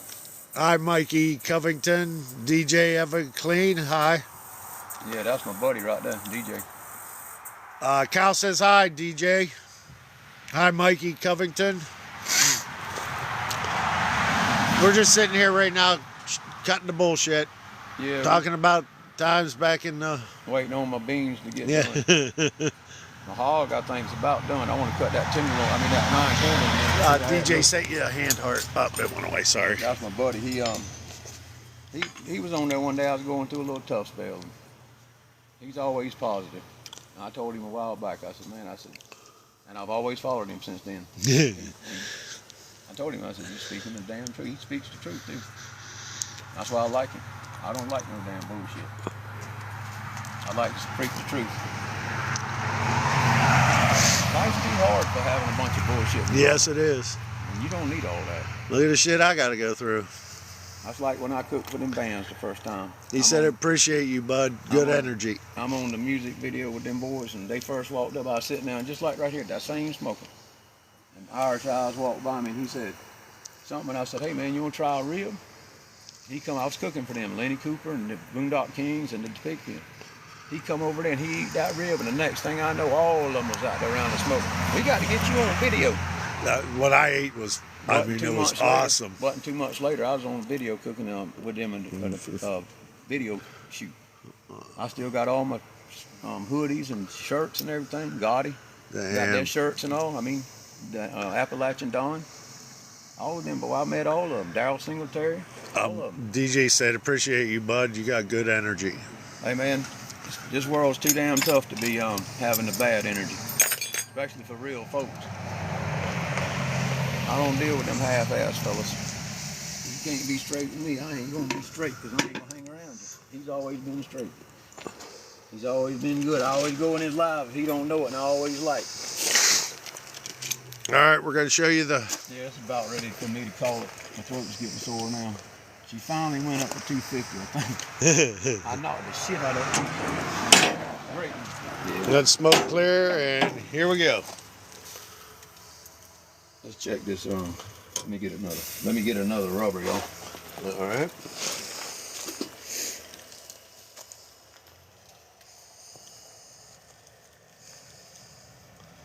Thanks, DJ.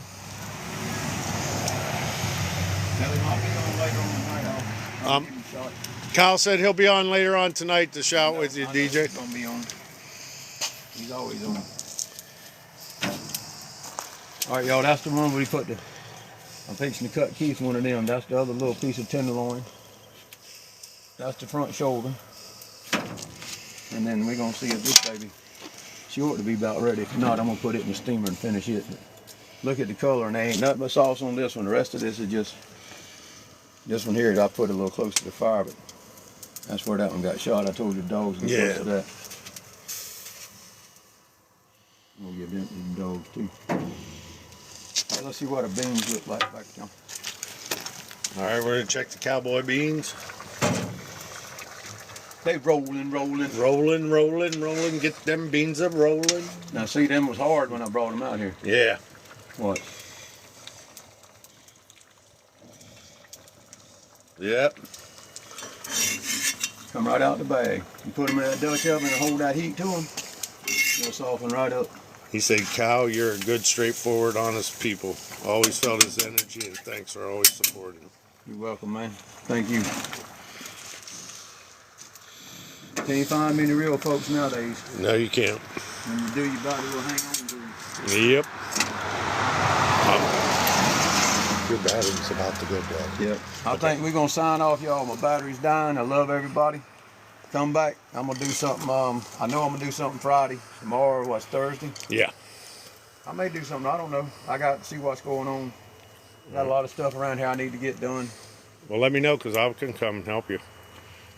I may just cook something in the house. I got an hamburger and them ribs she had last night. She's been eating the hell out of them. But I don't know how many hours I did. This ought to consume some of my 5 hours a week I have to do if I want to get up steady streaming 60 hours. So 15.8.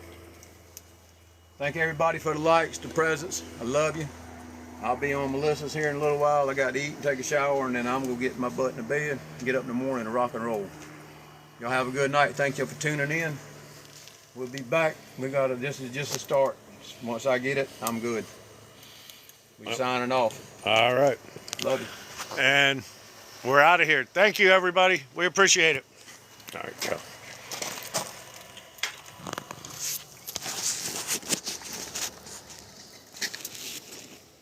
Thank you, DJ.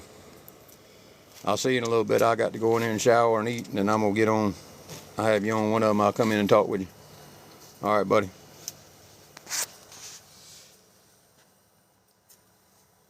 Man, Cal, that is awesome. How did I get it turn off?